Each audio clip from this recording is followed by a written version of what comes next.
If everyone could please take a seat. Thank you so much for being here this evening for this special meeting. We have, I think it's 12, is it 12 public hearings tonight? Yes. We have 12 public hearings tonight, so we will try to make this as, how can I say, we can't exactly make it pleasant for everybody, but we're going to try and make it as unpleasant as possible and and have your voices all heard. And thank you all for being here. We understand we have some controversial cases, and we look forward to hearing your comments. So we're going to start with a petition annexation AX 122 at 6720 Rock Quarry Road. Good evening, Madam Mayor, members of council, Bynum Walter, Raleigh Planning and Development. Thank you for hearing me tonight. I'm going to actually talk about Z222 and AX 122 together as a combined presentation. You want to hold separate public hearings on the two items, but I thought it'd be most helpful to you to have all the information before you open the hearings for either of those items. So the rezoning request here is Z222 on Rock Quarry Road. This is on either side of Whitfield Road on the north side of Rock Quarry. The request is to rezone just under 63 acres. It's currently zoned R6 with conditions, and also Wake County R30 zoning, which requires about 30,000 square feet to the unit. So roughly R1-ish. And then the requested rezoning is a split, a mix of districts here. So commercial mixed use with 4-story height, commercial mixed use with 5-story height, residential mixed use with 3-story height, for a variety of conditions on each of those. The Planning Commission recommended approval. I'm going to be providing a fair amount of context about fire service as part of the rezoning case, as well as the annexation petition. So just a little bit of extra context for this particular case. I wanted you to see how many cases we have active and recently resolved in this area. So the areas in green are recently rezoned, and the areas in that lightest gray are pending rezoning requests. And you can see this is a relatively rural area. Z8121 is noted here as having been recently rezoned. A couple of views of the site. So I just wanted to offer some clarity here about what's going to what. So the RX3 district roughly is north of this line I've marked in red. There's additional information in your packet if you want the very specific boundary there. CX5 south of that, and CX4 on the north side of Whitfield Road.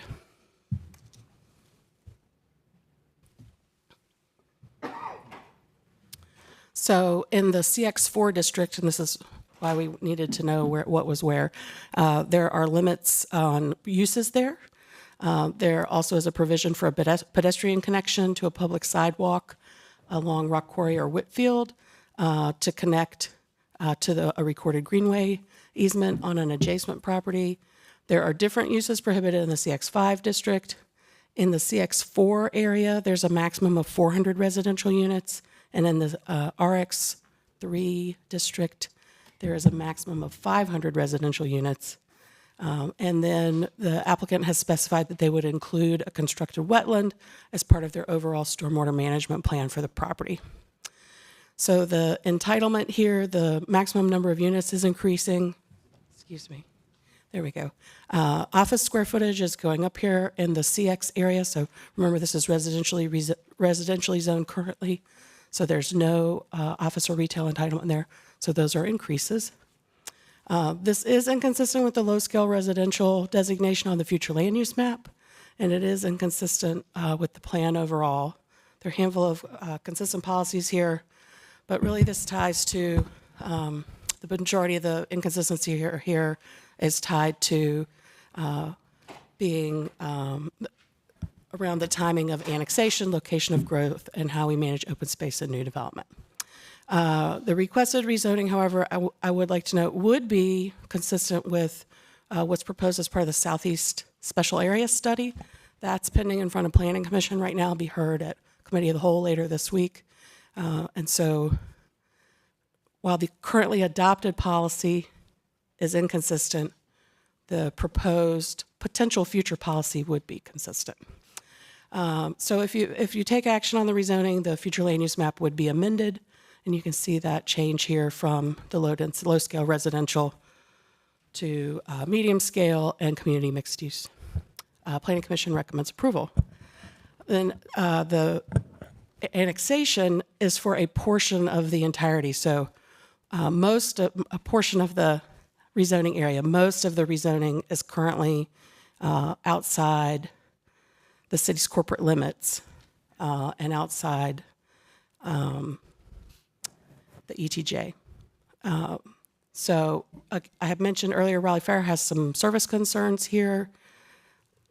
Just a reminder that this site is less than the entirety of the rezoning. Utilities are present to the northwest, and there is some, just a little bit of topography here on the site. So Raleigh Fire has concerns here for all types of fire response. Full fire response consists of 4 engines and 2 aerial ladders coming from multiple stations, 6 vehicles in total. The parcel is outside of Raleigh Fire's baseline response time, and the National Fire Protection Association sets the guidelines for time and what a full response looks like. So the issue here, if you look at how much resource we have proximate to the site to get those multiple response units in play, if you have if you have a station that's already engaged, it's going to be much more difficult to hit the multiple station that Raleigh Fire expects to be able to offer service from. So again, we use industry standards to set the standards for Raleigh Fire, and response time as a key metric there, and just integral to suppression and provision of medical service. And just a forecast that a result of the circumstance, provision may be substandard of service, and then also owners could expect to see elevated insurance premiums. So we've included quite a bit more information in the packet for this item. There's a work session focused on this issue, projected, I believe, for late February at this point. You could take action on one or both of the annexation and rezoning items tonight, or you may want to continue the public hearing for both until after that work session. And just a reminder that you have already continued one annexation item, AX3222 on Forestville Road. That was continued on January 17th to March 21st for around similar issues, recognizing that work session was upcoming. What questions could I answer for you before you open the public hearing for each of these? Councilmember Melton. Thanks. I have 2 questions. On the proposed conditions, could you put that slide back up? Because I think the maximum residential units permitted on the slide is different than what we have in the agenda backup. I had the same question. If it makes a difference, or it may. And then the other question I had was, I know we're having a work session on the fire service issue, but is that issue also being looked at in the Southeast Raleigh special area study? I know we're looking at the effect on infrastructure, but it only lists utilities, roads, and greenways on the study page. Yes, the Southeast study did also look at fire service issues, and one of the major recommendations or sort of facts found of that study is that if we're going to pursue ETJ expansion in the study area, that we have to have a fire station. Yeah. Yep. And then your question about the units, is it about a discrepancy between the printed materials and the presentation, or within the presentation? I'm not quite sure I followed your question. Backup shows CX5 400 residential units and RX3 300, and that shows 400 and 500. I would rely on the printed materials in the backup. Okay, so Are you it's looking at 400 the and signed 300. conditions or the agenda description? It's on the memo. Mm-hmm. It's under the summary of proposed conditions, Yeah. page 1. Mm-hmm. I can verify that while you all move ahead with your process. Any other questions? Okay, I'm going to open the public hearing first for the petition annexation. No one has signed up in opposition, and Laura Good is here on behalf of the applicant. Thank you, Madam Mayor and council members. Laura Good, 301 Fayetteville Street, Raleigh, North Carolina. If this council would like, I could hold and do both of my commentary for both cases with the opening of the public hearing for Z222. Or I can go forward. Okay? Okay. All right, so we'll leave this open then, and then start the public hearing for rezoning Z222. Again, no one has signed up in opposition. We have Laura Good, Katie Hamilton, and Luke Perkins. Opening the hearing. Thank you. Good evening, Madam Mayor, Mayor Pro Tem Branch, and council members. My name is Laura Good, 301 Fayetteville Street, Raleigh, North Carolina. I'm joined here tonight by Robert Shunk, who is with Gander Development, the applicant for this case, as well as Caroline Cheeves with Ramey Kemp, the traffic engineer, and Luke Perkins with Swift Partners, the design engineer for this case. This is a rezoning and annexation petition an annexation petition, as Bynum mentioned, for the southern property shown here south of Whitfield Road, but a rezoning petition for two parcels at the intersection of Whitfield and Rock Quarry Roads, about a half a mile southeast of the shops at Battlebridge and about a mile northwest of the proposed I-540 extension that will be just to the south here, just to the south of that intersection of Auburn-Knightdale Road and Rock Quarry Road. And so the north parcel, north of Whitfield, is about 9 acres with a request for rezoning from R6CU to CX4CU. That is within the city's ETJ. The southern property, as Bynum mentioned, is a split zoning request for about 19.5 acres along the frontage of Rock Quarry Road from Wake County R30 to CX5CU, and the remaining 33 acres on the rear portion of that property from Wake County R30 to RX3CU. And the annexation petition of AX122 was submitted simultaneously because the southern parcel is outside of the ETJ. As Bynum mentioned, there is availability for extension of sewer and water at this location. It's currently stubbed here at the Summerlin community here to the north. This parcel across the street to the west is being developed by the applicant, and so those services are being brought down closer to the site. In addition, this property is contiguous with the city's corporate limits here to the west for that property that's being developed, and across the street of Rock Quarry, which was the case Z8122 that was recently approved by this council.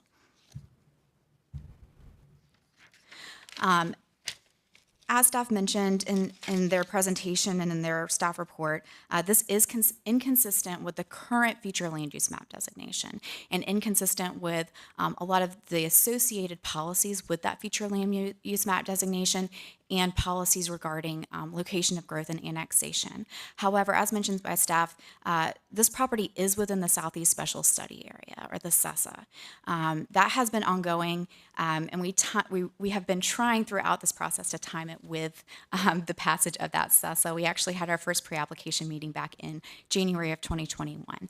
And so this rezoning has been designed to be forward-looking to those changes anticipated under the Southeast Special Study Area. So the map to the upper left-hand corner shows the current future land use map designation of low-scale residential with a community mixed-use node here at the intersection of Auburn-Knightdale Road and Rock Quarry. On the bottom left-hand side shows the SESA proposed flume changes, which proposes to change and shift that community mixed-use node up to where our site is located. So as you can see here, we've designed our rezoning to be consistent with that anticipated change in the future land use map. In addition to the future land use map changes recommended by SESA, there's also a proposed change to extend the city's ETJ. They've broken the study area into 5 different steps. This property is located within the first step, which recommends, upon adoption of the SESA, to extend the ETJ here within the first 2 years. And so kind of those changes together would improve the consistency with the non-consistent policies on the location of growth and annexation, and would also bring us into consistency with the future land use map.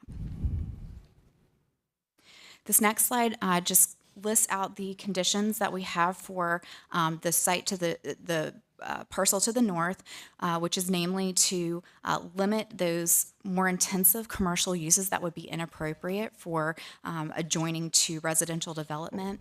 We've also included a condition to have a pedestrian connection because there's going to be a recorded greenway easement on this property to the north. So our intent here is to provide a pedestrian connection from that recorded easement to the frontage of our property, and eventually allow for connection over across the street to that case that was previously approved across Rock Quarry. So that was to improve the pedestrian connection. That's also to be consistent with one of the CESA policies, which is to improve trail, greenway access, and pedestrian connectivity. This next slide shows the proposed conditions to Councilmember Melton's question about the residential caps. So it is actually 300 units for the RX3, not 500, and then it's 400 for the CX district. And then in addition for the CX district, similar prohibition on more intensive commercial uses.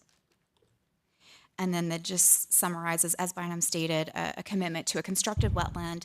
This is another CESA policy to improve commitments to more green stormwater infrastructure, and a constructed wetland would be a more natural approach to stormwater retention using vegetation that would create the ideal environment for treating pollutants, and it also would allow for a more natural detention and slower release of the stormwater.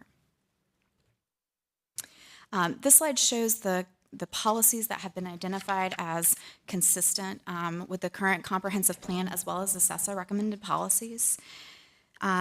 And overall, this request, again, is forward-looking to be consistent with the CESA recommendations and to better accommodate the future growth that's occurring currently in this area and is expected to continue with the construction of I-540 in this area. And allowing this rezoning would allow for development that is mixed use in nature, would provide a variety of permitted housing types that would be potentially in close proximity to commercial uses to reduce those vehicle miles traveled, to reduce those negative impacts of sprawl. It would overall increase the housing stock and overall affordability, and it would do so in a better way than development by right at low-scale residential in this area. This case received unanimous recommendation of approval from Planning Commission in October of 2022 without opposition, and no one has registered to speak in opposition tonight. For these reasons, we respectfully request that you approve this request, and we are happy to answer any questions you have. Do we have any questions of the applicant? Okay. Councilwoman Harrison? Yeah, I just have a couple. Sure. So I see that you're looking to reduce vehicle miles traveled through mixed use. Sure. Is there a requirement for retail in the property? There is not a requirement for retail, but it would be permitted as an ancillary use in the RX district by code, and then retail would obviously be a type of use that would be permitted in the CX districts. Yeah, I think that's just something for discussion, perhaps for our council to think about in general. You know, a lot of these cases that come through have the option of retail and keeping people closer to home for their needs, but it doesn't always actually end up that way. And so I'm curious, how do we incentivize or ensure that folks aren't having to drive who knows how far along to get where the next grocery store or coffee shop is. So that's just something that I'm thinking about. And then I was also curious about the preserving open space. I saw that as an inconsistency in the original report. And so I was curious if you'd thought more about actually preserving some percentage on the property for open space. Sure. Yes, thank you for that question. Early on in the case, we did actually engage with planning staff on trying to craft a condition that would address that inconsistency. We kind of looked at a similar condition that was accepted for the case across the street that was approved. Our understanding from our discussions was that there were some concerns about the ability to enforce that zoning condition. But then the other discussion point that came out was that open space policy was more geared towards new residential development. And there's definitely a residential element to this, but it is more of a mixed use with a commercial element. And so after those meetings with staff, our understanding after those discussions was that that was not a main priority of planning staff, and we moved to, committing to the connectivity of the greenway, committing to the green stormwater, and focusing on those items. Okay, yeah, I appreciate that. I think just because I'm still not really sure what the mix will end up being, it's a little unclear to me whether it'll be commercial, retail, residential, or what mix.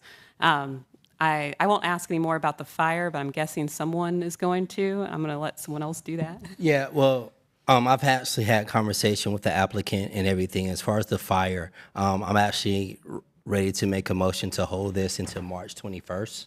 March 21st is after our conversation with the staff as far as fire and us figuring out as a council the plan going forward. One thing we all have to keep in mind as we talk about this, when we talk, our attorney mentions CESA, the Southeast Raleigh Area Study. Out of that is because 540 is being built right now. 540 is coming. 540 is designed to be completed by 2029. So the more we can get, I think, in front of and planning instead of waiting to the last minute, I believe the better we will be. So at the appropriate time, I would just like to make a motion to hold the annexation and this zoning case open until March 21st. Second. Okay, all in favor? Aye. Aye. All right, that was unanimous, clerk. Thank you. Okay, thank you. Next, we have petition annexation AX 2122. No one has signed up in support or opposition. And we also have the rezoning case, Z 3822. Do you want to talk about both at the same time? Yes, ma'am. These are entirely concurrent, and I know that that the applicant is here and would like to speak. If you would, if that pleases the council. So that this is a request to rezone 7640 Oak Hill Drive. This is Z 3822. This is located to the south and east of a city-owned property held with anticipation of development for a park. The current zoning here on it's roughly 26 acres is manufactured housing, and they're looking to go to R6 with no conditions. Planning Commission does recommend approval here, but they are aware of the fire issues and feel like that needs your attention as you consider your action. Similar to the case we just looked at previously, there's a lot of rezoning activity in this area over the past year or two, and I just wanted to offer that context for you. Here's an aerial view of the site. You can see construction, which is probably now completed to the south, and that Forestville Road property held by Parks in the crescent of the site in question. A couple of views of the site from the air and the street. So again, this is general use. The residential density is increasing significantly, and the entitlement is increasing significantly. The front and side setback, the front setback would reduce, the side setback would increase, and the rear setback would increase. This is consistent with the comprehensive plan. There's no urban, and consistent with the future land use map. Number of consistent policies here, no inconsistent policies identified. Planning Commission does recommend approval. And then the annexation request is for the exact same area, and they're really looking to pursue, I believe, townhouse here. Again, Raleigh Fire has service delivery concerns for the property. Utilities are near but not immediate to the site. You can see to the west and south there is infrastructure existing. Developer would have to bring that to the site. There is some topography here and possibly a blue line stream that runs across the site. So the concern here is about fire ladder response time is outside the 8-minute standard. The closest ladder response is 12 minutes away. Sewer and water are currently unavailable. Again, all those extensions incumbent on the developer. This is inside the ETJ, and therefore our development regulations already apply. And the annexation petition simply requires, is required for the property owner to connect to utilities. If the annexation is denied, the property owner can still connect to utilities and develop under city regulations, but they would be subject to double utility rates and any opportunity for the likelihood of annexation is really likely reduced once they have access to service. So Raleigh Fire could use current resources to provide for engine response here, but they're not resources available for the fire ladder, for the ladder response time. And so the Raleigh Fire has identified the need for an additional ladder company in this area of the city. So just some context about where resources are in this area. Again, this is a lot of what I said in the last case. There's more information in your packet. The work session's coming. You've now deferred 2 annexations and a rezoning to that March 21st date. You could act on this or hold the hearings open to that same March date if you so choose. What questions could I answer for you before you open the hearing? Again, you'd need 2 separate hearings. Okay. Any questions for staff?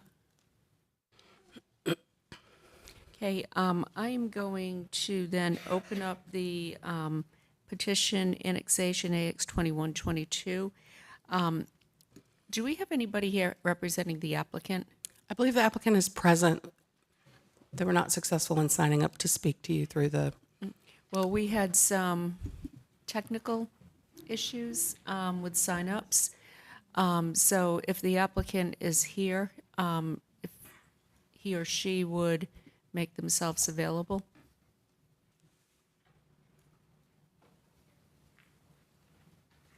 Okay. All right, then what I'm going to do is open the hearing. This is related to fire issues too, so I'm going to guess that we would like to defer this as well to March 21st. Okay, so I'll leave the hearing open, and then I'm going to open the hearing for 7640 Oak Hill Drive. No one has signed up in support. We do have somebody signed up in opposition, Robert Tugwell. If you would like to speak, sir.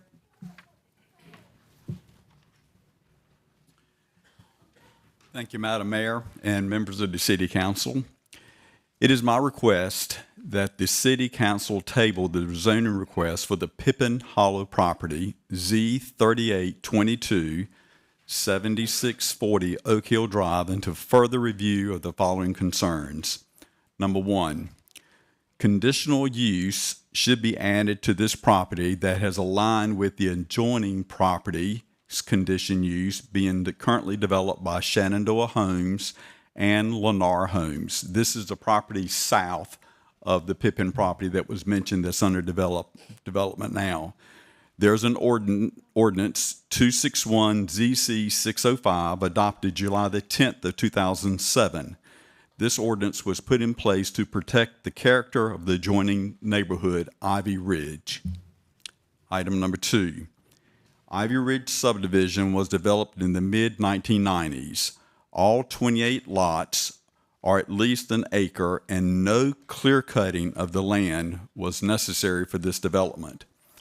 Since 2020, we have seen all adjoining land being zoned around Ivy Ridge contain conditional uses. We have an R4, which is the property that's currently being developed, and we have an RX3-CU, which is a property to the west of the proposed development there. Please continue with these conditional use zonings. Number 3, only one offer to cross access should be allowed from the adjoining southern property that's currently being developed by Shenandoah Homes and Lennar Homes.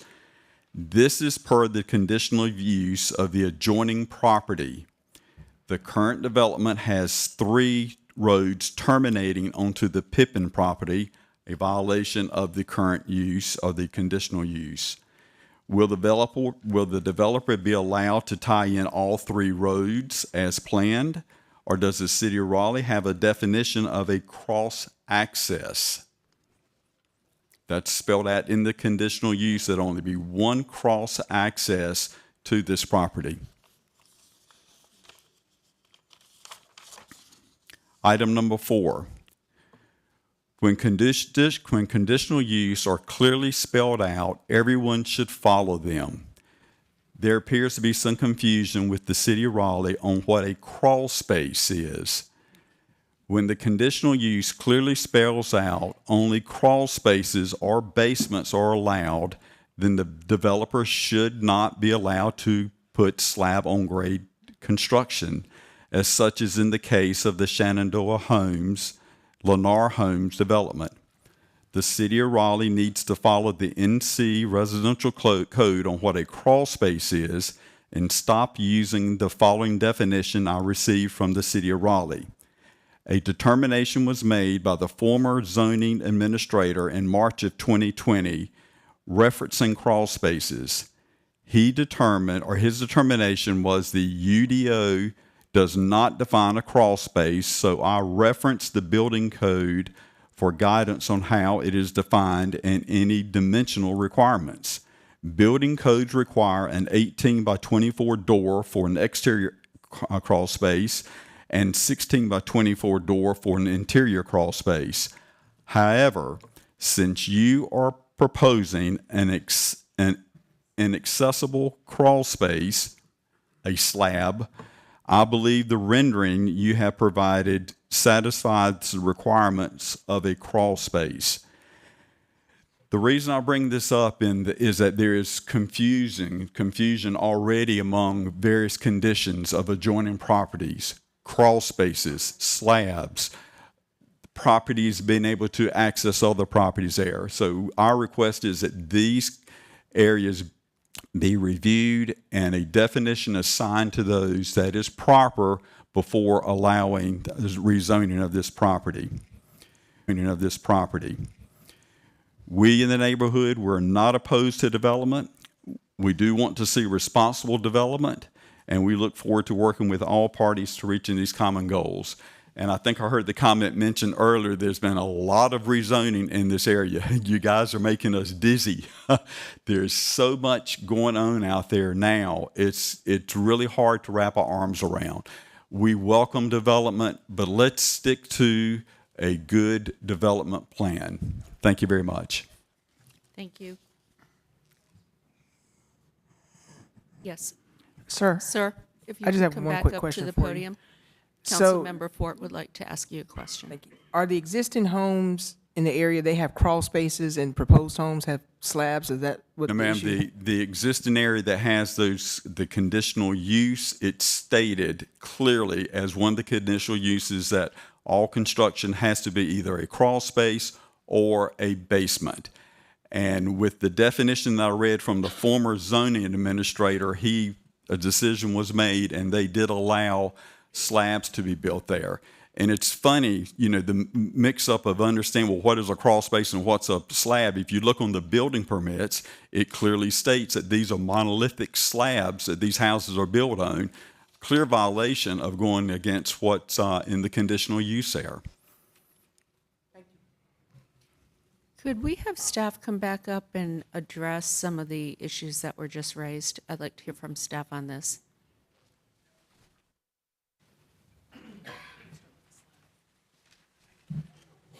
Good evening, Council. Pat Young with Planning and Development.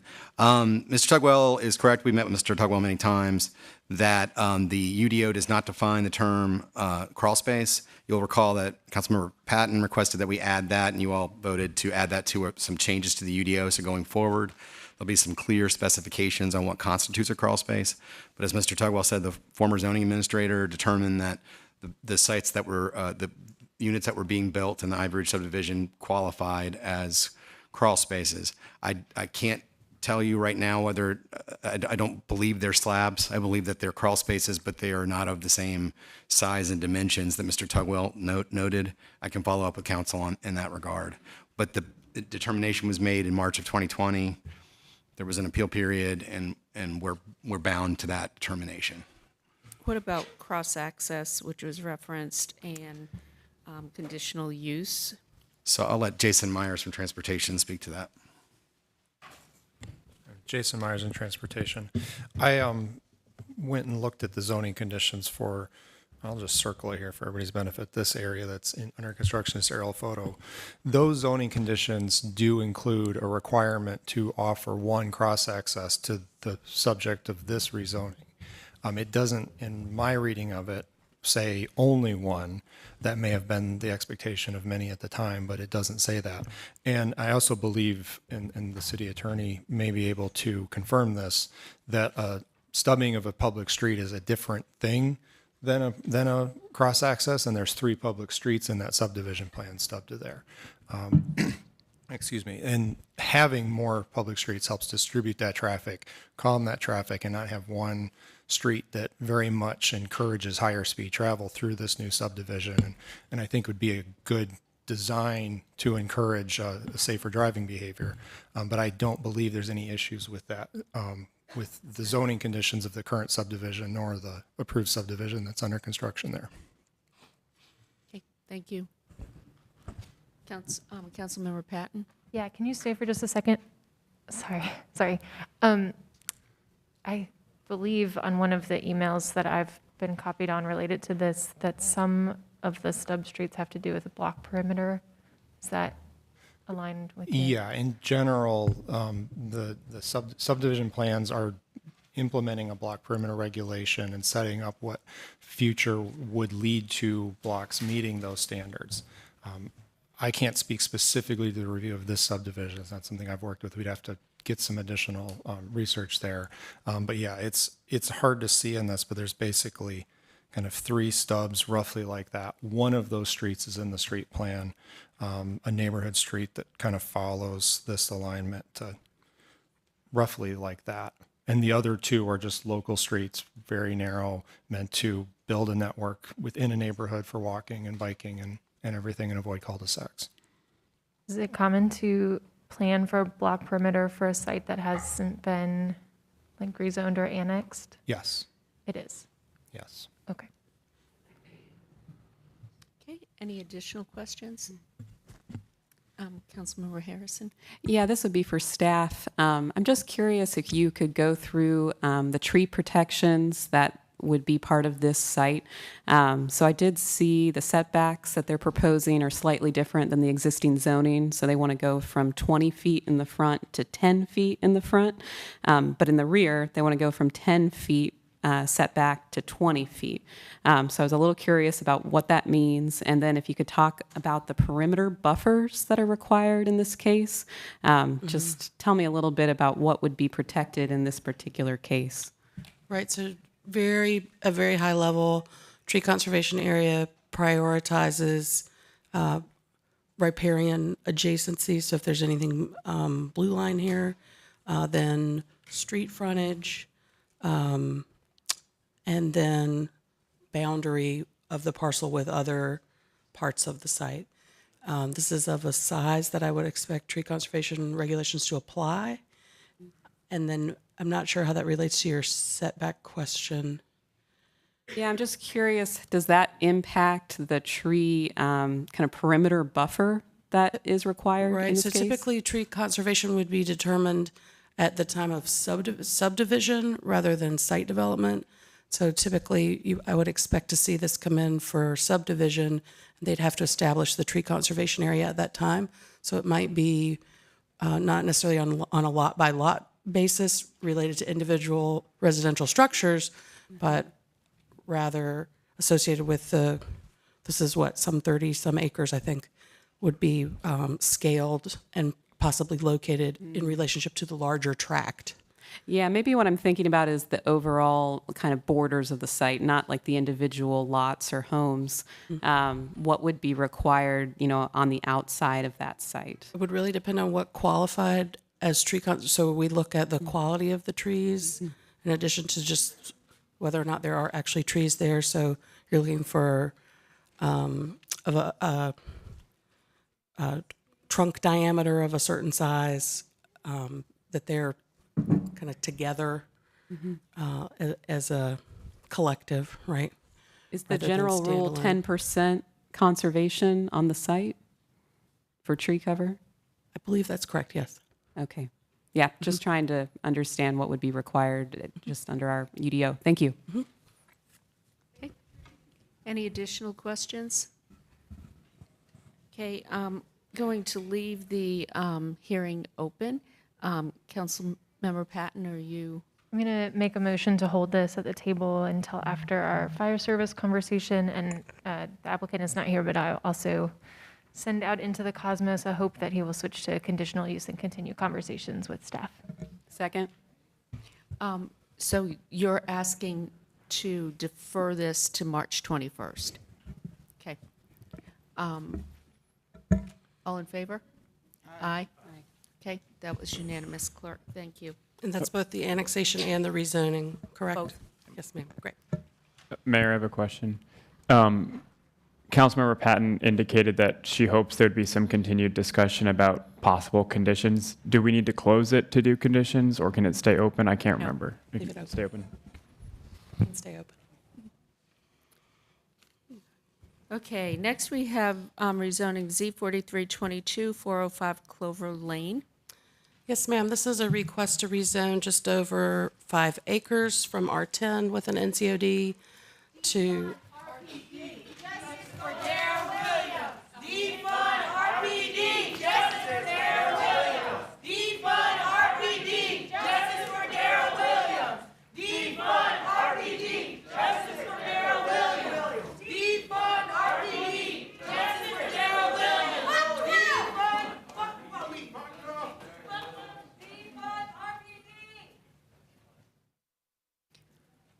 Sorry for this disruption. If you'll continue, please. Yes, ma'am. So this is a request to rezone from R10 with an NCOD to R6. The NCOD would remain in place, and then the remainder of the site would be RX5 with a green frontage and conditions. I would just note here that this little tab or tail on the east side of the site is the portion that would remain, that the NCOD would remain and would be zoned R6 going forward. This is consistent with the featured land use map and the comprehensive plan, and Planning Commission recommends approval. There's an aerial view of the site. You can see that that little skinny tab connects to Watauga Street on the east side. There's frontage on Wake Forest Road, and Clover Lane is internal to the site at this time. So view from Wake Forest Road, you can see on the right-hand side here the existing townhomes that are developed on the Clover Lane property. And this is a view from Watauga looking back, looking west at that little tail or tab on the east side of the property. So they have provided a lot of conditions here. I'm going to walk you through those. They all apply to the RX5 green frontage portion of the property, the R6 with overlay, that little smaller strip is not subject to the conditions. So they have prohibited some uses here. They have established a maximum number of dwelling units. They have established a maximum building height to be measured in relationship to Wake Forest Road, and then also a maximum allowed wall plane height adjacent to the rear lot line is also established. And then they have set a maximum building height for townhome building types, and then have prohibited driveways serving multi-unit housing or commercial space from connecting to Watauga. If they built a building of 5 stories, they have provided for protective yards along the northern, southern, and eastern lot lines, as well as minimum building setback from the northern, eastern, and southern lot lines. And then they have also made provisions about location of outdoor trash and recycling. If the building is 4 stories, the protective yard, they are making similar provisions about protective yard and building setbacks. Those are a little bit smaller. And the prohibited area for recycling and trash is also a little bit smaller. Regardless of building height, they are providing stormwater control for a 25, 50, and 100-year event, limiting hours of operation for trash and recycling service, and making some provisions about how pole-mounted lighting would be regulated. And then they are providing for a bike share station in the event a tier 3, that's the most robust site plan. And then also providing for a transit easement dedication along Wake Forest Road. There's also provision for a multi-use path connecting Wake Forest and Watauga. So making that connection through that, using that narrow piece of property on the east side to make that connection. And then they have prohibited some building siding and cladding materials. So the change here is that the maximum number of units is going up. Because of the conditions, generally the setbacks are increasing. This is consistent with with the comprehensive plan, the future land use map, and the urban form map. The no inconsistent policies were identified, and the Planning Commission does recommend approval. Again, the applicant is here, but was not successful in signing up. At your discretion, Madam Mayor. Yes, I spoke with the city attorney earlier today. He has documentation that he did go to our website. Like I said, we had at least a dozen people who did not show up. So we are going to ask him to speak. And like others, when I open this hearing, he'll have 8 minutes. And then also we have 4 people who have signed up to speak in opposition. And the applicant does have a presentation. Yep. And that was received Friday. So first off, any questions for staff before we start? Councilmember, Mayor Pro Tem Branch. Yeah, thank you, Mayor, and thank you, staff. I've had many conversations with the applicant and the community around this project, and one of the things that we go back and forth on is the height and understanding the setbacks. Can you explain what our code requires based upon 5-story and 4 stories in relations to what the applicant has put before us? You mean how much more restrictive is what they have Correct. offered?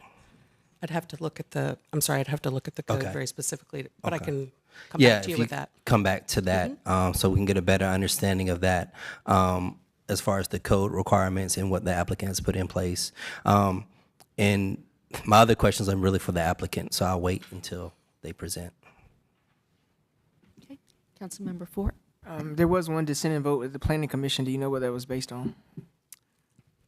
I can go back and look at the notes. I don't remember that off the top of my head. Councilmember Patton.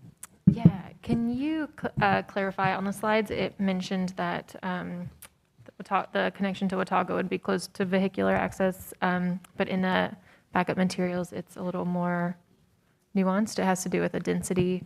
Can you speak to that? Sure. So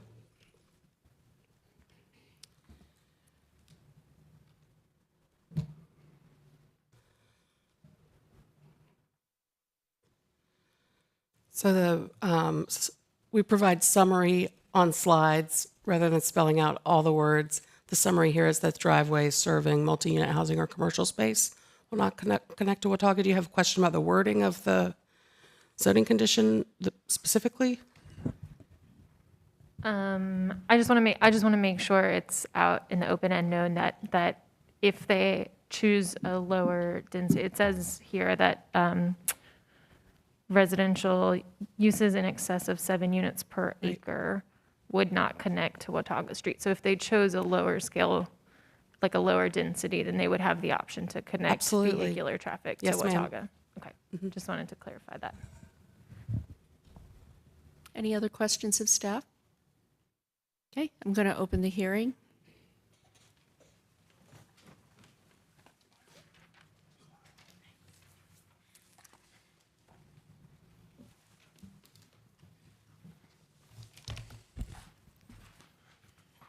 Good afternoon, Mayor, members of council. My name is Toby Coleman.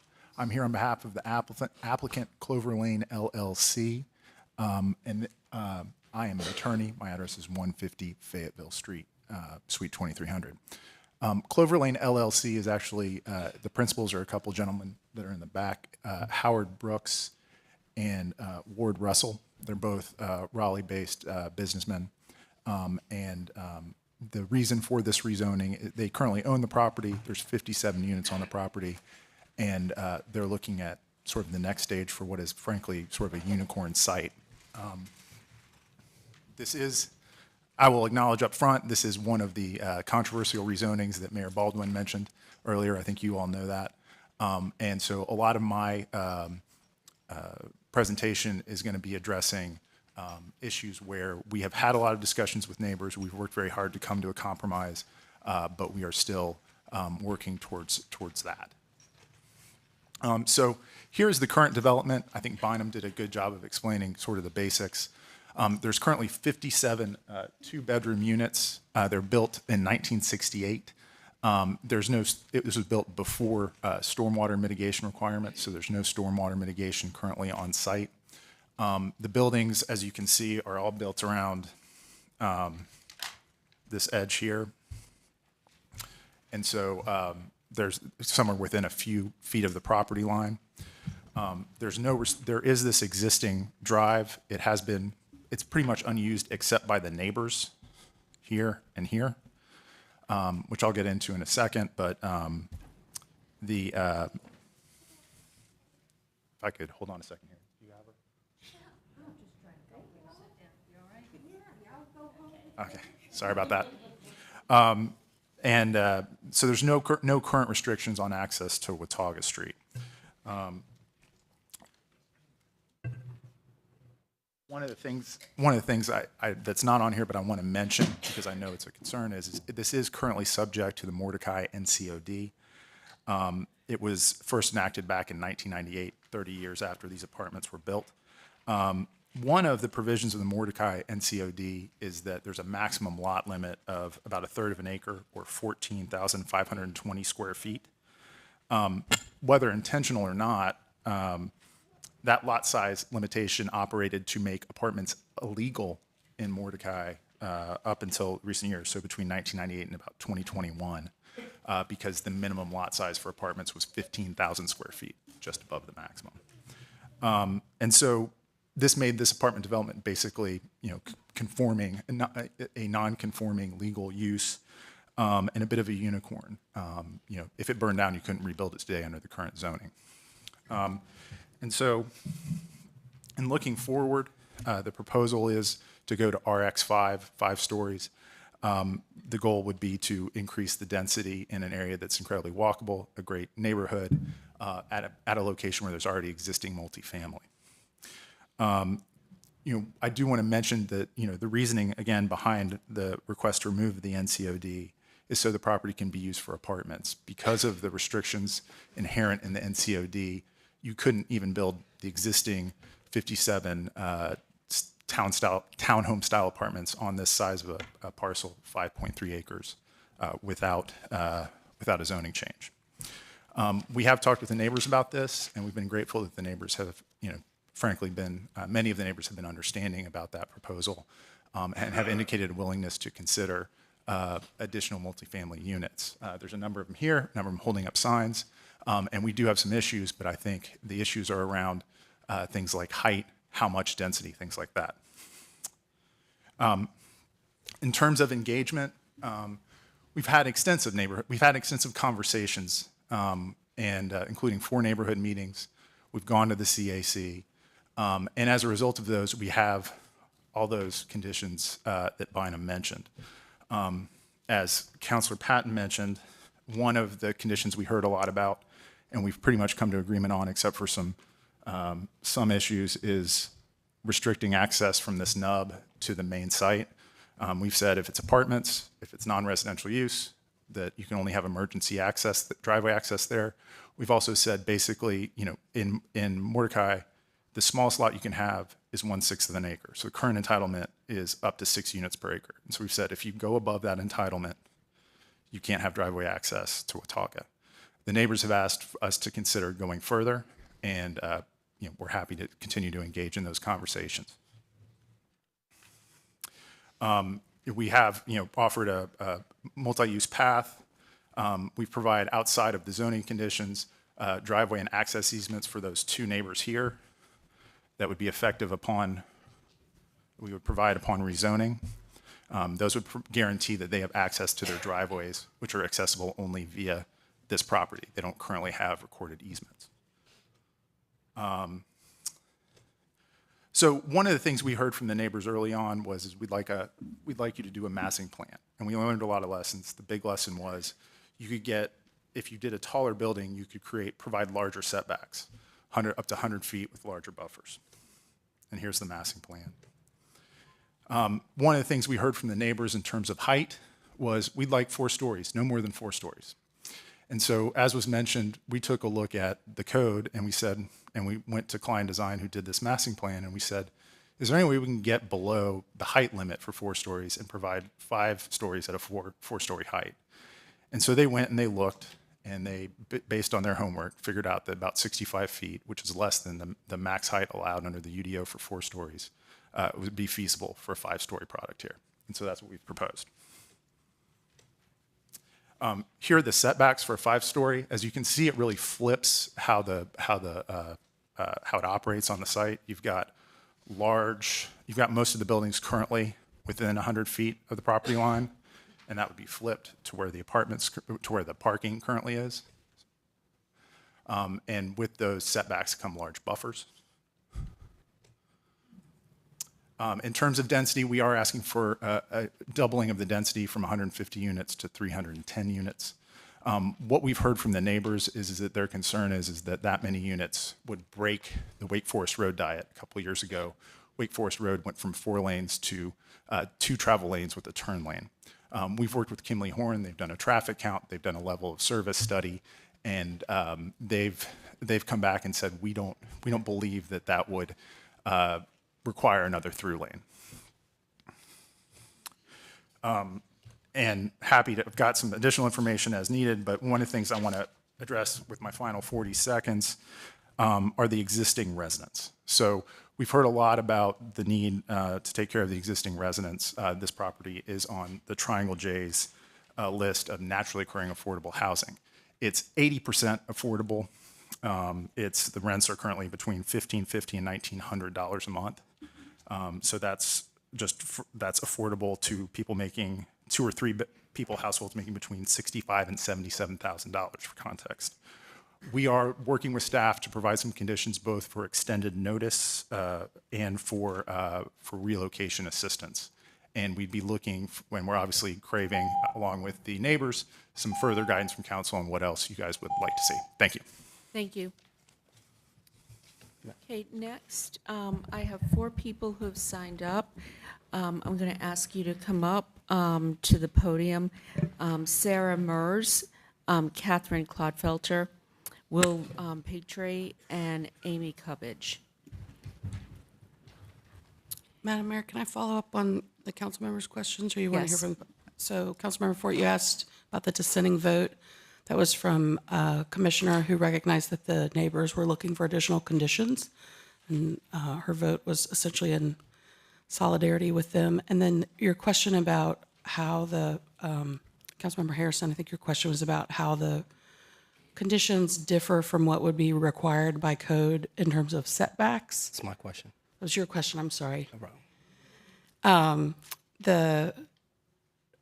In looking at the code, I believe that the neighborhood transitions would generally apply for an apartment building type, but probably not for townhouse. And so the 4 and 5 story the setbacks around 4 and 5 story height limit really seem to be adding clarity about what kind of neighborhood transition they would offer. They're ruling out the type 1, which is the wall, the narrowest allowed transition with a wall. So they're specifying basically the regulations of type 2 is what they will follow. So they're just, I think, providing some certainty there. And then I would just also note that they have, so this is a 5-story request, but they have limited height overall to 65 feet. And then the townhouse building type, they have limited further than that, if that's what they pursue. Okay. Is that you good? We got time. Okay.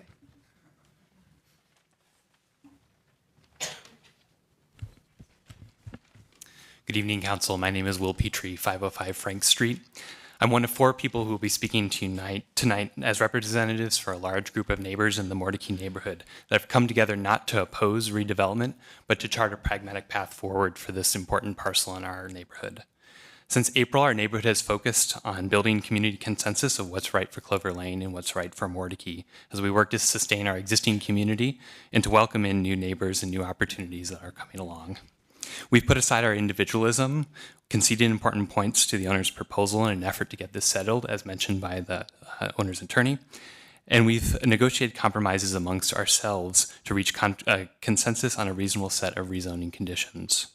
Whether intended or not, this rezoning case will set a precedent for similar sites in our neighborhood. We must get this right.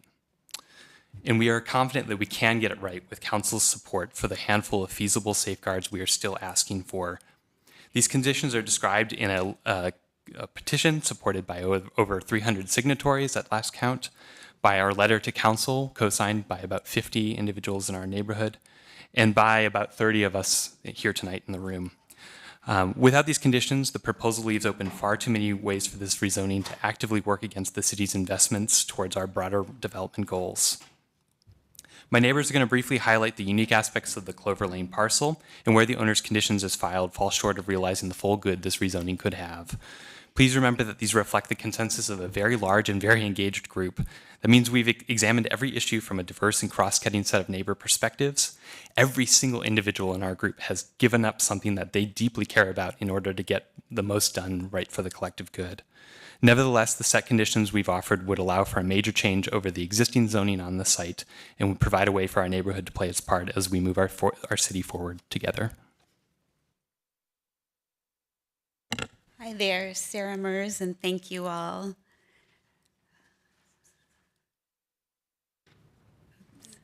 I'm going to go forward one.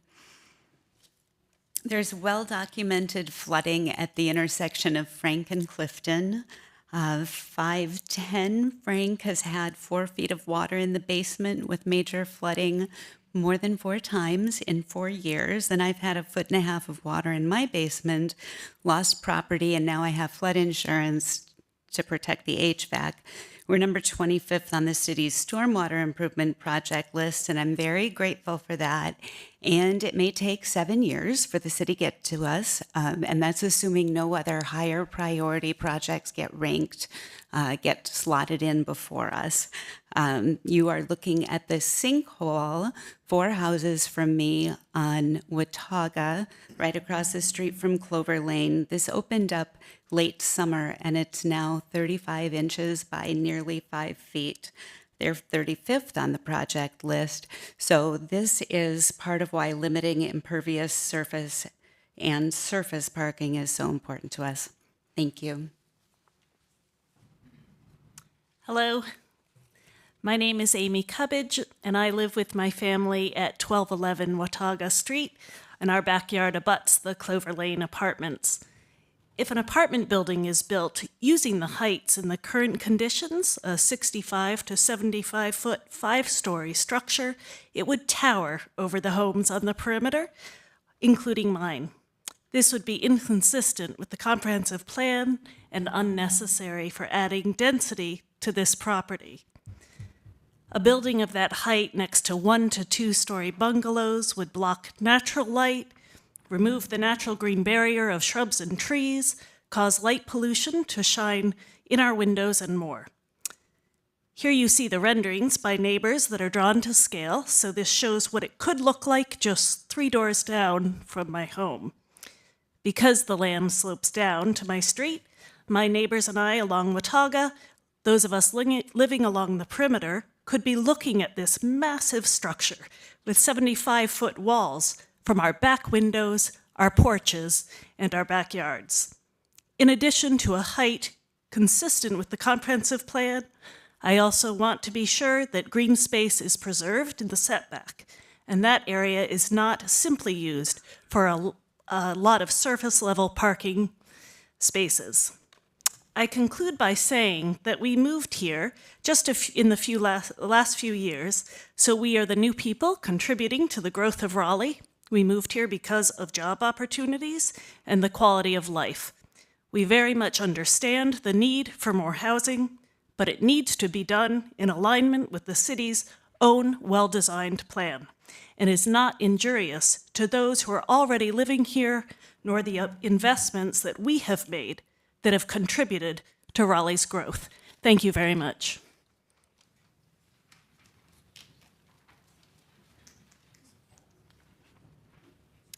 I'm Catherine Clodfelter.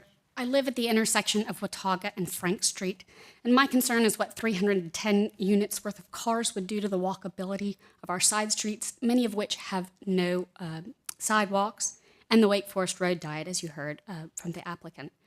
A huge city investment, the Wake Forest Road Diet was, and it's been a benefit to our neighborhood. I ride my bike every day downtown to work, and I depend on those bike lanes. Around 6 months ago now, we started asking for a cumulative TIA to be done prior to rezoning. The point isn't to get a wider road or to make sure cars can keep traveling just as fast, which I think are the studies that have been done. The point is to pick a density that would destroy the Wake Forest Road Diet and then choose that density to limit on this property. We didn't want to pick a density out of the hat, we wanted to have information. Since that's not going to be done, our suggestion is that the density should fall below the triggering point for a TIA at site plan.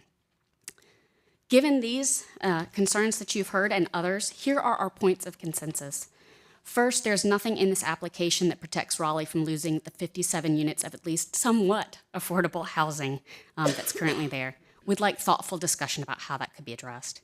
Condition 6 allows for motor vehicle access onto Watauga for densities lower than 7 units per acre, single-family housing, basically. That exception needs to be removed. And there's the specific language if you were looking for it. 310 units is too dense for this property. That's based on recent comparable rezonings and considering our current infrastructure. As you can see, a TIA would be required for 240 units. City policy says this is an edge area. That's a max of 4 stories. And the future land use map says 3 to 4 stories is appropriate. We understand city planning believes the application at 5 stories with current height restrictions is consistent with the comprehensive plan. We very respectfully disagree. Our reading is that adding 5 stories on top of a parking garage, so that's 75 feet on Watauga, would be in excess of what the comprehensive plan calls for on this property. Remember, 75 feet would be over what 4 stories is allowed in the UDO. And the transition zone between the current building or the proposed building and the perimeter would simply be filled with surface parking to fit that number of units. And we're asking for the conditions to be revised. Thank you. Thank you. I have a couple of questions for the applicant, and I think other people do too. So I'm going to start off by asking whether a shade study has been done. It has. And what did that show? It showed that with the, and I have David Brown here with Klein Design, but what it showed is that the that a 5-story with a 100-foot setback actually has fewer shade impacts on the properties to the north, which would be the ones that would be the most impacted, as opposed to like a 3-story closer to the property. So, Has that been shared with the neighbors? it has. Okay. Is that something you could share with us? Absolutely. I don't have it in this presentation, but would be happy to circulate. Okay. My second question, have you considered putting a condition in about wrap structured parking? We have not, and the reason is because this site and this size of the building won't have they've been talking sort of about a Texas donut. So all of the parking is going to be underneath the building. Mm-hmm. And so we'd be happy. We initially had the typical screening provisions for structured parking that you used to see all the time. And the reason we took it out, frankly, was because the UDO was amended to basically take all those recommended conditions that say you should screen it and do all this. It's already part of the requirements. So that's why we took it out. Okay. And then the third thing had to do with the current residents. Are you considering conditions that would give them extended time to find a new place? And are you considering any relocation assistance? Yes to both.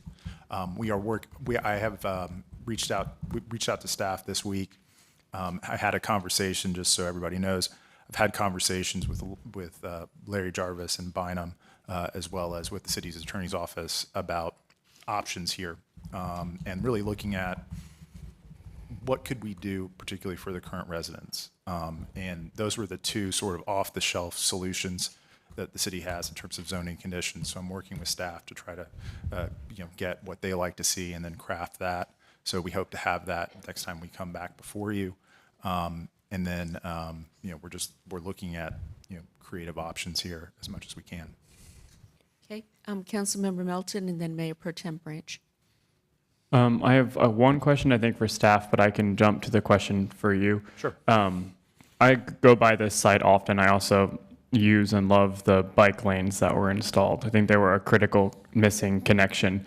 When I go by, one thing that always strikes me is the amount of surface parking that is there now. Yeah. I think it's a big missed opportunity. I quite frankly think surface parking is a blight on our city, and there's a much better use for land. And I heard you now just say that you're planning to put parking under a new building.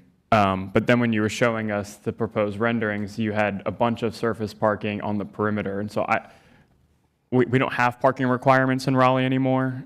This is a very walkable neighborhood. And I would just say that if there's going to be parking included, which I'm sure they're going to want to get it financed and so on, folks still use their cars. I would encourage y'all to not replace the surface parking that's there in the center with more surface parking along the perimeter. I don't think that's the right use for this site. Well, thanks for your input. I think that's something we've been discussing a lot with the neighbors. Here is the issue. Basically, what I understand from talking with the development team is that this is an in-between of an urban, your downtown project where you'd have less than one parking space per unit, and your suburban project where you'd have closer to 2. It's like a 1.3-ish, right?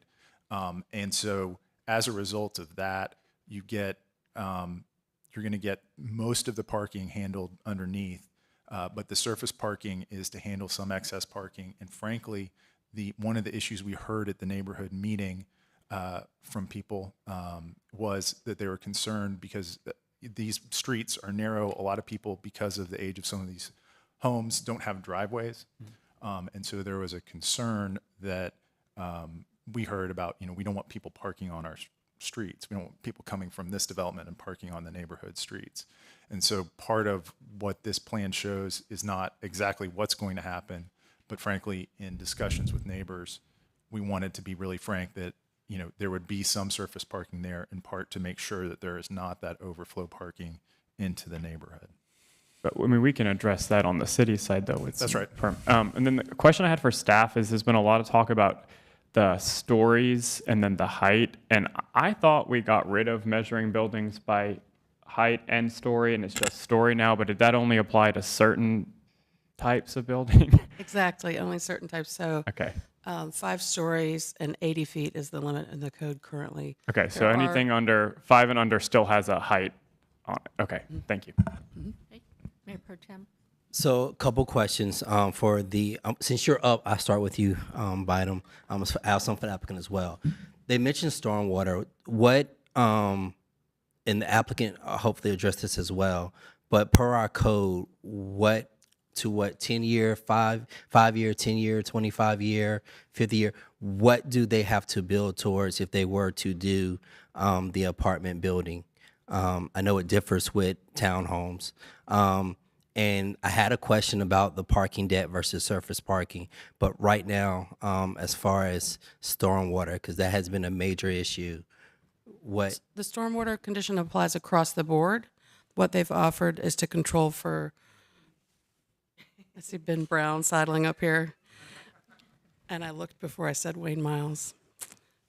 They have provided for stormwater control for 25, 50, and 100-year storm events so that none exceed 0.04 feet at the site of documented downstream structural flooding near Clifton and Frank Street. And that's That's just across the board, whatever they build. Okay. would have And to it's meet that. true that whatever they build has to make sure that it does not make conditions any worse than what they currently are at the time of construction, correct? That's exactly right. Okay. The other part about parking, and the community brought this up. The applicant can come up. Say if this isn't passed, they're going to build something. If it's passed, they're going to build something. So this question has a lot to do with the construction traffic and people on Watauga, making sure they don't park on that. Is that a commitment you're willing to make? Yeah, I mean, I think what we can, in conversations with staff, we've tried to figure out what is possible and what's not. We can certainly make my understanding is we can definitely make a commitment as to where the construction entrance will be. I'm not sure. I'll need to talk with staff in terms of where people can park. I'm not sure if we can control that on a public street in a zoning condition, but certainly we'll follow up on that again to try to sort of see. But I think, sort of there shall be a construction interest on Wake Forest, and there shall not be a construction access from Watauga is an easy enough condition to provide. And in our conversations, we learned that you're not able, the NCDOT will not allow a secondary curb cut onto the property. That's correct. And we know we do not want any traffic coming off of Watauga onto the property. So as far as emergency, access and exit, what are you willing to do to ensure that emergency vehicles will be able to enter and exit? Yeah, two things. So first, what the zoning condition provides on Watauga is we'll have a locked gate, and so emergency and utility vehicles can come through there. So normal people can't come, but if fire department needs to come, they can come through. There's actually a benefit there, again, because these two neighbors use the existing street there. So having some sort of paved area will help them, and while also ensuring no access. The other thing that is part of this plan is right where that X is, or right above it. There's a sort of a perma-paver concept. Like basically what you do is you're making this loop. So you do need a paved area to go all the way around the building for fire safety. And then the concept here is this would not be a driveway that's accessible to anybody, but it would be an area that the fire department could use. If they come in one way, they can go out the other way. And there's sort of a grass perma-paver area. And the we've had discussions with DOT, and they have confirmed that that would be acceptable. And my other question, you mentioned affordable housing, but we also talked about a cap. The community showed a presentation about triggering the TIA. Where are you all as far as the affordable housing and also limiting density to the standpoint that will not trigger a TIA? So, we've basically, where we have been, the community's come up to about 240. We've come down to about 310. And, there's some, I think there could be some negotiation there. Frankly, if there's inclusionary zone, if there's, units required on site, then, one of our complications is it's hard for us to it's hard for my clients to say, all right, well, I'm going to cut the number of units and provide housing that they're basically, subsidizing. And similarly, if you have other ways of doing it, I think that's part of the issue. There's other ways to skin this cat to address the traffic concern. I've mentioned that to Catherine Clodfelter, who's one of the neighbors who spoke, and I think that's something we could explore with staff. But in terms of affordable housing, frankly, I think I've talked with many of you about the question of, is there something needed? What would be needed? How would you think about this? And I think part of what we're looking for, frankly, in guidance is what is that? I will tell you very frankly, my client has looked at this from the financial perspective, and with rising interest rates or with higher interest rates and rising construction costs, adding affordable into this as something that the developer has to pay for makes this project difficult. And it's a balancing act where you could put too much weight on it on the financial side, and then you could turn it into something where it becomes expensive homes, right? Or expensive townhomes or something like that. And so that's the balance. My developer knows how to do market rate, or my client knows how, the owner is partnering with a group that knows how to do market rate. They are not a tax credit developer. So anyway, that's sort of a long and short of it. Councilmember Patton.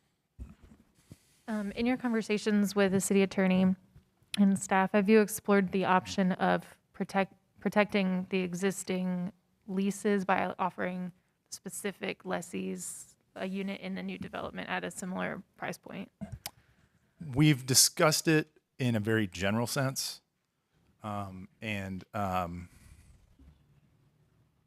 frankly, I think, I'm looking at David because I think I asked David this question, but I'm scratching my head on how to specifically do that and within zoning conditions, frankly. It may be possible. What I asked was, have we ever done this? Have we ever looked at something like this? You know, there's zoning conditions where you look specifically, where you list like a property, because it's a property, right? And you say, you know, this, you know, could you do it with a lease? I don't know. And, you know, the other thing is, you know, it gets, I won't bog it down here, but there is a lot, frankly, you know, where this is located, the size of the units, there's a lot of turnover here, not because of anything my clients are doing, but rather, you know, there's people there because of the rents who are not qualifying for 80% AMI income restricted housing. And so it becomes a very difficult thing. That doesn't mean that we're not willing to explore it, but it means that there's a lot of challenges and we have not come up with an easy answer. Mayor Pro Tem. Yeah, I just have one more question, then I have a motion I would like to make. As far as the fire response and everything, as far as looking at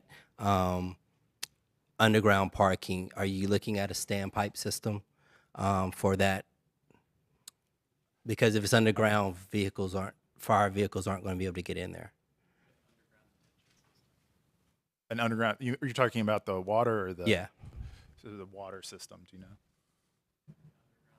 Underground detention, but I don't know if that's, I think you guys may be All right, answering. we'll have more conversation because actually, Madam Mayor, if I may, the motion I would like to make is to hold this open till February 21st to give the applicant and the community more time to look at these conditions and look at this project and come back with something that will help our entire city.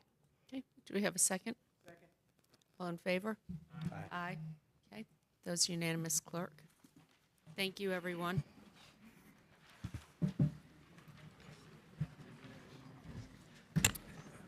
All right, next we have rezoning Z5422. I'm going to wait till everybody leaves.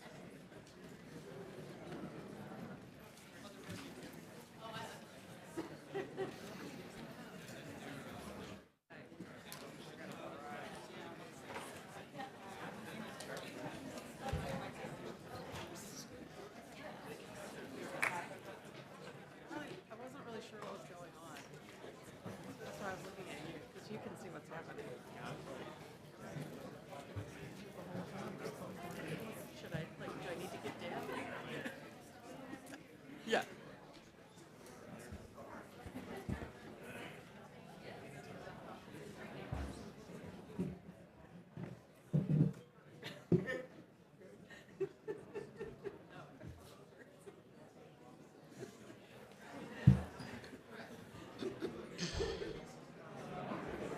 If we could keep our voices down, please. We need to conduct another hearing. And if the doors could be shut, thank you. Okay.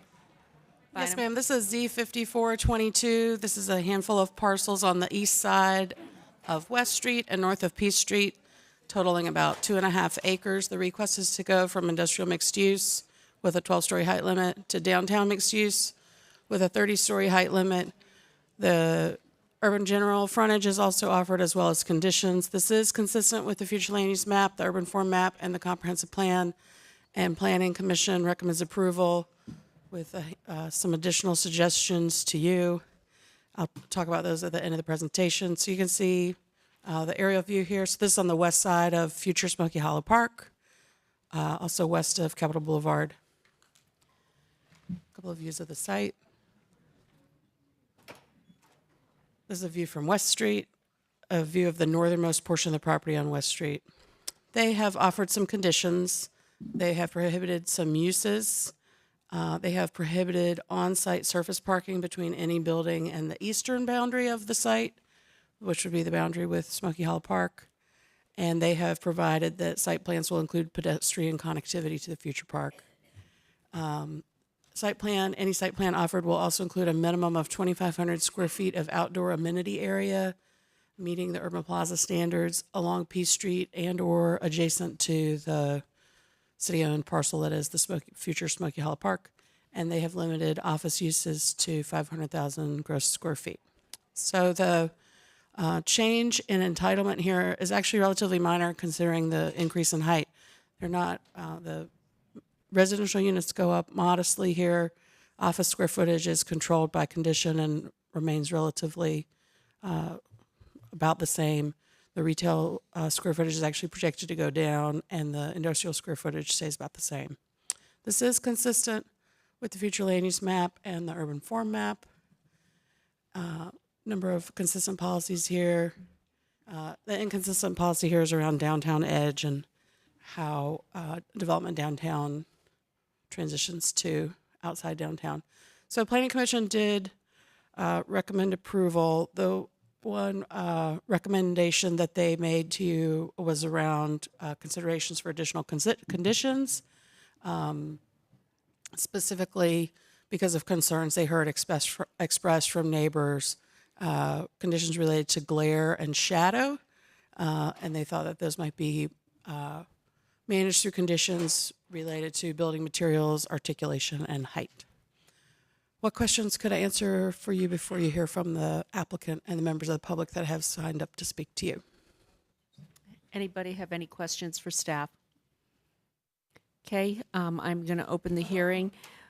We have 6 people who have signed up in support. We have 12 people who have signed up to speak in opposition. I just want to remind each side that you have 8 minutes, and please leave time for people to speak or designate a speaker. Thank you. Good evening. Mac Paul, Morningstar Law, here on 421 Fayetteville Street, here on behalf of Raleigh Development Group. These are about 10 parcels, and you're all familiar with it right there on the entrance to the city, Capitol Boulevard and P Street. Raleigh Development Group has spent about 20 years assembling these parcels, and the last piece was acquired from DOT right next to what's going to be Smoky Hollow Park a year ago. Just some photos of the area. You may remember Fly Cycling that was there on P Street. Looking back from West Street, as you go up West Street, there's an incline, and you can kind of see over the property into the park from West Street. A lot of older commercial industrial buildings. Pigeon House Creek, one of the dirtiest creeks in the state of North Carolina. An old bridge crossing over the creek. Huge opportunity for the city to clean this up and get a beautiful park and development in this area. The future land use map, I'm just going to touch briefly on a couple of aspects of the plan. I mean, the one thing to note is downtown, the central business district really hugs Capitol Boulevard as it heads north. And you've got a lot of it is in the park instead of being central business district. But what you'll see is a lot of it is railroad tracks, Capitol Boulevard corridor. There really aren't that many sites to redevelop in the downtown footprint, and it just reminds us how important it is that we look to maximize opportunities when we have them and balancing all the different competing needs when they exist. You see a little red triangle in the side up in the corner there. These are the transition areas. I'm going to come back to the transition issue. There's a lot of discussion of this at the Planning Commission, but there was a ton of public input in 2008, 2009 in developing these transition areas in the downtown element of the comprehensive plan. And I think largely because it's such a commercial area hugging between the railroad tracks and Capitol Boulevard, this was not in the transition area. This shows you the site and where the city-owned property is that is programmed to be the future Smoky Hollow Park. And what you're going to see here is this site and the future park really exist in a symbiotic relationship. The property line is, right next to each other. They're the only two properties between Capitol Boulevard and West Street. This is a very schematic plan of the park, but there's a plaza there next to our site and a plaza on West Street. And we've been working closely because there are a lot of policies triggered when you have a development next to a park that calls for partnerships with the city. So we have zoning conditions around creating more plaza space, connectivity to the park. And also, when the city passed the parks bond last fall, thankfully, $250 million, this park only got $11.5 million, leaving a shortfall, and the city knew that. And so it's looking to partnerships to help fill that gap. Just an image of what this area is going to look like once the park is completed. And this just shows you the kind of the nexus between this site and the park. This is a rendering of potential development on our site, and lots of conversations with staff about the grade, the fill, and what's really portentous here, or a huge opportunity, is that this site, the owners happened to get all of the properties under control at the same time the city passed this bond. So we can do a development in conjunction with the development of the park, which is very efficient, could save a lot of expense in developing the park. And of course, we have to get it all right, and there's lots of public input in that. But again, it's just a very fortuitous opportunity here for us to work together on this. And that being said, there are folks here. We've had a number of meetings and concerns raised, particularly from the Brooklyn-Glenwood neighborhood, and they made a number of requests of us to look at things like site perspectives, looking at the site from different vantage points, doing a traffic study, doing some shadow studies. So these are some things that were asked of us. This is looking at the dead end of Cleveland Street. You can see the development is kind of back to the right there. So you can see it's kind of to the south of this site. But this is from Devereaux Street, which is the closest street to Peace Street on Glenwood. And you can see the development is there behind or beyond Devereaux Street. And this is from the corner of Glenwood and Peace. We're all familiar with this intersection, kind of looking back, and you can see the future Smoky Hollow, which is, I think, 38 stories across the street there. We were asked to do traffic studies. They showed that the traffic actually is steady or declining. And we also did some, and Tyler O'Farrell is here from Kimley Horn, vehicle mile travel analysis, which really shows the benefits of why we want development downtown, because it actually reduces carbon emissions citywide with fewer car trips. So that's why the city comprehensive plan calls for more development to be downtown. We have lots of shadow studies. We have time-lapse studies every time, all throughout the year. This is just one kind of a compilation of summer, spring, fall, winter. And what you see is, this is our sites to the east of the neighborhoods to the west. And so early morning shadows. In the winter, obviously the sun is at the lowest. And this does superimpose the Smoky Hollow development. So you can see the shadow footprints. There's a lot of overlap between those footprints, but still there's shadows in the early morning. And then lastly, I'm just going to touch on the transition. This just shows you the distance from this site to the adjacent neighborhood. A lot of conversation at Planning Commission about transition rules. And because of the railroad, which is also programmed for high-speed rail, and the buildings in West Street, staff essentially said they've never interpreted that amount of separation to trigger the policies. That being said, we recognize, and I can't speak for the neighbors who have apprehension and concern about potential impacts, and I want to be clear, and I've communicated this to them, that the Planning Commission asked to look at glare and shadows and how that might relate to height, and we are certainly open to those conversations, look forward to those conversations as we go forward. So happy to answer any questions. We have a couple other folks. Could you stop the clock, please? Do you have anybody else speaking? Yeah, just two people. Two people? Very Okay. brief. They have 1 minute and 13 seconds left. Good evening, Council. My name is Anthony Capozzoli, and I have a residence at 716 Governor's Hill Lane. I live next to the project. I think it will add value to my current residence. I think it will add value to my current residence. I live at 716 Governor's Hill, right next to the project, and we look forward to it coming to the area. Kevin Barry, 400 West North Street. I moved back downtown from Apex to the Smoky Hollow development and neighborhood because it is vibrant, it is exciting. As mentioned in the study here, I walk almost everywhere. I can walk to the grocery store. I walk to restaurants. I do not drive as much as I used to anymore. I used to drive downtown about an hour a day. I think that this building is a beautiful landmark welcoming people into our city, and having this park available to be able to walk to, bring my dogs, and enjoy with my friends and family would be a wonderful addition to the city that I'm extremely looking forward to. Thank you. Thank you. Okay. Next, we will hear from the opposition. Do you have somebody speaking? Do you have somebody speaking on, Roy, are you speaking the whole?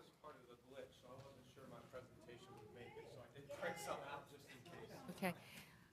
Roy, I have other people who have signed up. Yes, I think they were going to defer to me, but if you want to go down the list and ask them if they will defer, I believe I know them all, and they've said they would give their time to me. Okay. If you could sit down so I can see everybody's faces. Let's see. We obviously have Roy here, Kristen Kiernan, and Rick Kiernan. Yep, defer. Kathleen McQuaid. Taylor Roberts. Lisa Huguet. Tracy Sarr. Gail Hill. John Lewis. Scott Ralston. He's not present. Okay, John Whalen. Ben Kuhn. Excellent. Well, I've talked to Roy, and I can guarantee you there won't be any time left at the end. I've honed. I couldn't help myself, Roy. That's all right. That's all right. I've spent a lot of time with all y'all, and I really appreciate the time we've spent leading up to tonight. We could start the clock, please. Oh, yeah, you got to start the clock. So I'm here representing Glenmore Brooklyn neighborhood and the folks opposed to this project. I live at 501 Cleveland Street. We've spent a lot of time with a lot of folks taking a look at this. People who helped with the comprehensive plan, people who have past city council members, planning, historic commission. We're going to talk about how height is the issue. I don't want to mix and match what we're concerned about. We're concerned about height. We're concerned about overshadowing of our neighborhood. We're going to talk about the comprehensive plan and how much time and effort went into that and how it shouldn't be violated or cut across.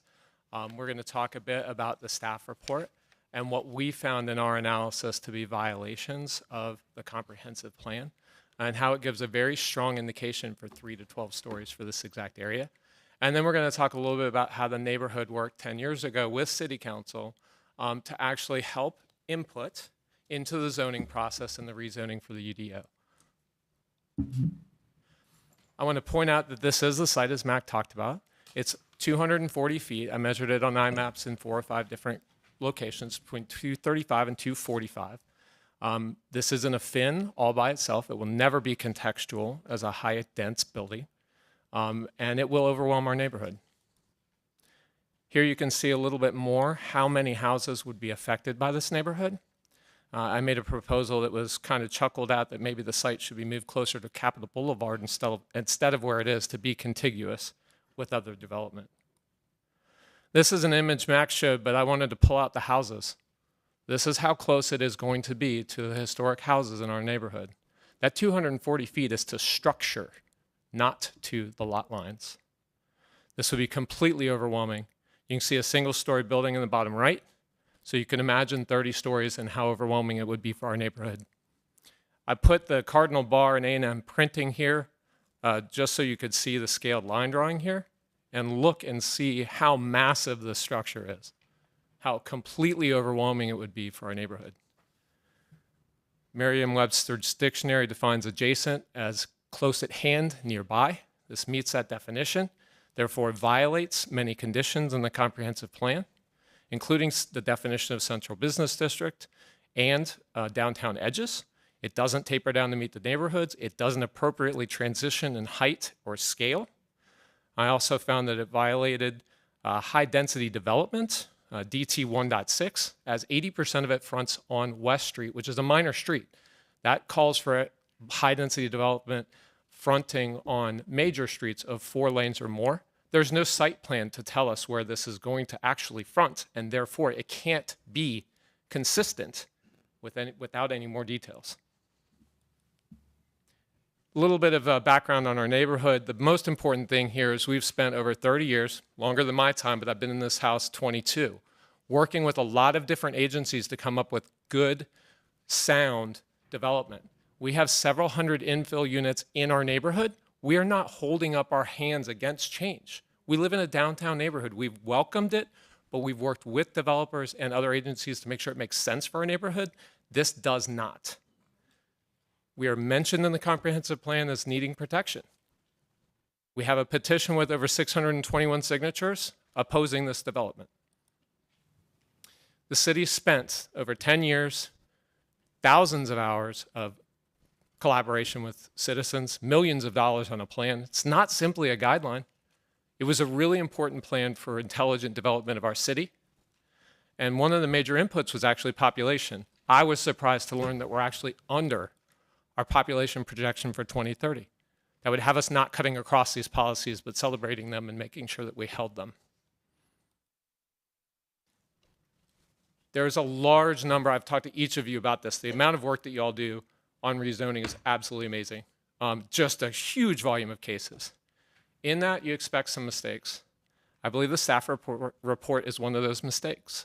They mentioned no detriments to the proposed rezoning at all, none. It doesn't take a lot to look at this and see there's a lot of detriment to this rezoning case. Staff said it was consistent with the comprehensive plan. It is not. We found 10 inconsistencies with comprehensive plan policies, violation of the height designation table, and a violation of 3 definitions in the comprehensive plan. Staff claimed that there are 14 consistencies.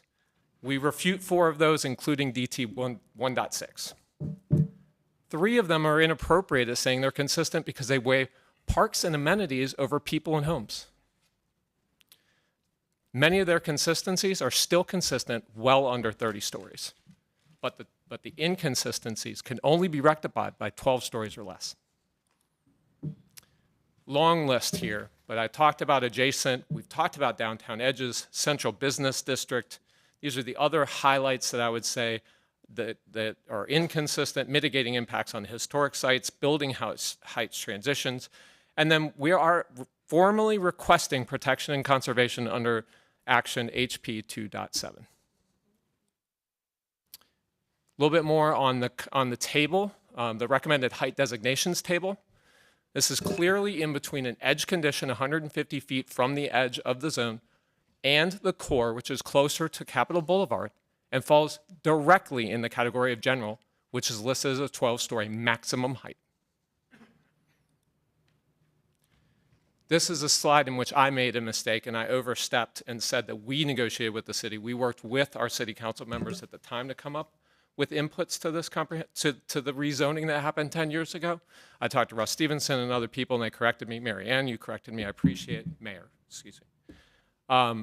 But at that point in time, 10 years ago, it was a huge increase and is a huge increase in density. It was done with the park in mind. It was done with significant investment and density in mind. We've done a lot of investing as long-term residents in this area since then. We just ask you to uphold that zoning law and keep the density where it is. Another picture showing the wall of a building that would surround a large portion of our neighborhood. Height is the issue. 30 stories is completely inappropriate.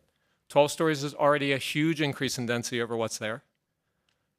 Abide by a well-thought-through comprehensive plan. Look at the 10 inconsistencies and violations, the core definitions. This cuts across the comprehensive plan. The consistencies in the staff report do not require 30 stories. Inconsistencies do require far less height. 10 years ago, we went through this, we zoned for this, we zoned for this case, we zoned for the park. Let's leave it where it is. That's all I got.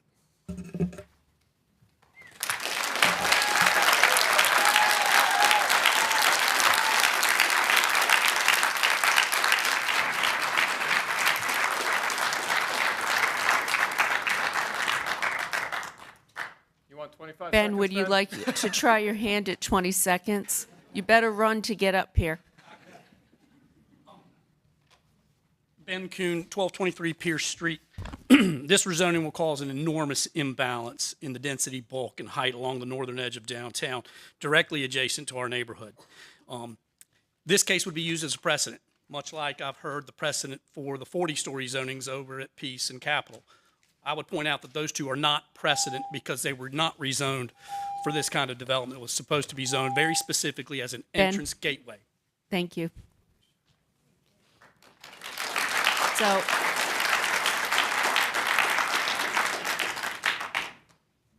if we could refrain from the applause, we need to talk about what we're going to do next. So, first off, do we have any questions for the applicant staff? Councilmember Patton. Yeah, they're for you. Sorry, I didn't get them in when you were up the first time.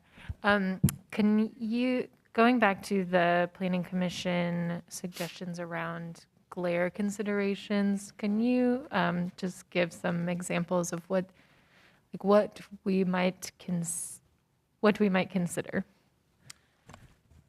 I can try. We have been talking in the office about this. I cannot think of a case that has conditions that address glare currently in Raleigh.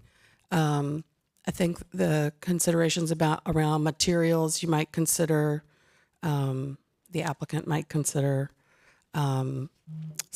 making some specifications around transparency, limits around reflective or, glass that you cannot see what's on the other side. I think just there's some options there around transparency that might be helpful. I think the concern from the Planning Commission was largely about the reflection of natural light off of the structure. And so I suppose you could look at ways to limit the amount of glass, but I think that's kind of there's some negative aspects of that as well, right? Like indoor space without natural light is not particularly desirable. You might also consider like louvers or shutter type, like lots of times you see on big glass expanse from a sustainability perspective to manage the heat coming into the building. Actually not a very deep louver, but a louver that somehow it does limit kind of the peak light and heat as well. And I could see where that would could help reduce reflection. Mm-hmm. And then my other question, we always want to consider like what could be built by right. Can you give some examples of what can be built in the IX district? In IX? Mm-hmm. So IX prohibits residential ground floor use. Most commercial and retail uses are allowed, and then also what we call light industrial uses. Sort of light manufacturing, some of the heavier auto-related sales and repairs, those kinds of things. Mm-hmm. Councilmember Harrison. Just a couple of questions, and Bynum, I don't know if you could tell us, do you have a sense of why this area was not part of the downtown transition areas? We saw that map with the blue, and it seems like it was left out when I think about the way it looks, but why? Do you have any sense of that? I don't have an answer there. That predates my time with the city. Roy, please. Roy, please. Yeah, this one would be for staff, and I think this is something that maybe we can look into if we are able to have further discussion on this case, because that's a question that I have. I'm also curious, and this might actually be for the applicant.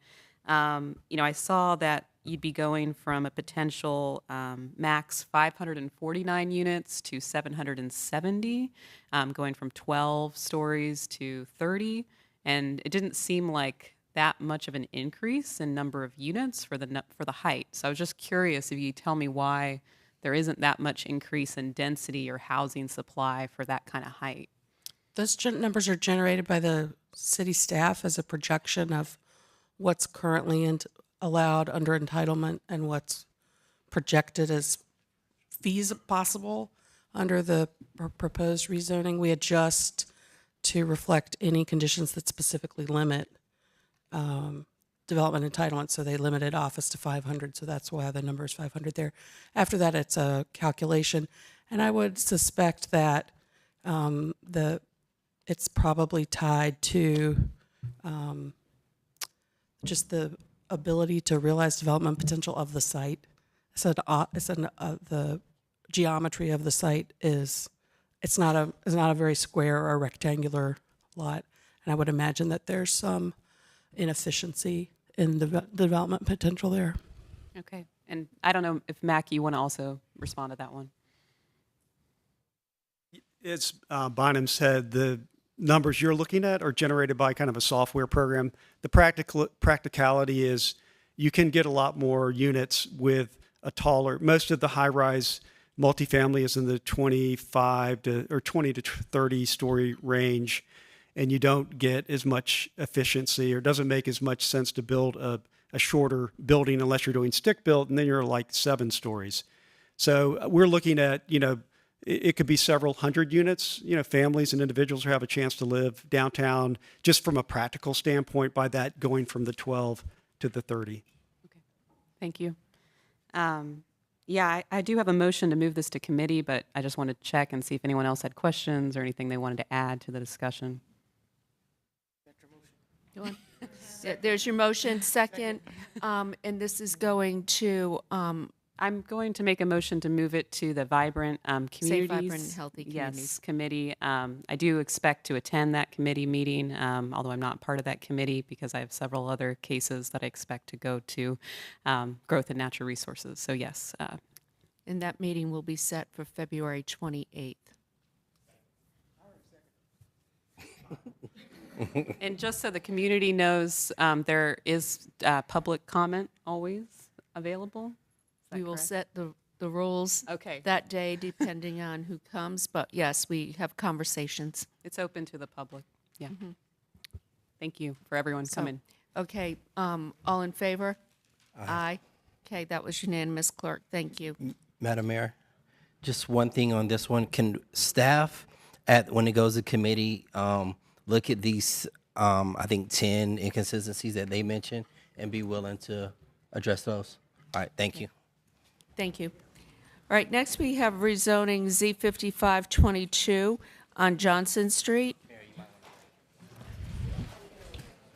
Just, we need to go. Bynum? If you could please keep your voices down so we can continue our meeting. Thank you.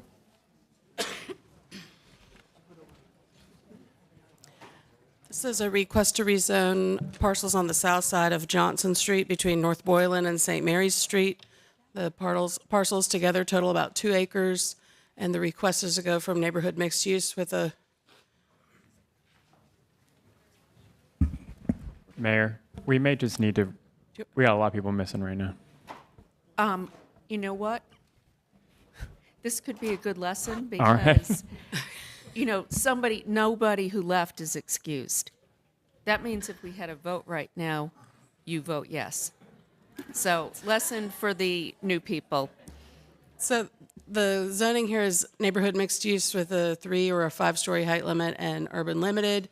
And the requested district here is commercial mixed use with a 12-story height limit, urban limited. Frontage and conditions. This is consistent with the comprehensive plan, although it is inconsistent with the future land use map, and Planning Commission recommends approval. This is an aerial view of the site. So we're looking south from roughly Peace Street towards Johnson. You can see the properties here along the south side of Johnson Street. A couple of views of the site. I think that's where Noah's Co-op used to be. More views of the site. So the conditions here, they have prohibited some uses. They have limited building height to no more than 150 feet.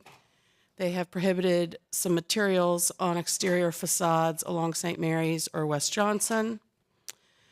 They have provided that the combination of sidewalk and planting strip along St. Mary's would be at least 15 feet.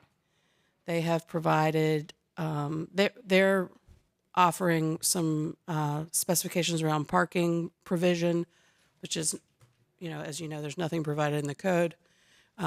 They've also provided for a crosswalk across St. Mary's Street, south of Johnson Street, 2 dogway stations, and they've also said there'd be a bicycle travel lane along West Johnson Street. This is inconsistent with the future land use map, which designates a good portion of the site as higher scale residential, but it is consistent with the urban form map and consistent with the plan overall.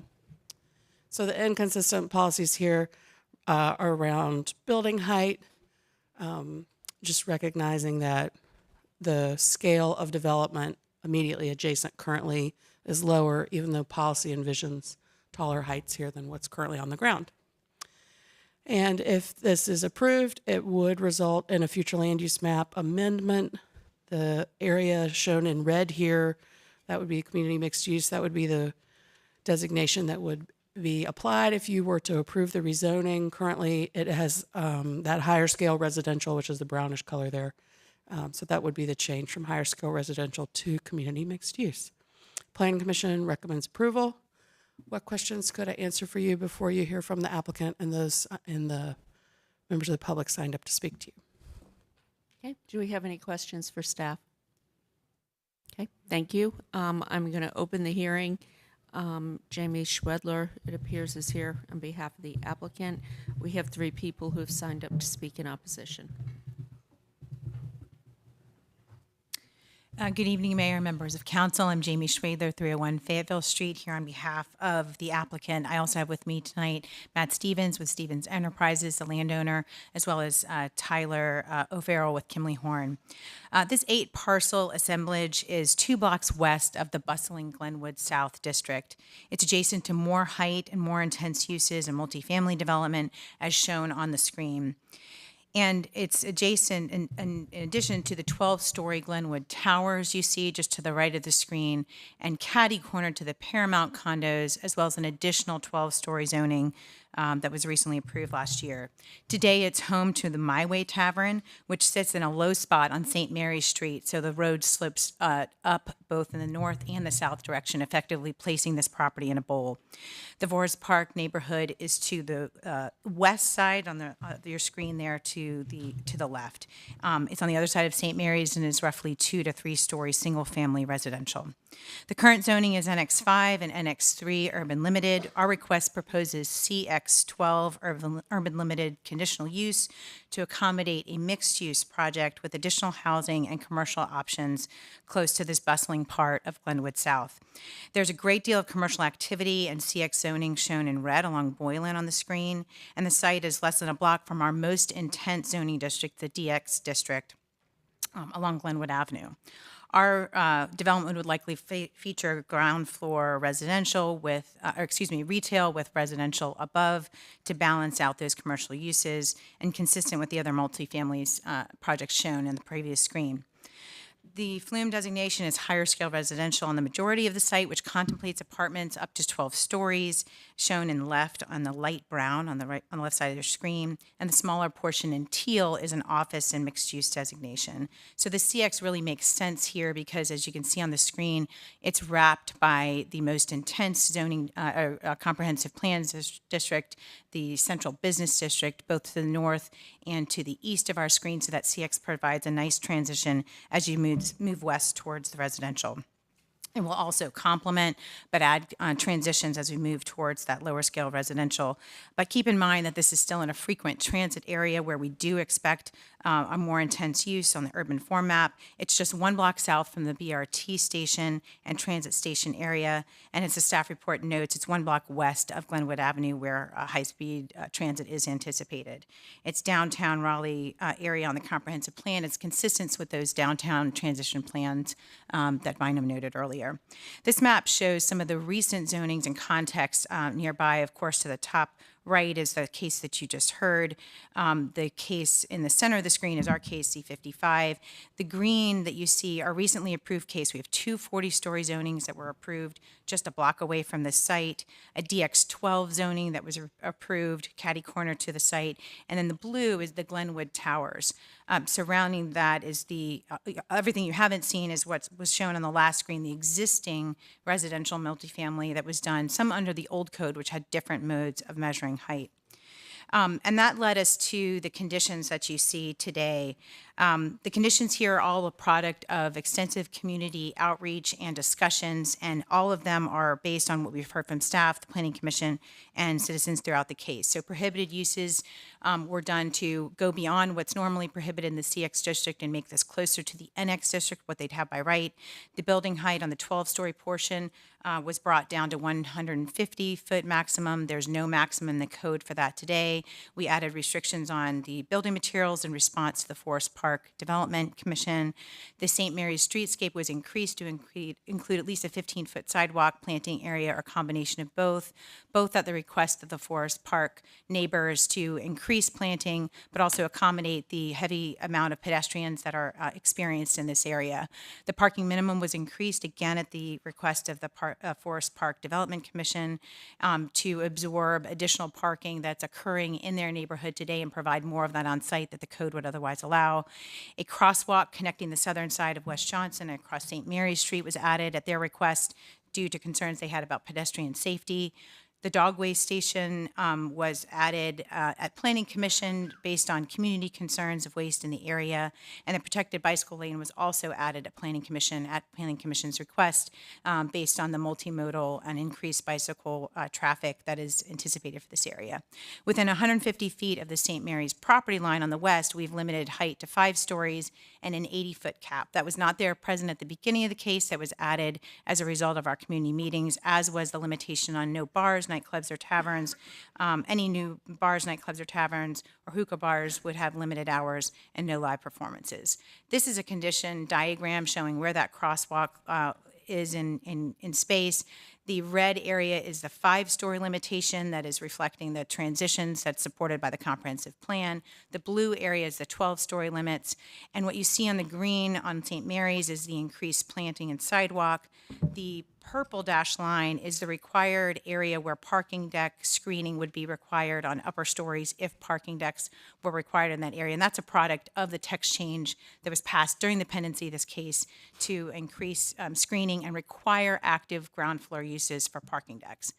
This summarizes our community engagement, which began with our pre-filing meeting in May, where we didn't have a transition down from the 12 stories. We added that based on feedback requests, and then, of course, have limited that down to the 80-story limit that you see today. There's been extensive movement based on all of those comments from the neighbors, and this chart just provides the concern that we heard, much of it based on the existing noise, light, kind of nightlife activity that's going, and how our 5-story portion could really serve as a buffer between the bustling 40-story, stepping down to 12, stepping down to 5, and adjacent to the Forest Park neighborhood. This context also helps you understand a little bit about what we say when there's a 12-story portion and then the 5-story portion and how we sit in a bowl. So the developments to our north and south have 5-story elements that are 72 feet in height. However, they're about 8 to 13 feet higher in elevation than we sit. So even if we had an 80-story limitation, as we do on the 5-story portion, it still could sit lower than those existing developments that were built at 72 feet in both directions. And that's because those were built under the old code when height was measured differently. So we've tried to make that equitable. We also have an increased floor requirement that we're accommodating on our ground floor because there's a stormwater pipe that needs to be maintained by the city, and the city needs to maintain access. So we're proposing something that's reasonable and in line with what was approved before. This is the site context showing that 4-story portion and then the 72-story portion that's existing today to our north. This shows that portion to our south, and again, it steps up to about 72 on the southern portion. And this just summarizes the parking deck screening requirements. As you know, there were many cases going forward with their own requirements. The city has now passed these screening through a very long, year-long text change process that had additional comments, and we think that's sufficient. So again, consistent with the land use map and the comprehensive plan, recommended for approval by the Planning Commission, and we appreciate your support tonight. I'm happy to answer any questions. Thank you. Perfectly timed. Do we have any questions for the applicant? Okay. One question I had was related to the hookah bar. Yes. What is that?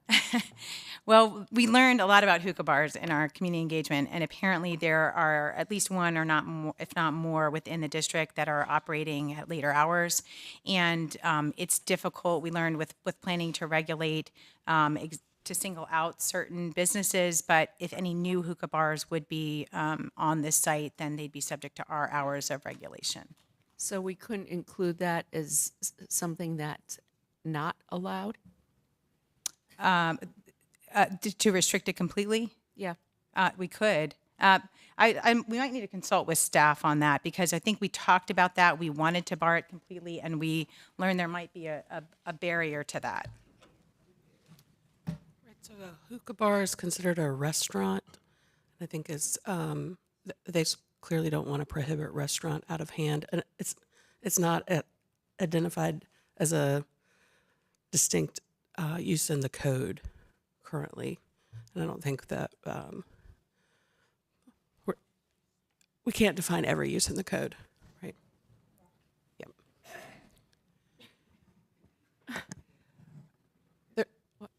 Can Robin follow up with us on this, please? Because I know what the problems have been, and I don't want to see that repeated. And if we can't do it, maybe we can just limit the hours so they could be open 2 hours, which means no one would do that. Yeah, Mayor, if I might, Pat Young with Planning and Development. We can certainly continue to work with the applicant as we have to try to define what is meant by hookah bar rather than just having a blanket.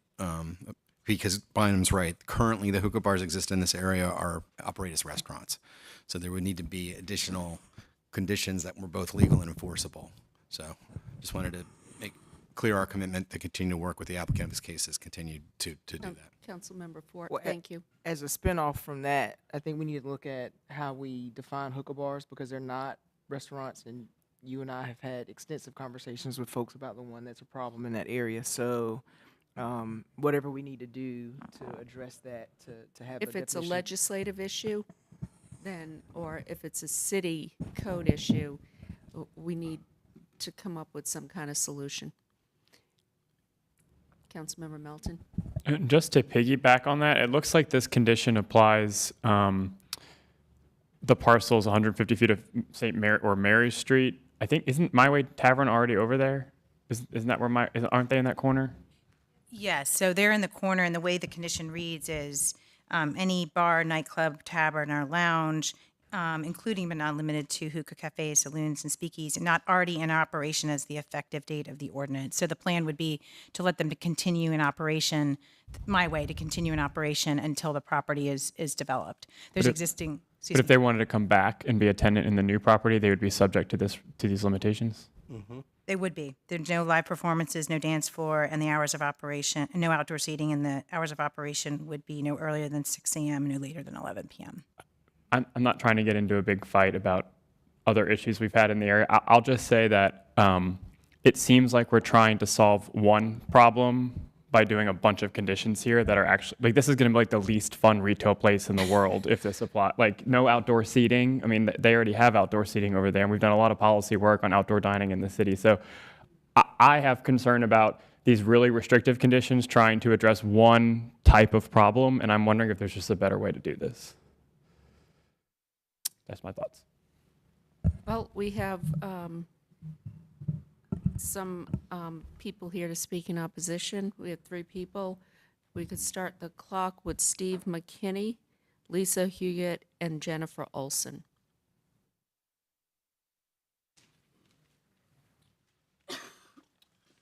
Hi, Steve McKinney, 807 West Johnson Street. Just briefly, the issue with the bar is not actually, I'm not even sure My Way to Heaven is actually the issue. It's the bar up the street is actually the issue. And it's just a lot of loud nightlife, 2 a.m. in the morning, lots of times it wakes up my family, my kids. And we've called numbers of times, but the Raleigh Police Department is just too understaffed to be able to take care of it. And St. Mary's is also a boundary zone for them. And so you have 2 different departments that are kind of covering that area. My main concern here is with the parking. Thursday through Saturday night, I can't park in front of my own house. I usually end up parking 3 or 4 blocks away and having to walk back. The St. Mary's apartments that are just across the street from us have 1 bedroom. 1 bedroom is 1 parking spot. And so they have a much better setup than what is proposed here by the half of a parking spot per unit. I'm also concerned for the safety of the folks in Glenwood Towers. They walk in front of my house and across that street quite often, often in motorized wheelchairs. It's very hard to see. Could you slow down a little bit and lift the microphone up? Sorry. It's very hard to see when you're pulling onto St. Mary's from Johnson. And a number of times I've seen folks almost get hit. Just this last year, if there was a car turned up over, that my family and I rushed out to try to help out because there was a truck parked out front of the My Way Tavern and folks couldn't see around it.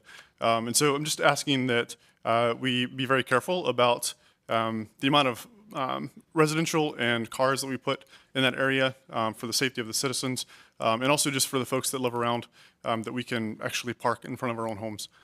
That's it. Could you stop the clock? I have a question for you. Do you live in an area where there's restricted parking? There's no restricted parking on my street. Okay.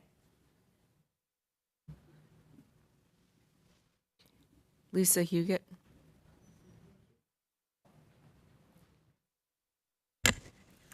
Mayor Baldwin, you can thank me for adding the hookah bar into this discussion. I specifically asked for that at one of the neighborhood meetings. Thank you. In terms of, and the reason that it was listed as number of hours as the restriction was because hookah wasn't as an identified use in the code, is what I remember from the meeting. I'd first like to say that Jamie and the Parker Poe Associates have been really responsive to the concerns of the neighborhood. You can see by the number of meetings they've had and the number of accommodations that they've made. So I'm not really in opposition, I'm more quasi. I have some questions perhaps for the city. I like the fact that they have taken the landscape into consideration because it's a big dip, so they can accommodate a 12-story building. I think that works really well. I had to rewrite all of my notes because I had a lot of questions for Jamie and I talked to her beforehand. There was also talk about traffic and pedestrian safety, like Steve mentioned. Widening the sidewalks is part of that, but more may need to be done during the traffic analysis by paying particular attention to motorized wheelchairs that come from the Glenwood Towers. There was also a lot of discussion with regard to the parking deck, but I'm very excited to have a huge art installation there. And one idea is maybe you take it to the adjacent neighborhood and make a contest out of it. On the parking minimums, has there been studies of similar mixed-use parking decks in Raleigh to gauge the adequacy of the spillover or the spillover into the neighborhoods of 0.5 spaces per unit? I think that that would be a good study to have to see what actually happens, and because there will be parking issues in this tight area.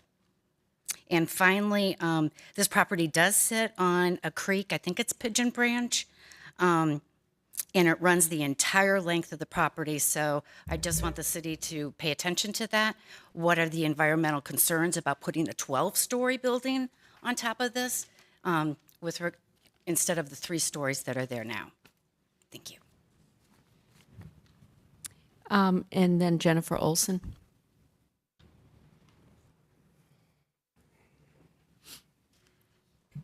Hi, I'm Jennifer Olson. I live on West Johnson Street, 900 block. Been a resident for 18 years, and I'm part of our development committee that has worked with Jamie and the owner and talked about the conditions. We've done our due diligence. We're opposed to the rezoning as is, because there are still some major issues with the height, and the location of this site is very unique.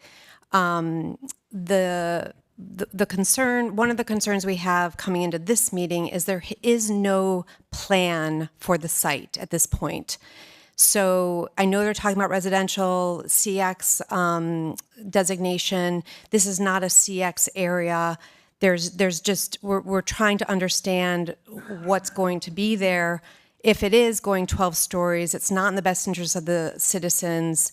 And finally, it's not consistent with the comprehensive plan, major policies, a future land use map, and the small area plan that we worked so hard on to, I can't change it. Can you help me change that? You can use the arrows in the tray. Oh, yeah. Perfect. Okay. Is that working? No.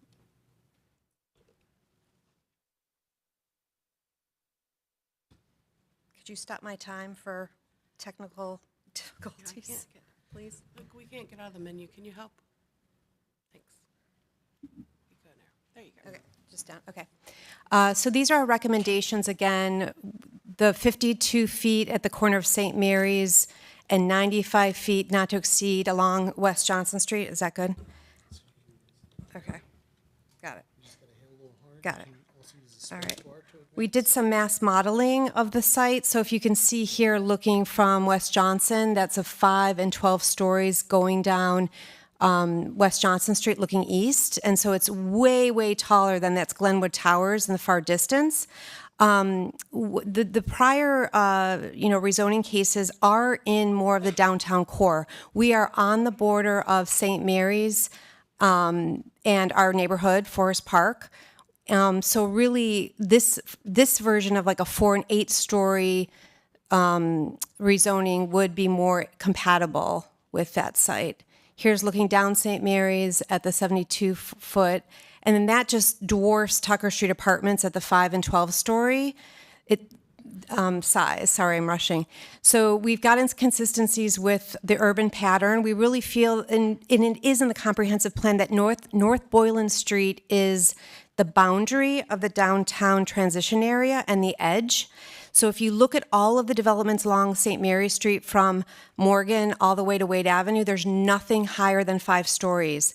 That is the precedent that's been set, and there's nothing higher 12 stories beyond North Boylan coming east. It's inconsistent with the downtown transitions. It does not taper into our residential neighborhood.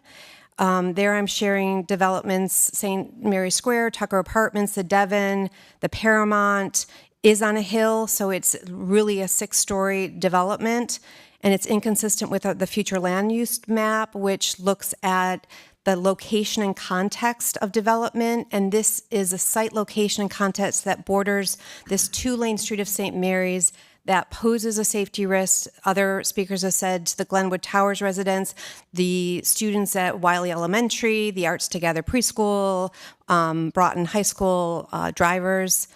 And I just want to end with the inconsistencies with the small area plan. Thank you. Thank you. I just have something for staff I want to clarify.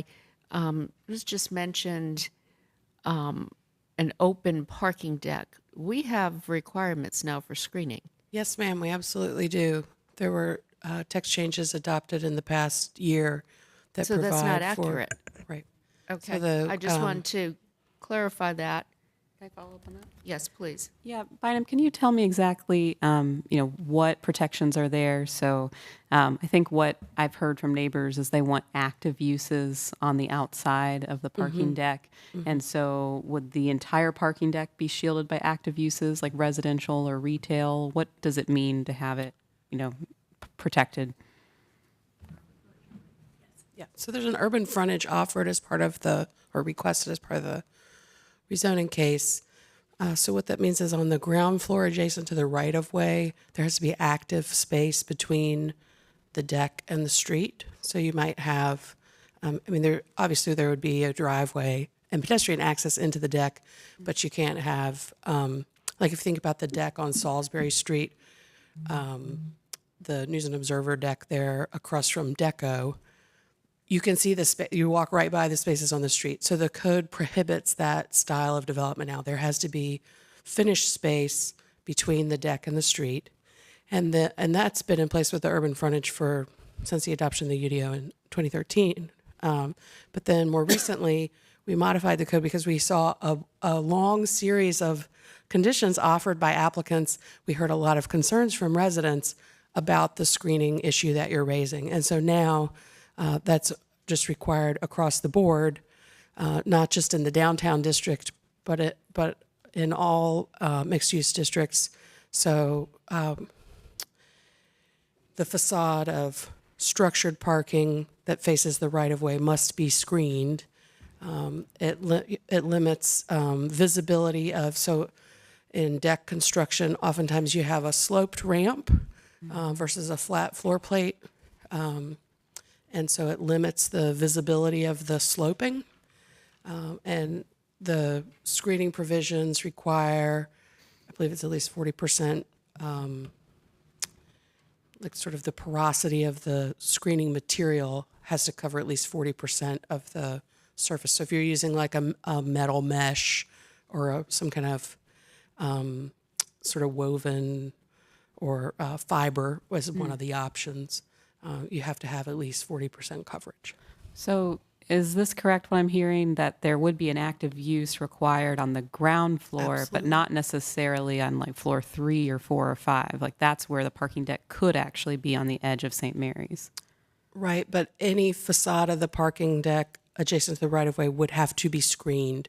Right, but not necessarily with an active Right, use. so light coming out of the deck would be controlled. The visibility into the deck would be limited. It's really meant to, I think kind of two points, so that what you're looking at is not the guts of the deck, and also so that the light of the deck is not spilling out into Yeah, I think the concern that neighbors have brought up is just it being very close to the St. Mary's side, even on the 3rd, 4th, 5th, whatever floor. And then you have the noise from that. So there maybe the site is not there, but there is still a noise element perhaps to it. So that's, anyway, something that was brought up to me. So I'm trying to understand that. Thank you. Mayor, did you have a few more things? I have some things too. Good. Yeah, just a couple other questions. And can you remind me, is retail required in this, or is it just an option? It's an option. An option. Okay, I think this is just another case where I'm thinking about that. Right now, we have some active retail uses, and I think it was at our last meeting or early January, we had even a retailer from this very building who came and spoke to us about thinking about how do we maintain, businesses that are going through redevelopment. So that might be something that just I want to check in on before this case. We have a decision made. And then I think let me see my last question here. On parking, so I heard the comment about concerns about parking in front of folks' houses. What is the process to require some kind of parking permit for people that have a home, in this area? Is there a process like that? I've seen in other cities that have a lot of, kind of these competitions for parking spaces. I don't know how that works for Raleigh. Right, so we have a residential permit program. Residents can work with the transportation department to participate. I believe you have to have a certain amount of willingness from your neighbors. Jason Myers is here from Raleigh Transportation. Could probably speak more specifically if you're interested in that. We've had a lot of success with that in areas where we see residential and mixed use rubbing elbows. Yeah, maybe just real quick, what would be the process for them to pursue that if that was their interest? Jason Myers of Transportation.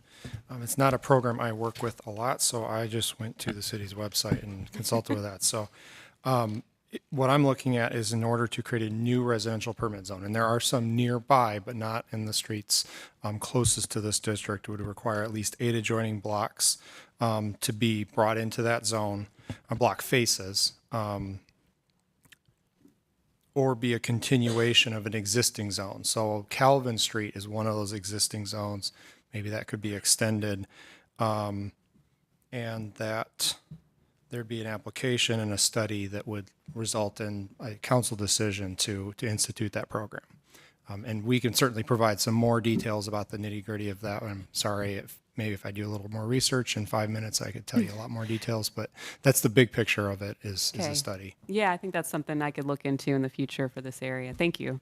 And let's see, I think, I'm ready to make a motion to keep this case open. I think there's a couple of conditions, perhaps, that the applicant may be considering on Round Heights, especially on St. Mary's. I think there's still some conversations going on with neighbors on that. I don't know if we need to set a date for when that would If be. you could defer this to March 7th. That's fine with me. Yeah, to defer this case to March 7th. And my other question is, could we do it in the daytime? Of course. Okay, March 7th during the day meeting. Okay, all in favor? Aye. Anyone opposed? Okay, Councilmember Branch, did you have a question? It was just a question because Johnson Street is not flat. It kind of is like a bowl reverse. And I was wondering, 12 stories, where is it height measured from on that street? If the whole street is 12 stories, but how do we do that when you have a street that's not, that kind of arches? Because if you go from St. Mary and drive down it to Borland, you're basically going to go up and come back down. And since we're holding this, you can answer it later. Thank you. But that's a question I have.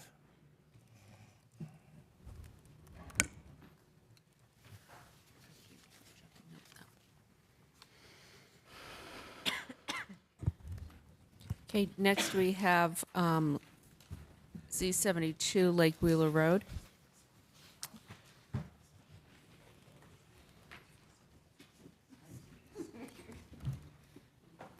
Yes, ma'am. This is a request to rezone about 50 parcels that total just over 30 acres from a variety of different districts here. You can see that the existing zoning includes R6, IX3, there's some NX3 and some CX3 also in place currently. All of it would be rezoned to CX20 with an urban limited frontage and conditions. It's inconsistent with the future land use map and the 2030 comprehensive plan. Planning Commission recommends approval by a split vote. So this is an aerial view of the site. You can see we're southeast of Dorothea Dix Park, west of Saunders Street. So the parcels cover area between Lake Wheeler and South Saunders. And I want to share this with you before we look at conditions. So while the request is for a 20-story height limit, they are limiting where 20 stories would be allowed on the site along Lake Wheeler. You can see this area outlined in pink is the 20-story area here, and then also some parcels closer to Saunders here would allow the 20-story height. The majority of the remainder of the site is limited to no more than 12 stories, so they're limiting less than what is in the 20-story district per se. They've identified the Baker parcels here. There's a condition I'll explain in a minute that refers to these parcels with the yellow stripes. And then the northern R6 property is identified on this exhibit with some polka dots, and they are providing for a transition there, provided there's not an extension of Dal Adams Street there as a public street. So in the event that development is right up against those parcels, that there would be a transition provided there. So conditions here provide for some limits on uses otherwise allowed. They've made some specifications about how they're going to treat light fixtures. There's that neighborhood transition yard that I mentioned, unless a street is constructed there. They've limited their development entitlement to 3,000 dwelling units, 1.5 million gross square feet of office use, 200,000 square feet of retail use, or 500 hotel rooms. And then, those are set up as a sort of a series of options.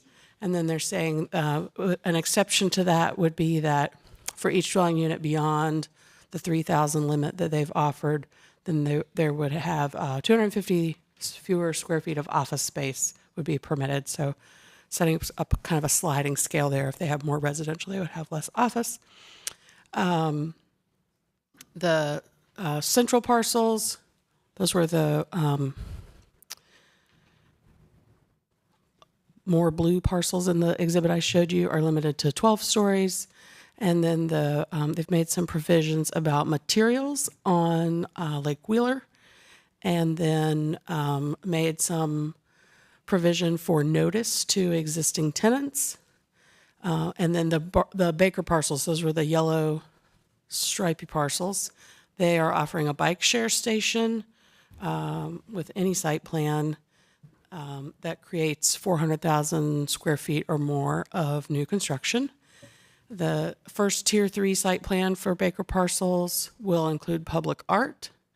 The first of one of 4 Tier 3 site plans submitted for Baker parcels would include green stormwater infrastructure. And the second Tier 3 site plan submitted for a Baker parcel, they are making a contribution to the Walnut Creek Corridor Fund, which was established as part of the Downtown South rezoning.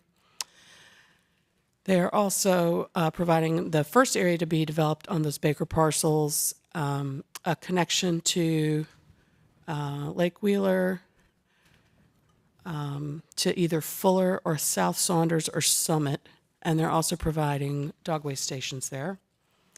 And then they are offering that development above 800,000 square feet of office, and a minimum would provide a minimum of 300 parking spaces allowed for public use after 5 p.m. on weekdays and on weekend hours within a quarter mile of the Lake Wheeler right-of-way.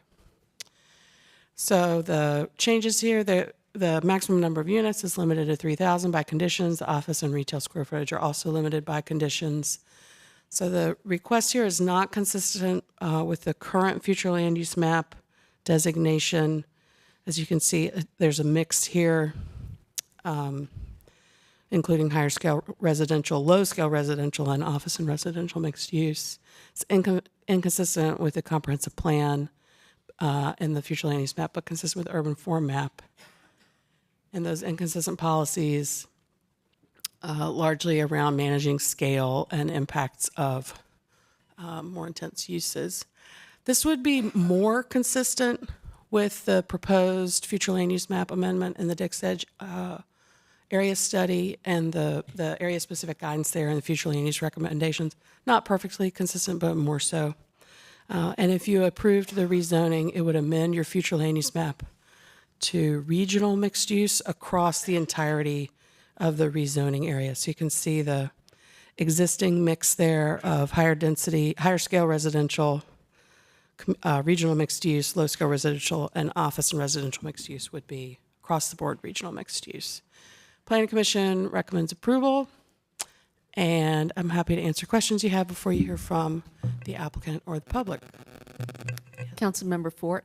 You had 2 folks on the Planning Commission that were opposed. Could you explain what their opposition was based on? I think most of the concern was around the height. I can go back and confirm that for you, but I suspect it was height. Okay. I'm going to open the hearing then. We have 4 people signed up to speak in support and 4 people signed up to speak in opposition. We'll hear first from Molly Stewart, representing the applicant. Thank you, Mayor Baldwin and councilors. Molly Stewart, Morningstar Law Group, 421 Fayetteville Street. I'm here this evening with Prentice Baker of Baker Roofing. I'm representing the applicant team. And because we do have other speakers, I want to keep my presentation to a couple of key points tonight. First, why is density needed here at this location? And second, how has the applicant worked over time to stitch that density into the surrounding area? So to begin with that first question, why here? As you see on your screen under the growth framework map from the comprehensive plan, this location is downtown. This is part of the downtown regional center that exists between South Saunders and Lake Wheeler Road. The surrounding zonings in the area reflect that reality. You see some much taller zoning or equivalent zoning in locations even further from the downtown core than this location. Additionally, the Dix Park Master Plan supports density around the park edges, specifically calling its Lake Wheeler frontage the gateway, and that being the gateway to downtown. Also calling out the need for density and for mixed uses for safety for users of the park. Lake Wheeler Road is the city's only realistic opportunity to create a hard urban edge for Dix Park. The kind of urban edge that creates what you see on your screen, the sort of magical boundary between the city and nature that's really a defining characteristic of many of our great urban parks. So to get to the second question, how have we adapted this proposal to the needs of the location? Since initially filing this request for just the Baker roofing parcels, and that's what you see on your screen, we have worked very hard with the neighbors to understand and to address many of their concerns. In addition to our 2 required neighborhood meetings, we've had conversations with representatives from the Dix Park Conservancy, as well as the Partners for Environmental Justice, and countless individual meetings and conversations with neighbors. Many of those neighbors have since joined the request. In addition to that, we have added many conditions. We now have 14 conditions offered on the site. We've attempted to be extremely responsive to what we've heard. I don't want to rehash everything you heard from Ms. Walter, but we have prohibited certain uses that were requested. We've added that height cap for the central parcels also as requested and also as supported by at least one version of the Dix Edge study that we've seen, the draft study. We've added public art, green stormwater infrastructure, a bike share station, which is also strongly supported by that draft Dix Edge study at this location. We've included 300 public parking spaces supporting Dix Park. This would take, if constructed across Lake Wheeler Road in the park, this would take about 2 acres of surface parking or a deck, construction of a deck. There are many others, as you heard from Ms. Walter. So in short, the proposal in front of you represents over a year of working with individual neighbors and with community groups, and it reflects so many of the ideas that we heard from those groups, and as well as the policies of the Dix Edge study, the draft Dix Edge study. The proposal supports the compact mixed-use growth of downtown, as well as the transformation of Dix Park. For all of these reasons, the request is reasonable, it's in the public interest, and we respectfully request your support in helping downtown to grow in this area as supported by the comprehensive plan. Thank you. Thank you. We also have Jennifer Truman, David Lockwood, and Chris Powers signed up to speak in support. There's 4 minutes and 19 seconds left. Is Mr. Lockwood or Powers here? Could you come up to the podium as well? Good evening, y'all. I'll be brief, give everyone a chance to talk. I just want to say that I think most of you know that this project is actually pretty approvable now. It's really reasonable. There's been a lot of community engagement. I know you'll hear from some folks in the community that are against this project entirely, and also hear from some folks that just want to be able to have continued conversations about how it evolves. And I think that you have to stop debating whether this case or any of the other cases are perfect. There will never be a perfect case, but there are cases that are good enough. And there are cases that give community members what they've been asking for a long time. Many people said that they wanted developments just like this throughout the Dix Park Master Plan and throughout the Dix Edge study. It's your job as leaders to make the call and think of the greater public good of the city that projects like this make happen for neighborhoods that have been neglected for decades. Councilor Harrison, you continue to claim that you are not an anti-development counselor. Start approving some projects and proving it.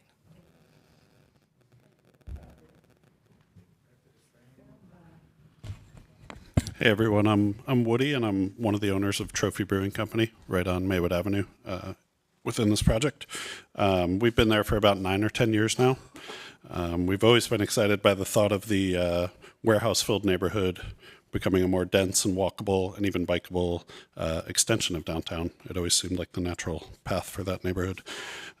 We hope to stay and be a part of the potential growth, as the density is, of course, exciting to our small local business. I think it's also worth saying that the way this rezoning is happening via the owners getting together rather than out-of-town entity coming in, it allows the long-term property owners to benefit rather than that out-of-town entity. We're hopeful that the rezoning passes because the more people that we have living and working here means more businesses like ours can thrive in this area. Thank you. And Mr. Powers is not here. Okay, thank you.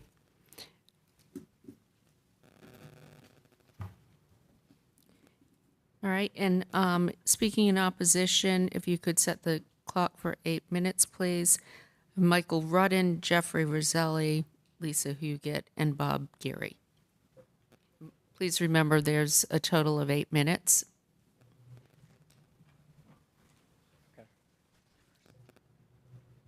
Good evening. Michael and I have been working together on this. He's asked me to speak first. So my name is Jeff Roselli. I'm 1535 Carolee Mills Court. I'm a 19-year resident of historic Carolee Mills in the Carolee neighborhood adjacent to the proposed rezoning. I want to begin by saying I'm pro-density and spoke in favor of the downtown south rezoning for 20 and 40 stories literally in our backyard because of its alignment with long-range plans for the city of Raleigh. Well, this rezoning now in our front yard is not similarly aligned. Our community has been engaged throughout the process and worked diligently with the applicant's legal team and have seen some progress with this case since its inception as a blanket 20-story rezoning. I've got it illustrated here with Walnut Creek to the left, the wetlands, Carolee Commons, the 3-story housing on Maywood Avenue, and then this at 20 stories across the street, which has since been conditioned down to 12. However, the staff report indicates numerous inconsistencies with the 2030 comprehensive plan. We are not satisfied with this case as currently proposed and believe it would benefit from additional scrutiny and opportunities for refinement by referring it to a committee. We ask that the City Council consider what is appropriate for this area and apply the recommendations of both the Southern Gateway Corridor Study and recently completed Dick's Edge Area Study, which you still have yet to hear, which recommends site-sensitive development. This area has been given significant study, and that should guide the appropriate level of intensity. Lacking a plan, from the applicant, stakeholders in the Carolee neighborhood have delved into those studies and developed our own plan with suggested story heights that we feel are in better alignment with the area studies for this district and represent a reasonable compromise that allows for a significant increase in density with higher building heights at the edges, along Lake Wheeler, along South Saunders Street, and lower building heights adjacent to single-family residential neighborhoods. We propose 7. Having seen where the case stands now at 12 and 20 stories, there are issues that remain unaddressed. Additional measures such as stepbacks at Maywood Avenue and questions that we would like to see answered at the committee level center around story heights and additional stormwater controls. Thank you for your time and consideration of this request. It's complex and it impacts over 30 acres and deserves additional attention in committee. Thank you.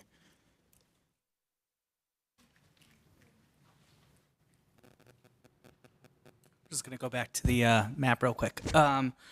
So my name is Michael Rudden. I live at 601 Maywood Ave, the single-family homes right in the center of this map here, south of Maywood Ave. I'm speaking on behalf of my neighbors at Carolee Commons. We support rezoning in principle, but we recommend that Z7221 is not approved as requested and is sent to committee for additional deliberation and conditioning. The reasons for this include those outlined by Jeffrey Roselli on behalf of Carolee Mills, with whom we are in alignment. Those reasons are primarily, 1, this rezoning does not have a development plan attached, and thus there is no further opportunity for neighbors to have input beyond the rezoning process. The requester is not intending to be the developer. 2, height. 12 stories with urban frontage across Maywood from single-family homes is too tall for a human-scale neighborhood, and there's no transition this steep in a neighborhood in Raleigh today. We have no issues with the edge along Lake Wheeler or South Saunders being as high as requested. We would support heights that are human-scale, 7 stories or below, along Maywood Ave. We talked about step-backs and stuff, so that's a big opportunity to improve that. 3, I think this is commercial mixed use. I think people, just general comment, would prefer to see residential and have this be a really thriving neighborhood. 4, keeping consistent with the spirit of the Dix Edge study and other regional studies that recommend respecting the area's historical qualities and creating transition areas at neighborhoods. And then 5, stormwater management, asking them to exceed city standards to help reduce impacts. We experienced some flooding along Maywood Ave and at Carolee Mills today. Thank you. Is Lisa Huguet still here? And then Bob Geary. There's 4 minutes left. Okay, Lisa Hewitt. Here we go again. With this rezoning, approximately 40 NOAA houses, naturally occurring affordable houses, will be demolished, and in its place, 3,000 market rate units with no affordable or subsidized units. By comparison, the Waterworks property is being developed with affordability at its core, but with only a tenth of the number of units. Here's another grand development near transit, near amenities, like healthy food at the farmer's market that has all the hallmarks for including affordable housing, but hasn't. Are we going to continue to accept this? This development is also putting the NOAA neighborhoods to the north, south, and east at risk of increasing property taxes that some cannot continue to afford. In addition, putting 20-story towers right next to these neighborhoods is inconsistent with the comprehensive plan. Planning staff has consistently said that 4 to 7 stories are more appropriate for those types of transitions. I'll leave the rest of the time to Bob.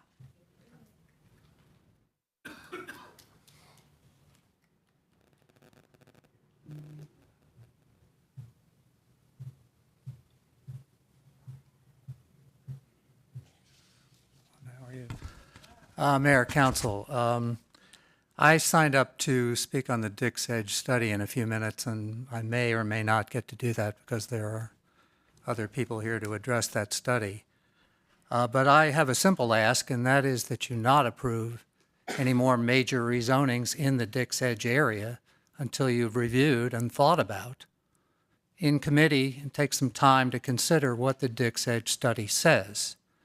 The Dix Edge study to me says development pressures are great in this area, and if allowed to move ahead unfettered, will wipe out affordability in these near urban neighborhoods. Affordability is, to me, the issue on the table here. 3,000 units, as Lisa said, not one of them meant to be affordable. 16,000 units were entitled in downtown South, and none of them are to be affordable. I don't remember the number in the merged capital case, but it's in the thousands, none affordable. So we're building a luxury downtown, and apparently we're considering building a luxury Dix Edge. I said to Wanda, my friend, the other day, that the vision for Dix Park had equity at its core. And she laughed at me. The vision for Dix Park did have equity at its core, but it does not have equity in its execution. And this council has the time and the opportunity to put equity into the planning for Dix Edge.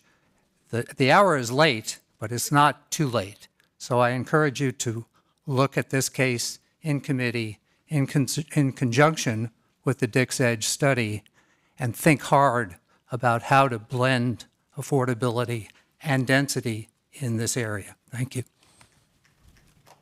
Thank you. Okay. Councilmember Harrison. I'm ready to make a motion, but just want to leave it open if y'all have any questions, anything you want to bring up. Councilmember Patton. I just wanted to ask the applicant if there had been any discussions about affordability in this development.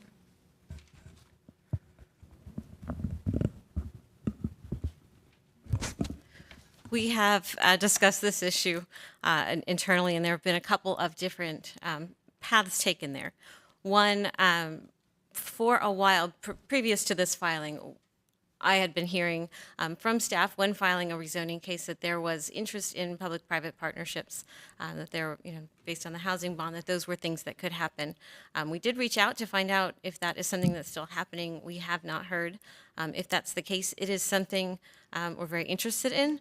And to give you the background on that, the reason for that is these owners, this large group of owners, you saw the map, these aren't developers. And so not only they're not developers, they're not developers with expertise in affordable housing. It just becomes very difficult for them to know how that can be done. Even for a developer, it can be difficult to predict that and to commit to that in the future. So this group has had a special difficulty with that, making this group very hopeful that those partnerships could serve their intended purpose and create that incentive that the Draft Dix Edge study refers to make that happen through another path. Okay, thank you. Any other questions? Councilmember Harrison. Yeah, I just want to say that I do look forward to approving developments that do include affordable housing, that do have density transitions in mind, that are thinking about neighborhood scale communities. And so what I think would be best for this case is to move it to GNR at the end of February for discussion. I have a lot of just questions that I'd like to go through in committee, so that's going to be my motion that we pick it up then. And that would be February 28th at 4 p.m.?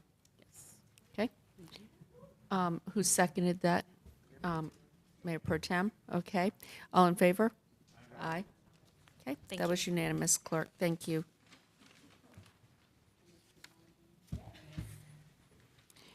Next, we have rezoning Z6222 Crosslink Road. Yes, ma'am. No one has signed up to speak in opposition, and this is also a case where attorney is present and can speak in support. Bynum? Yes, ma'am. This is a request to rezone about 10 acres from R6 and R10 with conditions to R6 across the board with conditions. This is consistent with future land use map of the 2030 comprehensive plan, and Planning Commission recommends approval. So you can see this is the west side of Crosslink and also north of Crosslink, east of Garner Road. Here's an aerial view of the site. You can see there's largely surrounded by residential. Biltmore Hills is to the north, and there's a fair amount of undeveloped land nearby. A couple of views of the site. So the existing conditions here that were are being removed only allow detached building or single-family development, limit residential units to 43, make some provision about cross-access to properties to the north and south, specify right-of-way reimbursement, some architectural characteristics of residential buildings, limit height to 2 stories and 35 or 35 feet, of 35 feet, prohibit parking lots between building and the street, and require a transit easement dedication. So what they are keeping, or the condition they are offering, instead of all those other things, is a pedestrian connection between the internal pedestrian network and the required greenway easement, which would connect up to the park. So the entitlement here is increasing. It could be significant if they use the TOD bonus and provide affordable units. Still an increase if it's conventional development. This is consistent with the comprehensive plan and future land use map. No inconsistent policies were identified, and the Planning Commission recommends approval. What questions could I answer for you before you open the public hearing? Any questions? Well, I just, we did receive an email. I think no one signed up in time, but I know we received an email concerning a resident across the street in opposition about the bus stop and some issues there. Can anyone speak to any concerns or anything that you all have seen or faced? I know we just put this road on a diet as well, per se. Good evening. I'm Michael Moore, Assistant City Manager and Transportation Director. Mayor Pro Tem, we've not heard, I've tried to contact our our Assistant Director for Transit, David Eatman, have not heard anything back from him yet. But to my knowledge, we have not heard any issues with the bus stop there. We did put this on sort of a road right sizing with for some traffic calming, and we've gotten fairly good feedback on that. But I wish I could give you some more positive information about it, but I don't have information about the stop itself. Right, and that email was the only concern I've heard of this area, and I know a lot of the residents over there as well. So. Having looked at that, it looked like a lot of the concern was about activity at the bus stop. Correct. So, yep. and we will look into that. Okay, thank you. Well, and that's different than, okay. All right. Councilmember Patton. Sorry. The 59 additional units that are created in the TOD bonus, what are the levels of affordability provisioned by that? The TOD bonus specifies, I believe, 60% AMI for a period of 30 years. Thank you. So that, and just so everyone knows, when you hear 60%, that's what, at a 4%? So is that 60% an average, or is that? 60% of average median income. Right, but of the 59 units, do they all have to be 60%? I think some can be lower, which will be offset by some at a higher. Yes, I agree with you.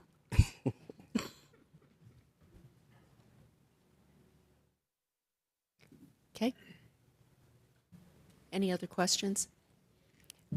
Okay, I'm going to open the hearing and want to remind you nobody's here to speak in opposition. So, you signed up, Tom, to speak in support. I'm Tom Johnson, attorney with Williams Mullen at 301 Fayetteville Street, Suite 1700, here on behalf of the applicant. Really, what the staff report said and the support from the Planning Commission really says it all. We're making a provision by changing some conditions and making the whole parcel zoned R6. Some of it was R10, so it just made sense for it to be consistent to allow for some more housing options in this area. And that's pretty clear in the staff report. But I'm available to answer any questions you may have. It is in a frequent transit area, which is a good thing. Yep. Okay. Does anybody have any questions for the applicant? Okay. I just want to say thank you for being consistent. I'm going to I always like to be consistent. I'm going to close the hearing then. Do we have a motion? Yes, Mayor. I move to adopt the proposed consistency statement dated January 24th, 2023, containing the agenda materials, and to approve the zoning amendment with the adoption and effective dates described in the agenda items under recommended action. Second.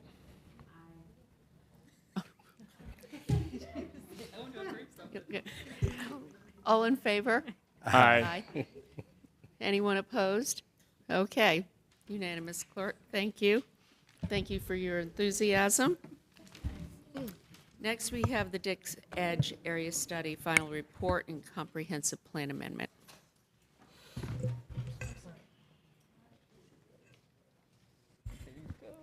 Good evening, Mayor and Council. Hannah Rackow with Planning and Development.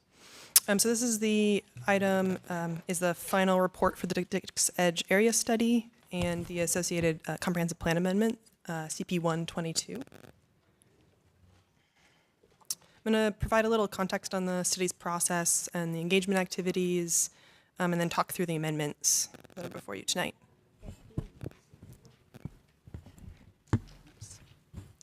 So the project began in fall of 2020 with some listening sessions and a series of visioning workshops.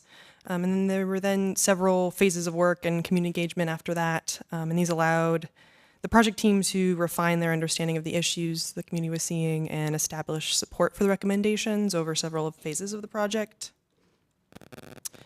Community engagement is the heart of any study like this, and the Dix Edge study employed a number of methods of connecting with the community. Virtual workshops and surveys formed the main events for each phase of the study, but we also held in-person events out in the community, and also used door hangers, yard signs, flyers, visits to local businesses, and connecting to local nonprofits and schools to get the word out, in addition to mailing postcards and letters. And then we also had a volunteer community leader group who provided guidance on our engagement strategy and how well the input was reflected in the study, and several paid neighborhood ambassadors or members of the community who helped with engagement. And out of that engagement, there were three main priorities that became clear: getting around the study area, walking and biking. Many of the study area's corridors have been very car-oriented up until now. Cultivating affordable housing. So the area has remained relatively affordable compared to the city overall. And addressing the risk of displacement of current residents. And this really gets a key motivator for the study, addressing the potential impacts of major public investments nearby. So the recommendations are summarized in the project's final report and implemented largely by the comprehensive plan amendment. But before I cover that, I wanted just to touch on a few other recommendations in the report that the city was able to get a jump start on implementing. So this includes pursuing a rezoning request of several city-owned properties. Coming out of conversation about priorities, the goal of establishing more affordable housing in the city area was identified, and the project team worked with Housing and Neighborhoods and Parks to identify some properties that the city already owns that could be used for development of affordable housing if they're rezoned. So that's another item, the next item on your agenda, Z5322. And then the streetscape recommendations for Lake Wheeler Road have been incorporated into that ongoing improvement project, and a few other projects are identified as for potential funding through the Public Project Community Support Fund. So the comprehensive plan amendment has several components. Includes a new section of area-specific guidance for the comprehensive plan specific to the Dix Edge area, as well as amendments to the future land use map, the urban form map, the street plan, and the planned bicycle facilities map. So I'm going to go through each of these now. Area-specific guidance section touches on several topics. Affordability policies support increasing housing supply in general in the city area, ensuring long-term management of city-owned affordable housing, and continuous outreach and education for existing residents on important topics like renters' rights, predatory real estate transaction, and homeowner rehabilitation. And the actions focus on producing materials that can support that engagement and supporting celebration of the area's heritage and history. Land use policies work with the future land use and urban form amendments. They support, add on to that to support higher building heights only when substantial public benefits are offered for the area. And they also support development along greenway trails that encourages the use of greenways for transportation and adds to the support for urban frontages that would require a more pedestrian-friendly urban form. And then the actions point towards city-initiated rezoning, Z53 again, and creating the development standards that would facilitate the greenway-oriented development. Connectivity was a major topic, and it is, those goals are really implemented through some of the other map amendments, but in addition to that, there's policies supporting greater street grid connectivity and infrastructure for all levels of users, as well as some actions to study the potential transit improvements, use of bus stop bulb outs, and the streetscape recommendations. And then the final category is natural resources. So these policies support future development, incorporating features that are going to support ecological balance and education about natural resources. So that includes things like stormwater infrastructure, educational signage.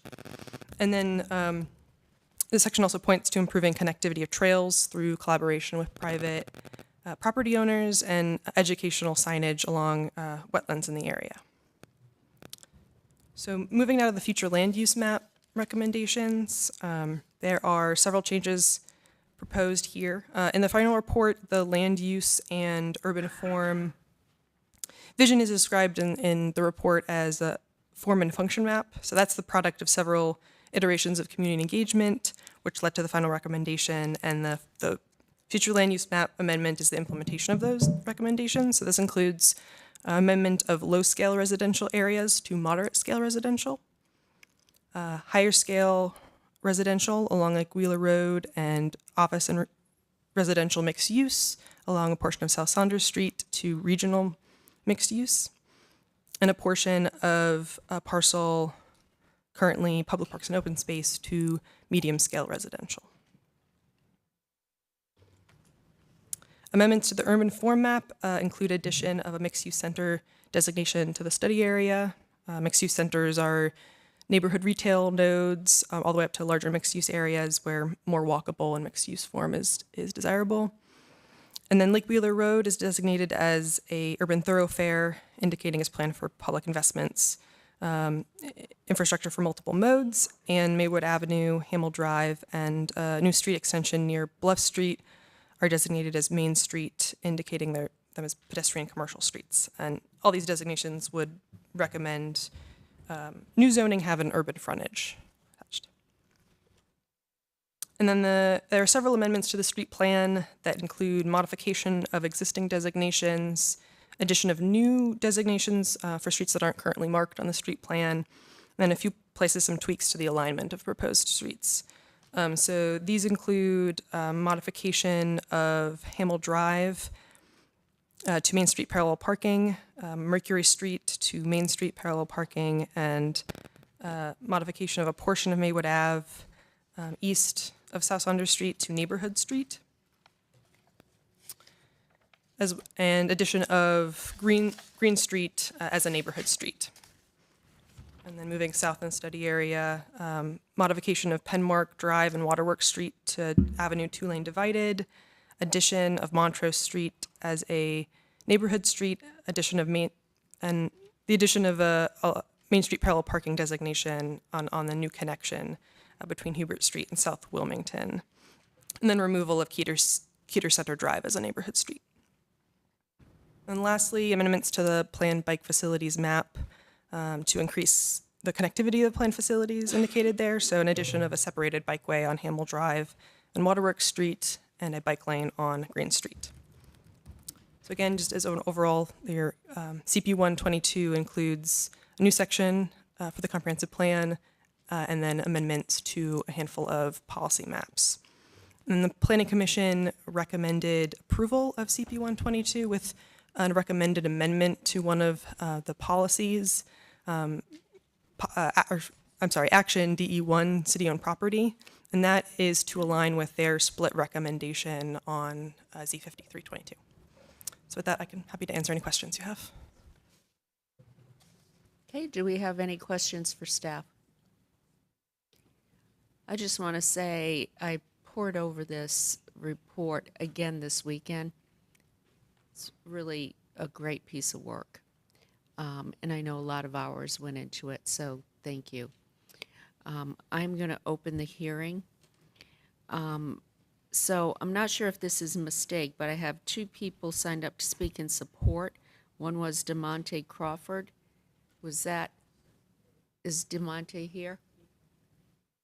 Oh, did you make a mistake in signing up in support, or what do you?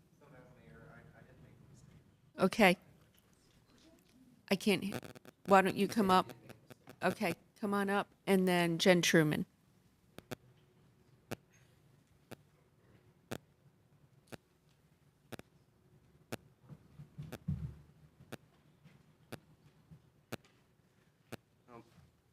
Before I start, I just wanted to know why did you think it was a mistake for me to sign up in approval?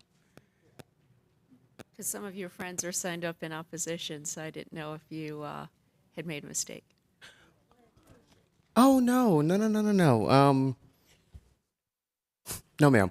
So good evening, everybody. I'm going to be kind of quasi, as Lisa says, regarding this proposal. As Miss Wanda Gilbert Coker said, Dix is actually sits on a plantation, and as many of us know, we would go to church on Sundays, and when we would go into church, the first thing that they would say is, first giving honor to God who is head of my life. I like to say that I'm glad to be in the house of the Lord one more time, because he brought me from a mighty long way. I could have been dead, sleeping in my grave, but God is good all the time, and all the time God is good. He's a bridge over troubled waters. He's a mother to the motherless and a father to the fatherless. a doctor in the sick room, and a lawyer in the courtroom. He's the lily of the valley, a bright and shining star.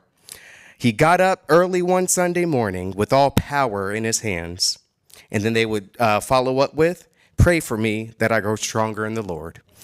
And so regarding the Dix Edge, as Lisa said, I'm quasi regarding this. Reason why, Madam Mayor, I do stand with the city of Raleigh in pertaining to affordable housing, but as one of the speakers with the Mordecai rezoning advised that it would have to be, in order to live in that area, you would have, two-person would have to make about $60,000 and the rent would be about $1,500.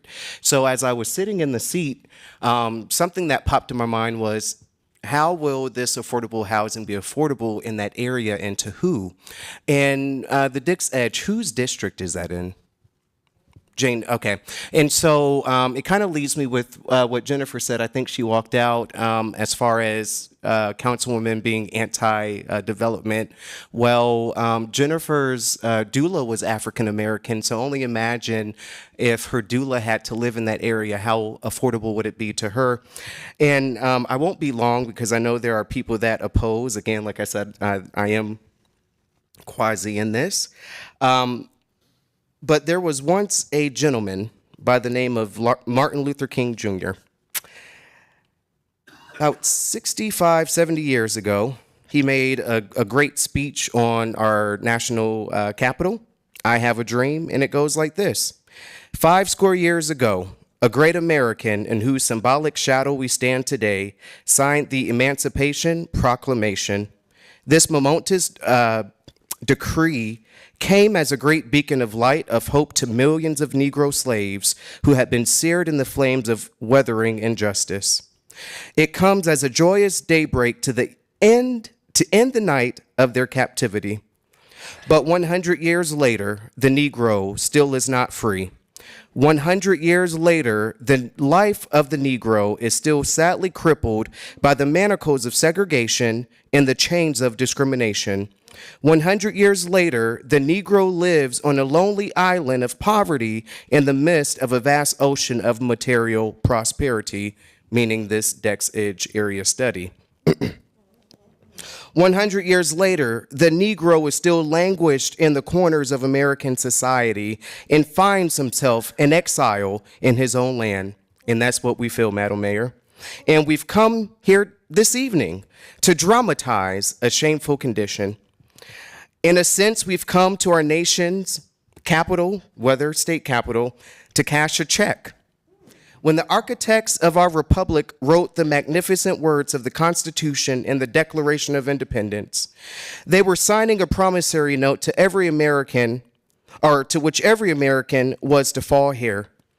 This note was a promise that all men, yes, Madam Mayor, black men as well as white men, would be guaranteed the unalienable rights of life, which is housing, liberty, and the pursuit of happiness, which is housing access. It is obvious today that America has defaulted on this promissory note, and so far as her citizens of color are concerned, instead of honoring this sacred obligation, America has given the Negro people a bad check, a check which has come back marked insufficient funds. But we refuse to believe that the Bank of Justice is bankrupt. We refuse to believe that there are insufficient funds in the great vaults of opportunity of this nation. And so, we've come to cash this check, Madam Mayor. A check that will give us, upon demand, the riches of freedom and the security of justice. We have also come to this hallowed spot to remind America of the fierce urgency of now. This is no time to engage in the luxury of cooling off or to take the tranquilizing drug of gradualism. And that's having been elected and being able to sit on council. You have to do the hard work, Madam Mayor. Now is the time to make real the promises of democracy, giving the land back to the people of Raleigh for Dix. And now is the time to rise from the dark and desolate valley of segregation to the sunlit path of racial justice. meaning that our black children, our black boys and girls should be able to ride on those bike trails and be able to walk from different parks, Madam Mayor. And so I stand, though my colleagues who oppose this, I stand with them in saying that if this is something that the city wants to do, Madam Mayor, that you bring a motion to the rest of your colleagues that we continue this conversation on the Dix Edge study, and I will leave this to my quote unquote opposing colleagues. Madam Mayor, thank you for the minutes.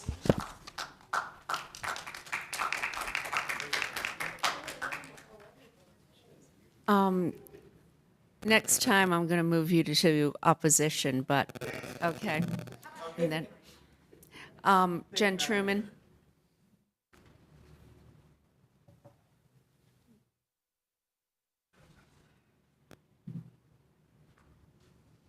Hey y'all, Jennifer Truman.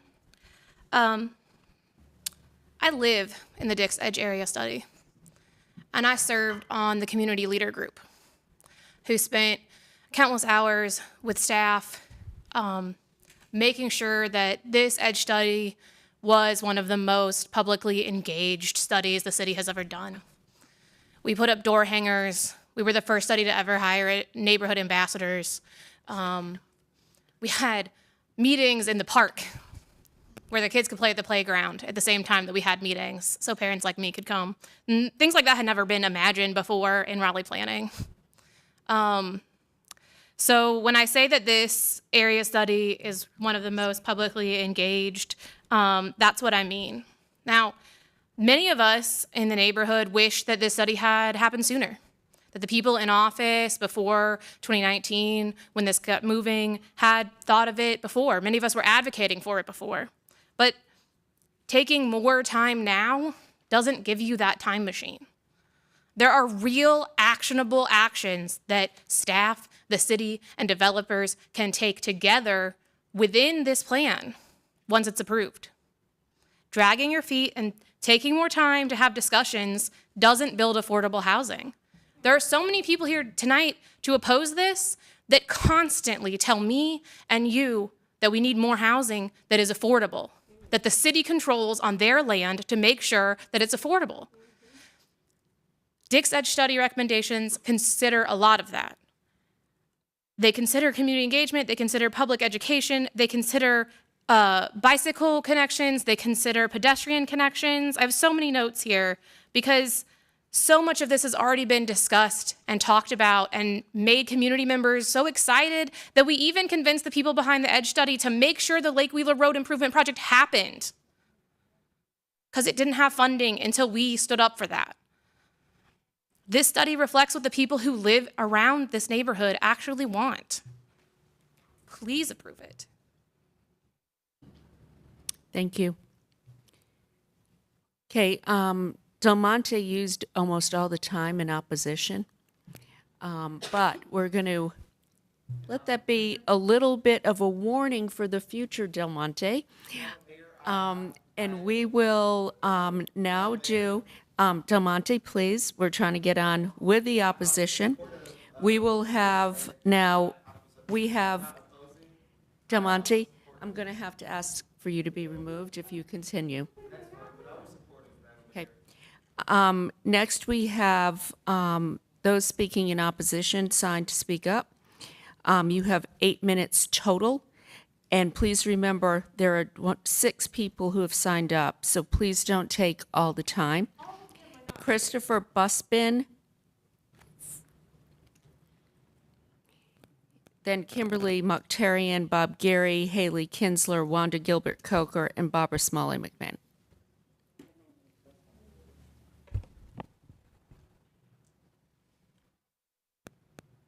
Hi, my name is Chris Busbin. I live on Fayetteville Street in Carolee. I'm here as a spokesperson for members of the Carolee community, which is at the center of the Dix Edge area study. These images are taken from the Dix Edge area study and illustrate one of our primary concerns, the designation of Fayetteville Street in Carolee as urban corridor. Urban corridors are defined as allowing for a max of 8 stories and up to 12 with public benefits and are generally suited for major roads. This is a view facing south along Fayetteville Street. This is not a major roadway, but in fact a quiet neighborhood road. Fayetteville Street is lined with single-family homes, Eliza Pool Park, Mount Hope Cemetery, Walnut Terrace Affordable Housing Complex, and Washington Elementary School. For this reason, traffic calming efforts have been initiated by the City of Raleigh to discourage cut-through traffic and decrease vehicle speeds. In addition to lowering the speed limit, the city has installed traffic calming measures along Fayetteville Street as pictured above. And I'm going to skip a few slides to make sure that everyone has time.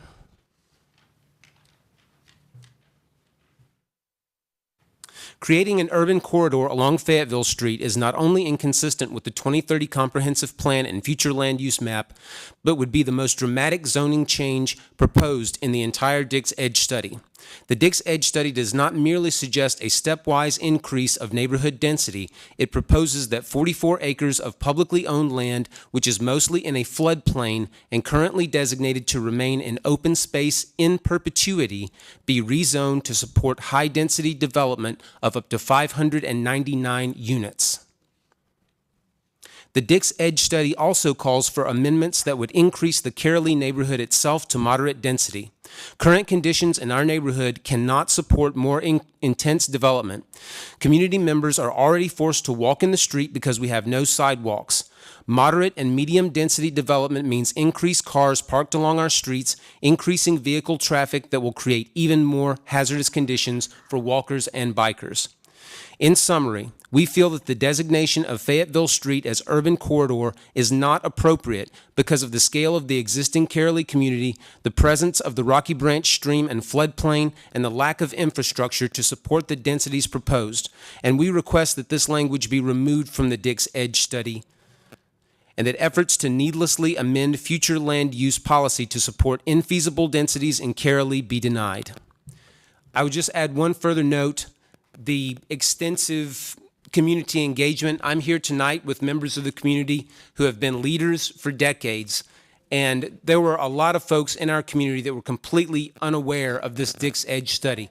When people showed up at the park to engage, a lot of those folks did not live in Carolee. Thank you for your time and attention on this matter.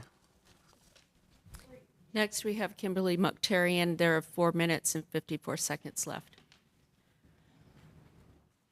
Thank you, Madam Mayor.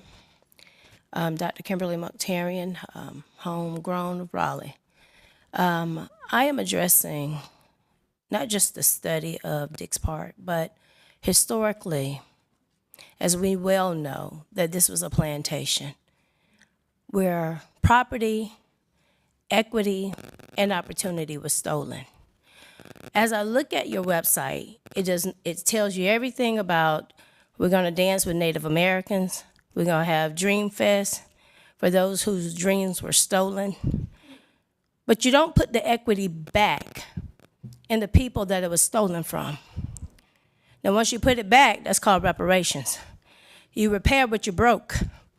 And when you repair what you broke, we no longer have to go under the subsidies of affordable. It's called equal. Do you use that language with rich people in Raleigh? Do they have a terminology?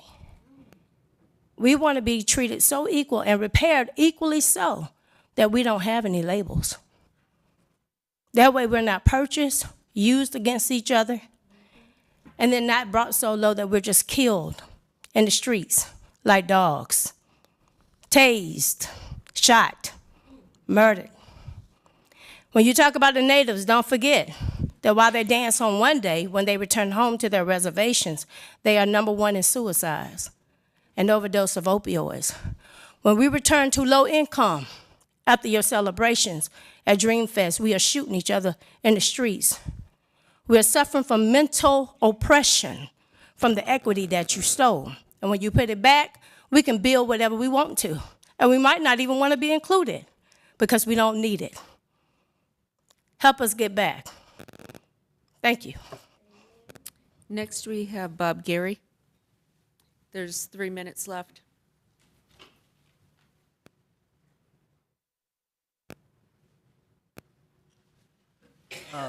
I will try to be brief, Mayor and Council. I signed up in opposition, but I'm not really in opposition to this study. except to the extent that it seems to lean in the direction of let's keep doing what we're doing. Let's upzone everything in this area without pausing to consider how we're going to protect the existing affordable housing and introduce new affordable housing units into the mix. I do want to point to one idea in the study that I like a lot, calling for a model community benefits agreement to be developed by the city, by the planning staff, in conjunction with citizens that could be used in rezoning cases. It was talked about in the downtown south rezoning. It did not happen, and it seems to have disappeared from view even as an idea. It is mentioned in the Dix Edge study as something to be explored. We need to do more than explore it. We need to put it together quickly as these rezoning cases come forward. It is the missing ingredient in them. Thank you. Thank you. Next, we have Haley Kinsler. Haley, leave. Okay. Wanda Gilbert Coker. And is Barbara Smalley here? No, not here. She left too. Okay.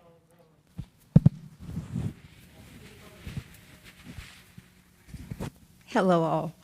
I'm in pain. So justice to Tyree, praying for his family. And I'm in physical pain. And to hear what Jennifer said and others, I was part of this indirectly because we contacted Wake County Housing Justice Coalition, had many conversations with Sarah trying to include the community, have her to meet the community where they are.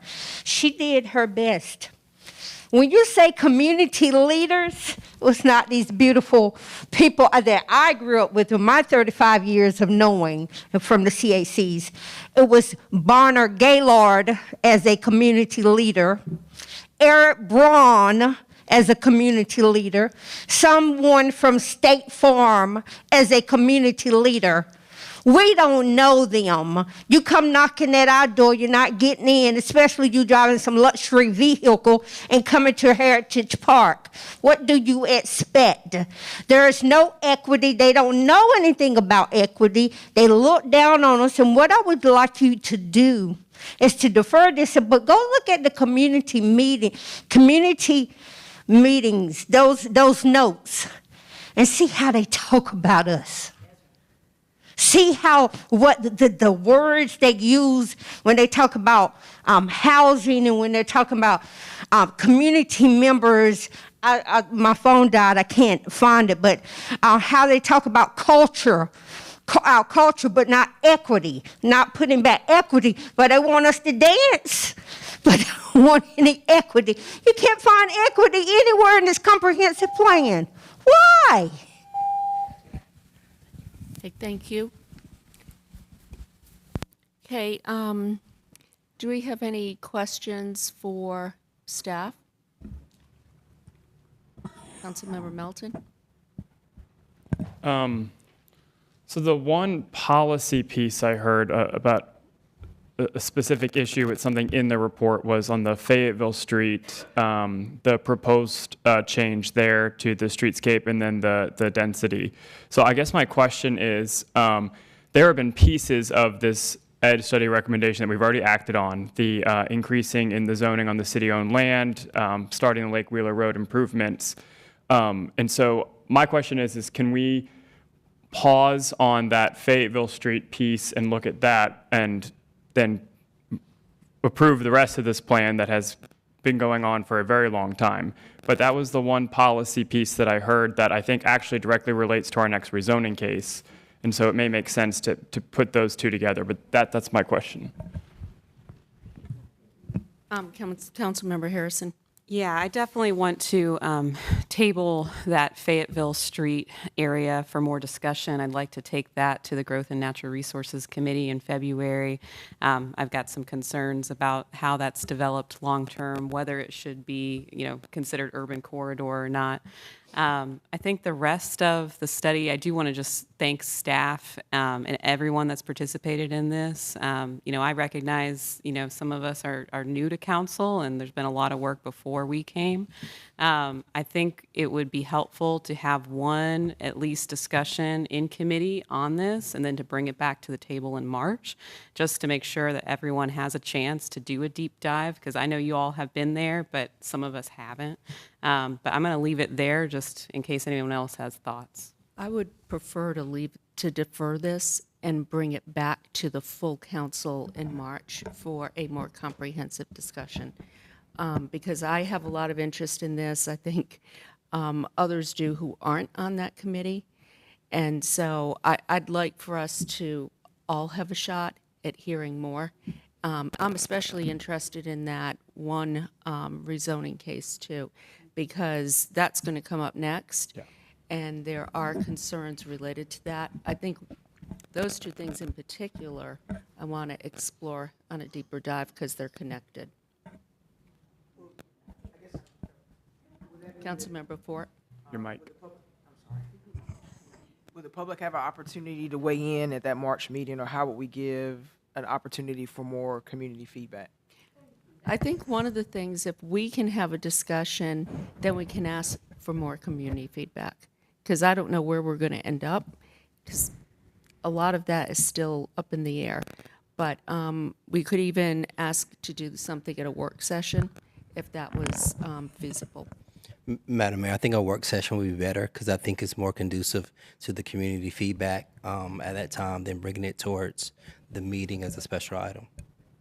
Okay, Councilmember Melton. Then I think we need to shuffle our work session agenda because it's booked for the next 8. You're right. We need to give everyone opportunity to feel heard on this piece, and for the new council members also to absorb some of the work that those of us who have been here for a few years have been able to be caught up on. But I don't want to push it 2 months because there's a lot of stuff in here that every day we don't act on this, we're losing opportunities. And we need to get moving on pieces. We've already carved off some pieces of it, the Lake Wheeler Road, the upzoning the city-owned property. So I'd like to, whatever we're doing with this next rezoning case, I know there's some concerns about it. It was a city-initiated rezoning for some affordable housing in a very sensitive area. That ties directly to the one policy opposition we heard on Fayetteville Street. But as far as the full Dix Edge study is concerned, I would prefer to keep it at the table so we can all participate, because if it goes to committee, half of us will not be involved. And if it's going to be a work session, then I think it needs to be priority 1 work session. Everything needs to shuffle down. Yes, I just looked at our work session schedule. It's Slam. It's active. Councilmember Fort. Well, the one thing I did hear a gentleman from Carolee say that there were folks in that community that were not aware of what was going on. So I definitely want to make sure they have an opportunity to give some feedback, so, since it's their community. Yeah. And one of the things that I know staff did do, because at the time I remember commenting, I love the idea of putting stuff on people's doors, because you're really focused on where they are. And that I know was pretty successful. I'm sorry that some people in Carolee were not aware, but I hear what you're saying, and we'll structure something appropriately. Councilmember Branch. Well, I was Mayor going to Pro say, Tem. I was going to go ahead and say, I move that we move this to a work session. So I just want clarity. During a work session, would the community be able to speak? Yes. Yes. Not usually during a work session. So I would say let's hold it at the table. We'll ask for this to come back to us. A work session, we're booked through almost April. Okay. Well, it died without a second. Which is why I'm in favor Actually, of it being through May. So I think holding it at the table and having a carve-out where we can also discuss this will make sure the public knows that discussion will take place. But I think we want to do a deeper dive, especially into those 2 issues. I guess my question is, how would the public have an opportunity to comment if we hold it at the table if the time has already been exhausted? So The hearing is still open. So they would give have another opportunity to do public comment? Okay. We can I was do just making that. sure so everybody's clear when we The leave. hearing is still open. Councilmember Melton? I'm trying to figure out consensus on what we want to do. Today was the public hearing, so folks had the opportunity to sign up for and against. I know that we all got this final report. It was on the agenda. I understand the concern of folks wanting to absorb more of the information. I'm just, as far as policy issues, I've heard that some folks in Caralee were not aware of the study going on. So we may need to have a discussion of a council of, do we want to do some more engagement while also moving forward with this study plan, with understanding that plans can change. And then the other piece I heard was a very specific issue with the Fayetteville Street. Other than that, what else are we holding on? Like, what else are we holding on? Like, if we need to have discussion, we can have discussion now or at the table in 2 weeks if folks want some more time to absorb it. But at some point, we have to do something. And so I don't want it to go to committee where only half of the council can be involved. Right. And so far, I've heard of 2 tangible issues: giving folks in Caralee Mill a little more access, perhaps, and then the Fayetteville Street thing. Other than that, I'm not hearing anything else. Community benefits agreement. Excuse me, please. This has been in process for 3 years, and we are. I think there's some. Like, what we have to do is really look at what the policy issues are that we are concerned about. Councilmember Harrison, you defined one, which was the Fayetteville Street thing, which is also tied to the next case. Affordable housing would also be one, just to make sure that we're looking at the comprehensive plan amendments and whether they reflect what is in the current Dix Edge study. Because I think the Dix Edge study has a lot of amazing things when it comes to affordable housing, but I don't see it actually translating into the comprehensive plan amendments. And if we make this change on Fayetteville Street, it affects that affordable housing case. It also affects the comprehensive plan amendments associated with that case. So those are a couple other items for me. I just have a quick question.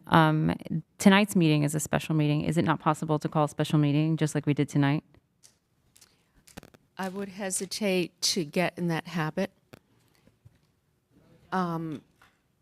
What's the other option? Quite frankly, having it brought back to a council meeting, which we have March 7th.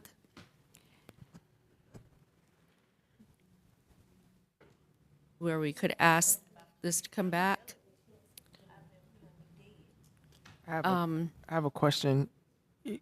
Could we not revise the work session that we have lined up? Because I know the fire one is very important, but some of the other ones may be some that we could bump down and move this up to a work session and have public comment as a portion of it.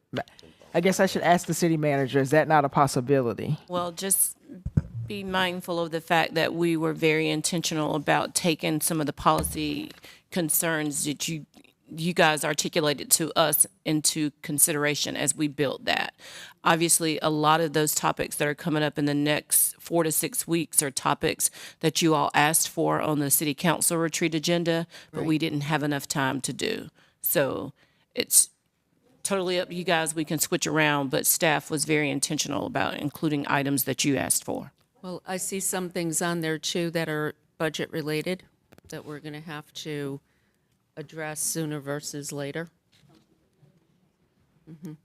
Councilmember Patton. Yeah, I'm taking a look at our caseload for the next council meeting on February 7th, and it's pretty loaded. And I guess I just want to lift up a voice for moving it to committee so that while I'm sensitive to the idea that we all want to participate, I don't know how we find the time to give this the daylight it deserves. I had asked for March 7th, not February. Yeah, she asked for March 7th.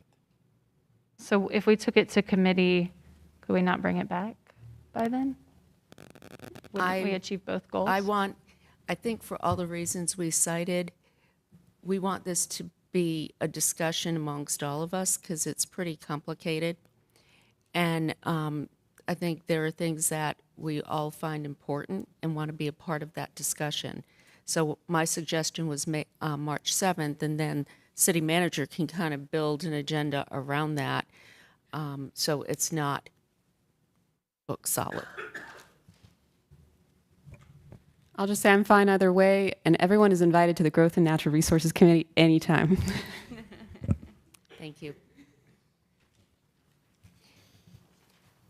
All right, I'm just going to make a motion to defer this to the March 7th meeting, and ask the city manager to kind of, manage that schedule during the day. And Do our then, best. There are and a lot then of items. Let's Do our also best. ask staff to reach out to anybody who's signed up to speak tonight and let them know when it's booked and when it's on the agenda. Yes? If I may, Your Honor, afternoon or evening session for No, for day. this item? Day session. Thank you. That's a motion. All right, we'll see if we have a 4-4 vote, and we could just be here all night. But anyhow, all in favor, please raise your hands. Aye. Who's opposed? Okay. I move for a work session, but y'all shut it down. Oh, you want a work session? Yeah. I mean, I get, so I understand, so I understand the issues and the agenda here, and we have some very serious items here, but I really believe we need to give it the time in the work session. And it could be possibly a work session. Let me see, I'm looking at 21st. Yeah. The city manager. I was noticing the 21st is fire, and then I couldn't see what the 14th, March 21st was. What was March 21st? Fare free transit, which we have to discuss Yeah. because of budget. And then the Glenwood South service update and proposed regulatory enhancements, which many people have come and spoken to us about. Point of clarification, Your Honor, was the vote 5-3 or 6-2? You, Councilor Melton? I definitely voted yes, but Yes, I I know. voted yes. I voted no. And, I couldn't and get. everybody else, no? Thank you. Can, I know it's tight, but March 6th, 6th? could we do a meeting March 6th? On a Monday? Mm-hmm. We've done them before, Well, usually for budget hearings, I which know. will be coming up. right? Yes. Can I just ask a question real quick? Is there a reason we can't do Growth and Natural Resources? Like, everyone could come. I could make a motion? I can't. You can't. Oh, you can't be Yeah. there? No. Okay. But you've been here. I think that was the issue. Like most of the 4 counselors who are aware of the study and have been here for it are not on Growth and Natural Resources. So it gives like the new people the opportunity to kind of have a deep dive. And I think that's what That's why some we of said us were work session. thinking. Well, I think there's value, though, in having us at that meeting for perspective. And also, Councilmember Black, you said a lot of times that you want to learn. Well, part of how you learn is through all of our joint experiences. I'm going to make a motion to take this to Growth and Natural Resources, and then we will bring this back to council. My hope is at that March meeting. So that's my motion. Second. All in favor? Aye. Corey, what are you doing? I'm saying aye because you got 5 Well, votes. you wanted a work session. Hey, I want to move this along. Okay, I'm opposed. Yeah, I'm on the committee, so I'm fine. You get that vote? Yes, 7-1. Okay. And Mayor, can we clarify that is to go to the February 28th meeting of Growth and Natural Resources? Okay, just for a date certain. Okay, next we have, that hearing is still open. Next we have Z 5322, Wilmington Street, Summit Avenue. Yes, ma'am. This is a city-initiated rezoning for 3 pieces of property that are owned by the city. This was brought forward to the council out of the Dix Edge area study as part of the Phase Now, which was some suggestions for early action. That also included the Lake Wheeler project that's in process. So this would rezone just under 26 acres from R6 to R4 with an urban limited frontage and RX5 with an urban limited frontage. It is inconsistent with the future land use map as it currently stands today, but would be consistent with what's proposed by the Dix Edge area study. And the request is consistent overall with the 2030 comprehensive plan. Planning Commission recommended approval for the South Wilmington Street and Summit Avenue site and denial for the Waterworks site. And I just want to talk a little bit about each of these sites to help us understand what's going on here. So Site 1, the Wilmington Street site, is part of a larger city-owned parcel that totals over 40 acres. The part that's proposed to be rezoned is north of Wilmington Street, or north and west of Wilmington Street. It's just around 20 acres. As we've heard discussed earlier by commenters, it is a good part of it is in the floodplain. The Walnut Creek Trail traverses the site, but there is a high area along Fayetteville Street that the city has done some work to confirm would be buildable. And so this is one of the really the largest site available in the project area controlled by the city where we could build affordable housing. That's really the motivation for this. The second site fronts on Summit Street and looks over across Eliza Pool Park. The request there is for RX4, 4-story height limit with urban limited frontage. And then there's a very long, narrow parcel along Waterworks Street that's also requested for RX4. There's no floodplain on Site 2, the Summit Avenue site. There is floodplain on the Site 3. I just want to be clear, there's no expectation or intent by the proposal here that we would construct in the flood-prone area on any of these sites. The idea is to use the high land that the city does own to engage with the development community to construct affordable housing here. So aerial view of the site south of Mount Hope Cemetery. Roughly all of this is east of South Saunders Street. A couple of views of the Fayetteville Street site and Waterworks site. So the change in entitlement here, because we're going to the residential mixed use district here, there would be the potential for office and retail square footage on the ground floor in a corner unit at the intersection of 2 public streets in a mixed use building. And the residential entitlement is increased by the request. I mentioned this before, inconsistent with the future land use map as it stands now. The Dix Edge area study proposes to amend just a sliver of this parcel to change to a medium scale residential. So if you acted on the plan, it would be consistent with that. Consistent with the frontage is consistent with the urban form map and consistent with the plan overall. Number of consistent policies here. I do want to acknowledge, I've talked enough about the future land use map, but I do want to acknowledge that this would allow for a scale of development that is taller than a lot of the existing development. Again, the vision here is for a change in intensity of development. So this would be a step in that direction.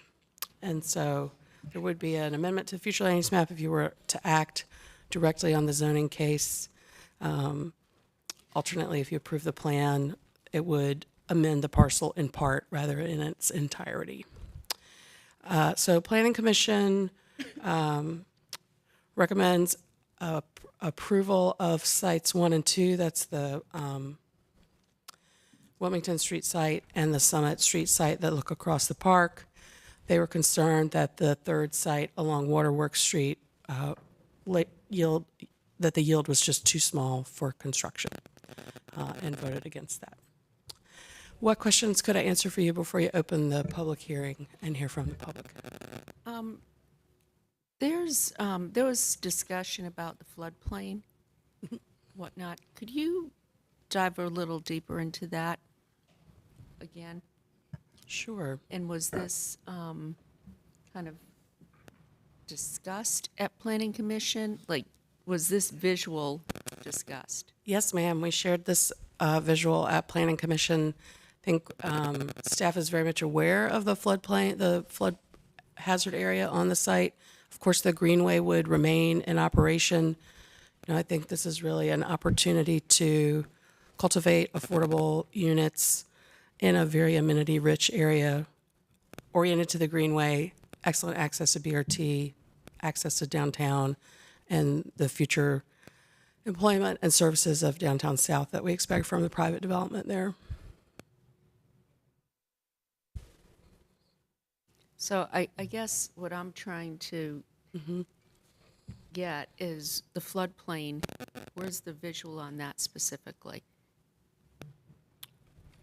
So this graphic shows the topography. So those brown lines are the contour lines. So you can see that the property is higher on the west side, and there's a pretty. I'll just say this is the buildable area. I think maybe that is what you're trying to get at. The blue and purple areas show the flood-prone area. So that's And that's all east of the Greenway. There's no development anticipated east of the Greenway. Well, we can't have development in the floodplain. That's right. Anyhow. That's right. Yes. All right. I'm just a little confused then. All right. Can I help? No, Okay. It's okay. Is the development right next to a floodplain? Is that what you're trying to like kind of get at, like where the development is next, Yeah. juxtaposed to the floodplain? It's right next to it, right, or like adjacent to it? It's on the other side of Rocky Branch Trail, and also from the Greenway, from the floodplain And area, then flood-prone area. And then the Greenway, circle that. Sure. It's shown here on this green line. That's the trail. Would a different color be, or a fatter line be helpful? Mm-hmm. Mm-hmm. Okay. But it roughly follows the creek. It's right on the east of it. Yeah, the trail follows the creek.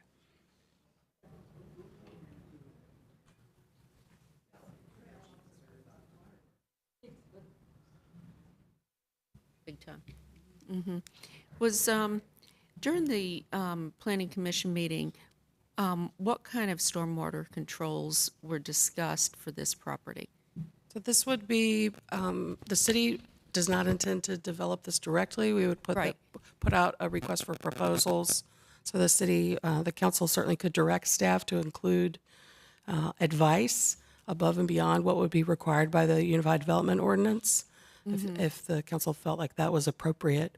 But the expectation is that development here would follow the regulations required of all development in the city, right? We're subject, the city, any partnership we entered into would be subject to the same development regulations as any other project in the city. And we could have a Absolutely. You could ask staff to include that as part of the RFQ that goes out. Councilmember Fort, then Councilmember Jones. So there were 3 folks who voted in oppositions on sites 1 and 2 with the Planning Commission, and there was an 8-0 denial. Can you talk a little bit more about that? Sure. So I think the conversation that we've heard concerns about development adjacent to the flood-prone area was a large part of the concern there. That was largely that was the concern. I think also we heard a lot from the community, and I think they were sympathetic to the community as well. Councilmember Jones. So just so I understand what you're saying, so there's the floodplain, and then the green is the greenway, and then the brown is the topography change where it's higher. How much higher is it? So the low point is about 230, and it looks like the high point there. So that's 230 feet above sea level. And then it looks like the high point is probably probably 250 or 260 there. I guess my question is, so if you're saying that that's the buildable area, are you guaranteeing that in a flood situation it wouldn't go past that boundary? I'm going to let stormwater staff. Yeah. Can't guarantee that. Okay, thank you. Yeah, no, I can't. So the site, like Bynum said, the bluish area. Sorry, I'm a little bit colorblind. Is the FEMA floodplain area now, and per the text change that went effective in July of 2022, they're not allowed to do any development in that area. Even if it was just us doing it, we couldn't do any development in that area either. So they are staying out of that. And Bynum's right, per topo, it's about 15 to 20 feet above the floodplain area there. Now, I can't guarantee it'll never flood, but yeah, it's on the higher portion of that site. Right, and I guess that's the concerns that I would speak to for me, because there can't be a guarantee that would never, I mean, it's not going to follow the flood line that we have here, and we're putting low income right in the path of that. That's where my concerns are, that we are putting our our low income people in danger, and that's where without that guarantee, I can't support that. How does the city develop its floodplains? And I'm specifically thinking about the way that the floodplains could be altered by other developments that are taking place in the Walnut Creek area, kind of like the Downtown South project. So with the FEMA floodplain area, that was actually developed by the state of North Carolina with the coordination of the federal government, and the state of North Carolina contracted out to kind of do a study of the entire city of Raleigh, as well as Wake County, to go through that. And what Raleigh does enforce, which is on our maps today, which is called future floodplain. So it's basically what all of the areas that are in our watershed is zoned as, not what it's built to. So it's kind of based on the potential of what it could develop as, and not necessarily like what it's built to. Because if you see, I apologize, I might get nerdy here for a second. If you see a normal FEMA floodplain map that's just got the regular 100-year storm event, that's based on what's on the ground, the snapshot when they do those maps and kind of do that calculation. Like our maps are dated for 2022. The study was done about 2015. So the snapshot we used for our future floodplain was the zoning for all those areas in our city, so the development potential. Now for like Downtown South, they were made to stay out of the FEMA floodplain before the text change went effective. That was one of their rezoning conditions, but there still is development there. And they went through an extensive study process to kind of show that they would have little effect on that FEMA floodplain area too, but that doesn't guarantee, to Councilor Jones' point, that there will never be flooding in those areas. But So you guys just have like one sort of study that happened 7 years ago, and like are using that for future planning? Okay. For the FEMA study, yes, Okay. the FEMA study areas. Councilmember Melton. To follow up on Councilmember Black's point, didn't they also, wasn't a condition of that case like $2 or $3 million for improving this corridor? So I'm not sure of the exact. But they have to pay in. But there is paying into a fund. And how is that money being used, and how would that potentially affect any of this development? So I'm going to have to lean on either Pat or Wayne on that one, but it's not a city controlled mitigation bank. So they've actually have been working with the Partners of Environmental Justice already in Rochester Heights and the Woodland Center to address flooding. So that work has already started, and them trying to work and come up with ways to make sure the Rochester Heights community, which is on the other side of Hammond Road and Garner Road, that part is being addressed. And I think there's members from, there's members here from BJ. If I'm incorrect, please do correct me, but I believe that work is already started to address that flooding over there in Rochester Heights. Right. Okay. Okay.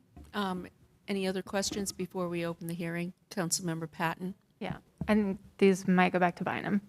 I am wondering what the intended funding source is for this affordable housing, and I'll just kind of like say what my follow-up questions might be, so you can kind of flow them all into one answer. So I'm curious, because I know that many of those projects require like a minimum unit production, and with such restricted buildable area, I'm wondering what implications that makes for like the other sites. Does that mean on site 2, we're gonna have to have 12 stories to get to the unit threshold to receive the funding based on the funding source? This is far and away the largest site of the 3. So planning and housing and neighborhoods have worked very closely together to look at the city-owned resources in this area and what the viability is here. The expectation, I believe, is that this site alone would have enough units to satisfy, if it were to pursue the low-income housing tax credit subsidy, which is that's where all of the regulations around affordable housing funding in North Carolina come from. The city has more discretion in its funding strategy. I think the Summit Street site we thought was probably around a dozen units. And then the Waterworks site was, I think, like 12 or less. So those probably would need to, conceivably all 3 could be packaged as a low-income housing tax credit project. I don't think the 2 smaller sites necessarily would float on their own. Yeah. I think what you were looking for on those sites were missing middle housing, if I remember correctly. Okay. All right. I'm going to open the hearing then. Let's see. Speaking in support is Jen Truman. We have 4 people signed up to speak in opposition.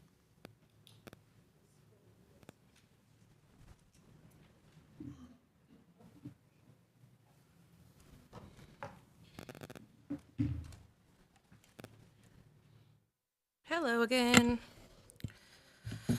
Hey, Wanda. I am going to say some of the same things that I've already said, and I'm going to try to be quick about them. This is a rezoning for city-owned property to build 100% affordable housing. Why is that controversial? We've spent hours and hours and hours hearing how badly we need this. Because it's the city, we can guarantee that the public will continue to be engaged throughout the process to see what's happening, to set best practices for how to develop land. We can't put affordable housing anywhere if we continue to resist it everywhere.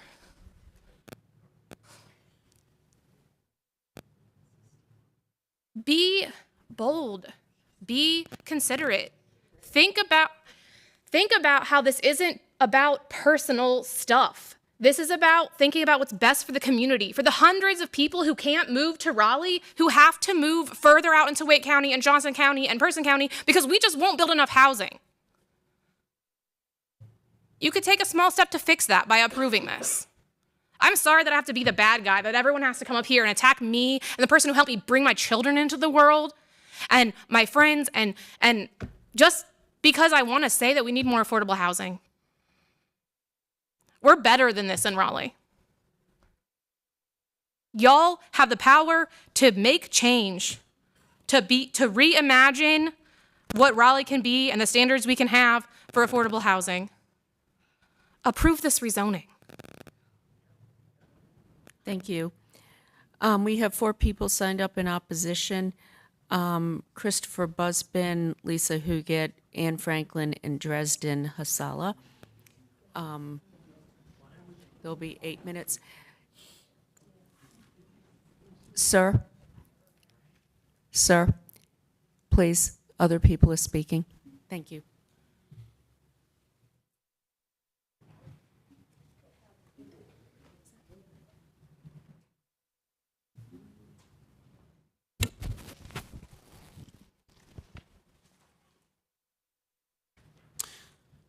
Before I begin my comments, first of all, just wanted to say that community opposition to Z5322 has been very consistent since the Planning Commission process. And in September, the Planning Commission actually voted to deny recommendation of this, and they did not actually come back with an approval until October after getting a heavy sales pitch from city staff. Since early in the Planning Commission process last year, community leaders have stressed that Z5322 is not reasonable and not in the public interest because Site 1, 1500 South Wilmington Street, is mostly within the FEMA floodplain. Because of the stormwater and flooding concerns at the site, we reached out to Dr. Barbara Dahl of NC State, who is an expert on Rocky Branch and led a decades-long $8.3 million rehabilitation project to restore segments of Rocky Branch that run through the NC State campus. In this image provided by Dr. Dahl, a footprint of the primary rezoning request area, Site 1, is shown in red outline. The floodway is the hatched area and the floodplain is shown in blue. As you are aware, Dr. Dahl has written letters addressed to City Council on this matter. In this letter, Dr. Dahl states, quote, "This new development will likely result in increased flooding in this local area and downstream. It should be noted that the hydraulic model used to create these flood boundaries was completed in 2008. Given increased development and the effects of climate change, the current floodplain may be more extensive than this model shows since it was developed 14 years ago. Our hydrologic and hydraulic modeling work indicates that more severe flooding is predicted to increase. The future 100-year floodplain would match the scale of our current 500-year flood level." I'm going to skip a few slides in the interest of time. Studies have shown that when you go from an undeveloped area to a development with impervious hardscape, you can increase the stormwater runoff by up to 18 times the amount. This area also has sanitary sewer overflows, which are currently being addressed by the Rocky Branch Interceptor Replacement Project. This project was planned and approved in 2020 before some of these other high-density developments were approved. Loss of the urban forest on Site 1 will increase the urban heat island effect in South Raleigh. This will only worsen in the future due to the effects of climate change. On this heat map, we can see the extent of the forested area and the cooling effect that it provides. The urban forest and its riparian corridor not only help to absorb stormwater runoff, but also remove CO2 from the atmosphere. The red circles show locations of major development projects currently planned or underway. With downtown South soon breaking ground just 500 feet away from the rezoning area, the forested land surrounding Rocky Branch on Site 1 will be the last area of natural forest left in our community. These images illustrate the topography of Site 1. Recall when city staff was showing you guys this edge that is supposedly buildable? There is a 10 to 30 foot drop in elevation just inside the property line. Research has shown that lots with high degrees of slope can increase building costs by 50 to 100% and are generally unsuitable for the development of affordable housing projects for this reason alone. For comparison, the cost of purchasing land generally accounts for 10 to 20% of development costs for multifamily projects, meaning that it would be far more cost effective for the city to purchase more suitable land and develop in a more desirable location. This image was taken from the Greenway Trail situated along the eastern bank of Rocky Branch and illustrates the dramatic slope of the land, which would make any development on this site challenging.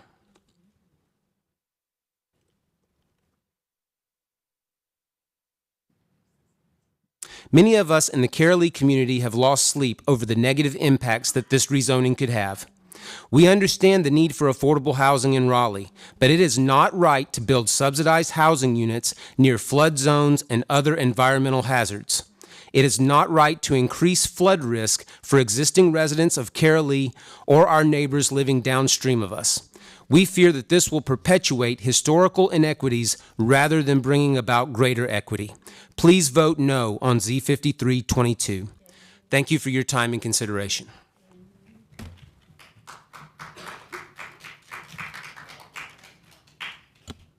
There's 3 minutes and 13 seconds left.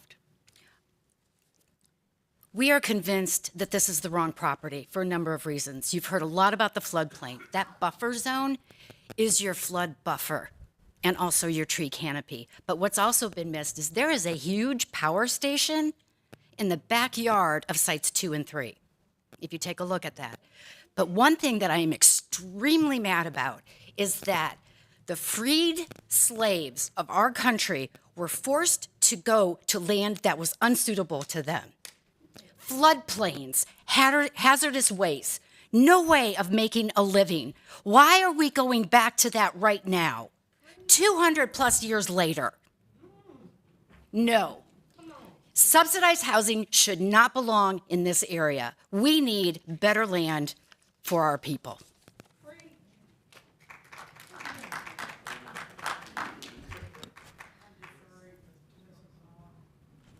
Mayor Baldwin and members of council.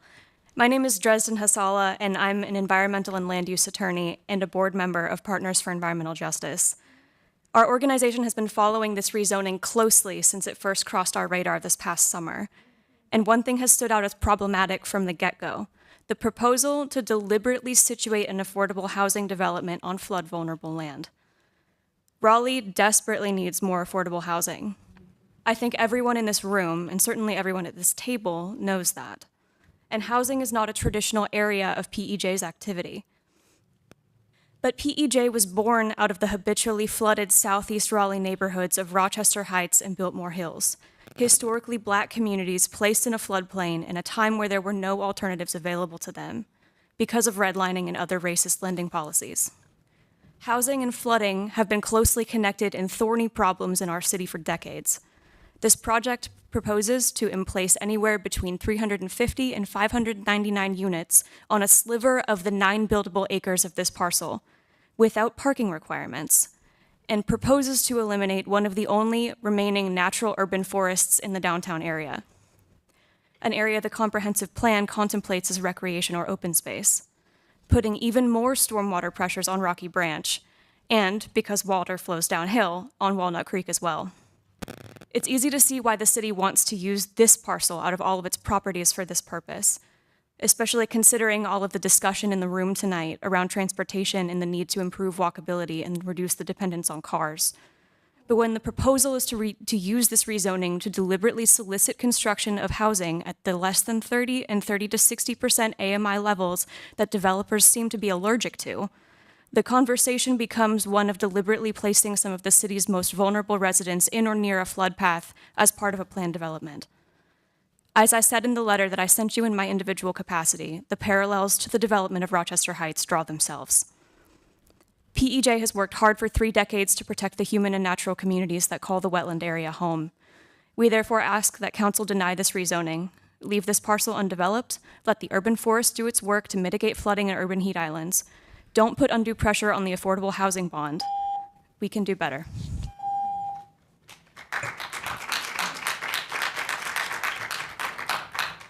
Thank you. Do we have any questions of staff? Councilmember Melton. So site 2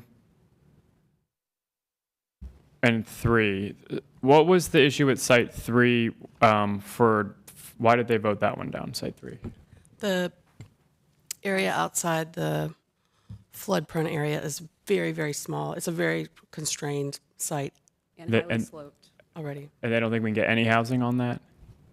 It's also right next to the floodplain, same problems as site 1. Site 3? I'm gonna make a suggestion. Oh, I see it now. Thank you. That's helpful. We have our retreat on Saturday, and we were going to do a some type of tour afterwards. Get out and why don't we go to the site and take a look? I'll say I'm happy to go to the site. I have been there. I just want to talk a little bit about what I've seen. I have hiked down the way on the steep slope. It's a forested track next to Rocky Branch Creek. It is protecting Rocky Branch Creek in the floodplain. So that is my concern from an environmental standpoint in terms of providing erosion control and water quality maintenance of this area for communities downstream like Rochester Heights. In terms of its direct impact on Raleigh, as we saw, this is a spot of respite in terms of the heat island maps. So if you remove the forested track, you remove that kind of refuge from a neighborhood that is in transition, where we do have a lot of middle income and lower income neighborhoods. On the east side, we have Walnut Terrace. And so to me, this is an area of environmental justice in terms of keeping this in green space, open space, as it is planned in the future land use map.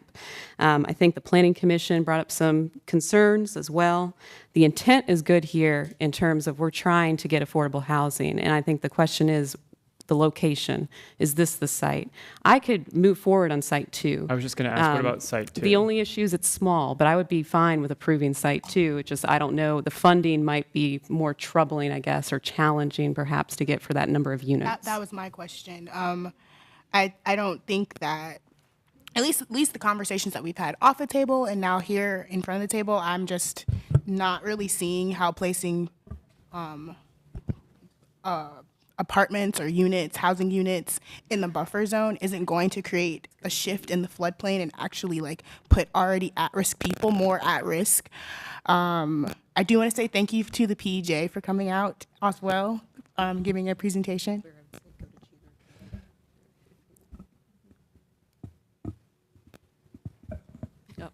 Councilmember Melton. So site 2 seems like that may be a good opportunity for some affordable housing on city-owned land. I understand it's small, so the yield may be low and it may be difficult, but we'd be putting out for an RFP, so we would see what people could give us. And since we own the land, you take that part of the cost off the table. Like, we may be able to I would like to at least move forward on site 2, and I hear all the concerns on site 1 and 3. And so for action tonight, I would feel comfortable moving on site 2, and then we can figure out what is happening, if anything, on the other 2. But I'd like to at least get some affordable housing on some city-owned land down here. I think it's going to be very important.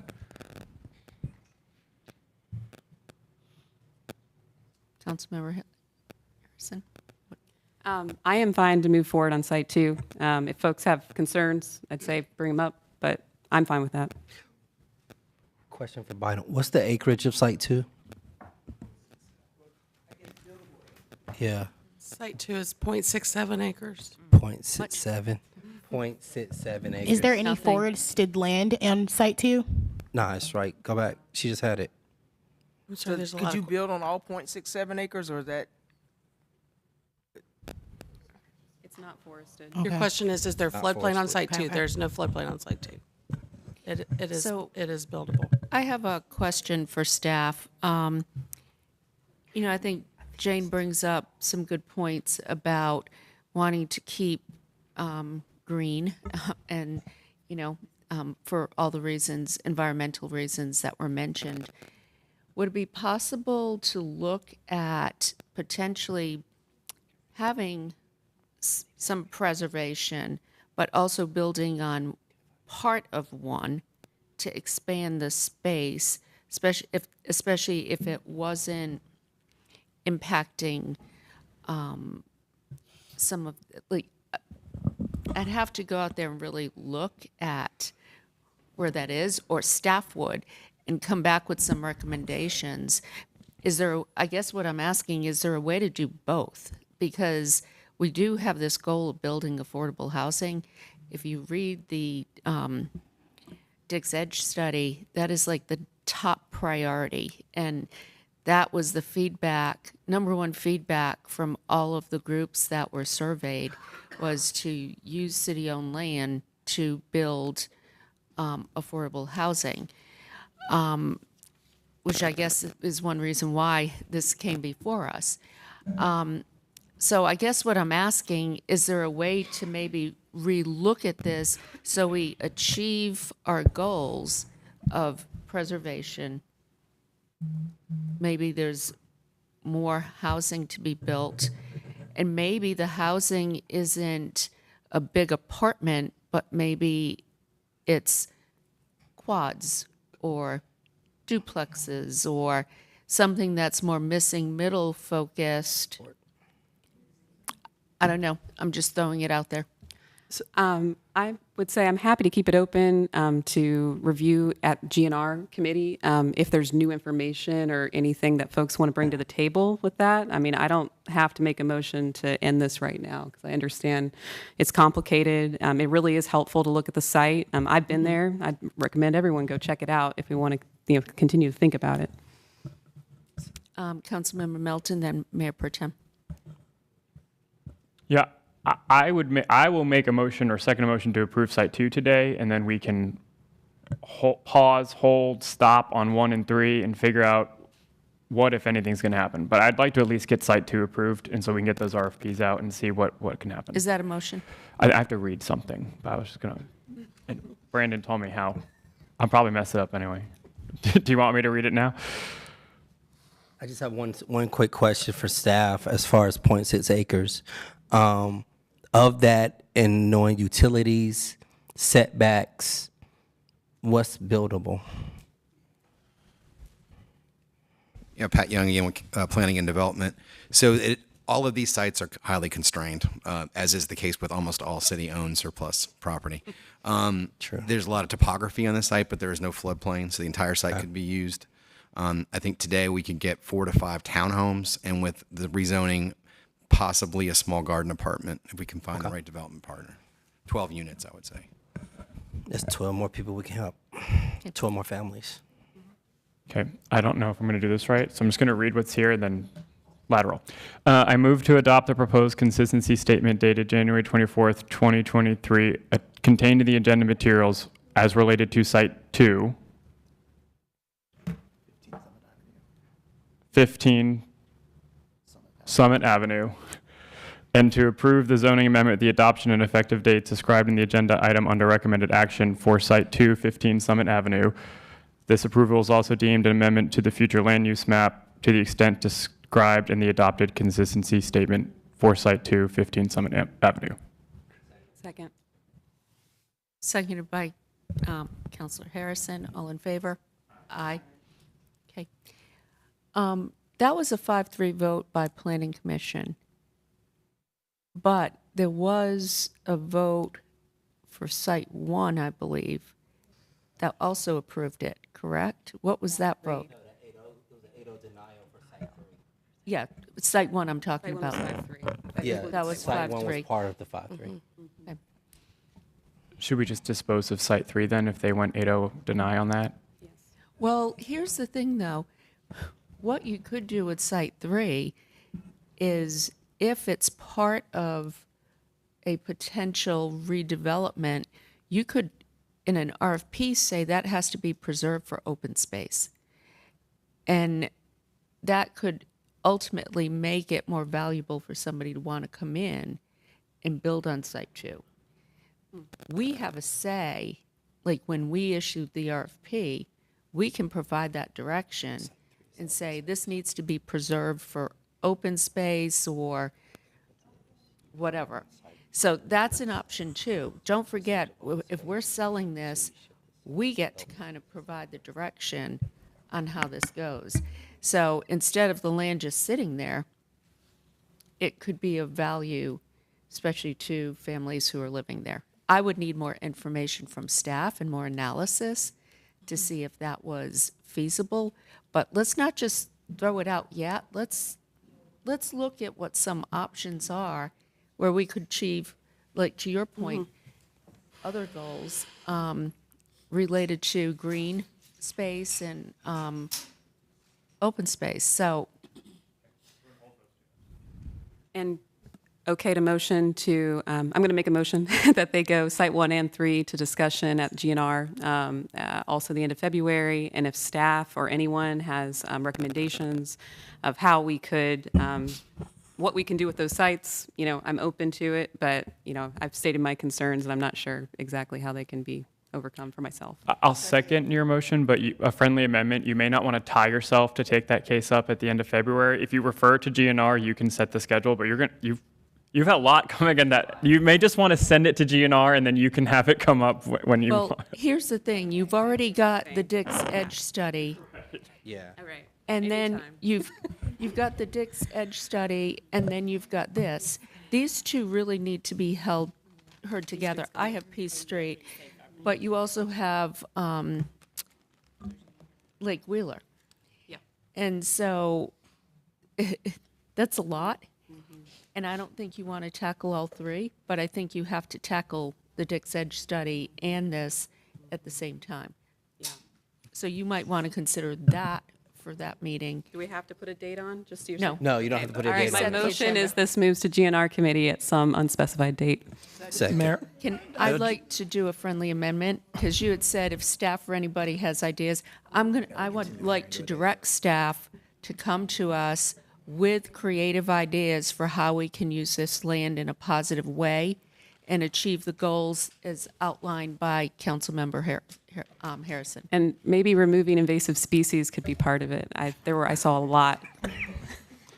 so, Mayor, because the hearing's being held open, it needs to be continued to a date certain, so you can have it come back to a regular council meeting or set the committee meeting that it's being discussed at, but there needs to be a date attached. Oh, now we need to. Would it be possible to move the other one from the 28th that we have, the Lake Wheeler. Lake Wheeler one, to a different date? And then So the way I think it works is best. Send them to committee. We have time to discuss in the committee on the agenda which items that we will talk about on the 28th.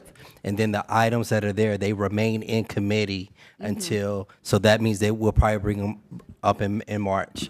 So everything doesn't have to be discussed on the 28th of February. so motion to wait. We already made the motion So we to put already them in the motioned. committee. But on the 28th though. Excuse me. Excuse me. Brandon, So everything will be referred to the committee on the 28th of February. And then at that meeting, if there's a decision not to act on a particular item, the date for the next meeting can be set for that item. so that is your motion, correct? I think so. Seconded by Councilmember Fort. All in favor? Aye. Aye. Anyone opposed? Okay. Are we done? What do y'all think about the idea of going out there at the end of our retreat and taking a look at what's there? I'd love to show you guys. I drove through there, and but there's something about getting out and seeing.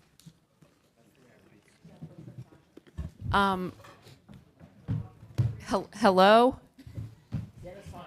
Can I get a reaction? The other option is we had some things planned to go look at the Blue Ridge Corridor.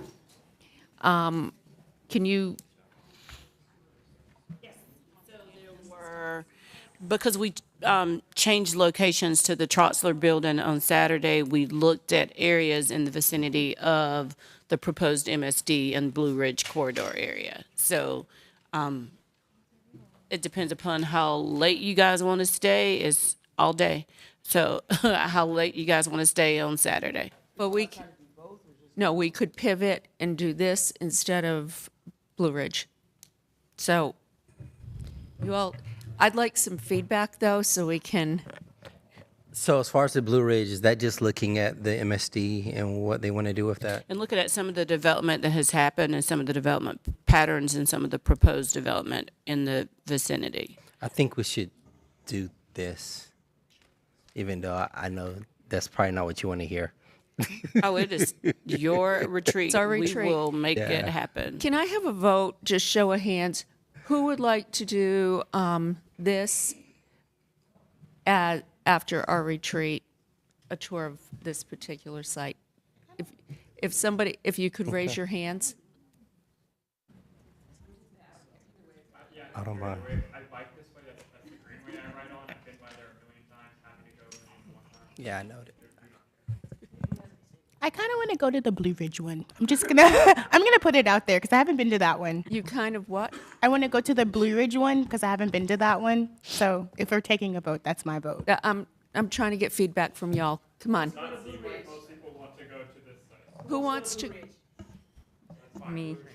Blue Okay, Ridge it we is. keep it Blue Ridge. Thank you. We're Meeting adjourned. adjourned.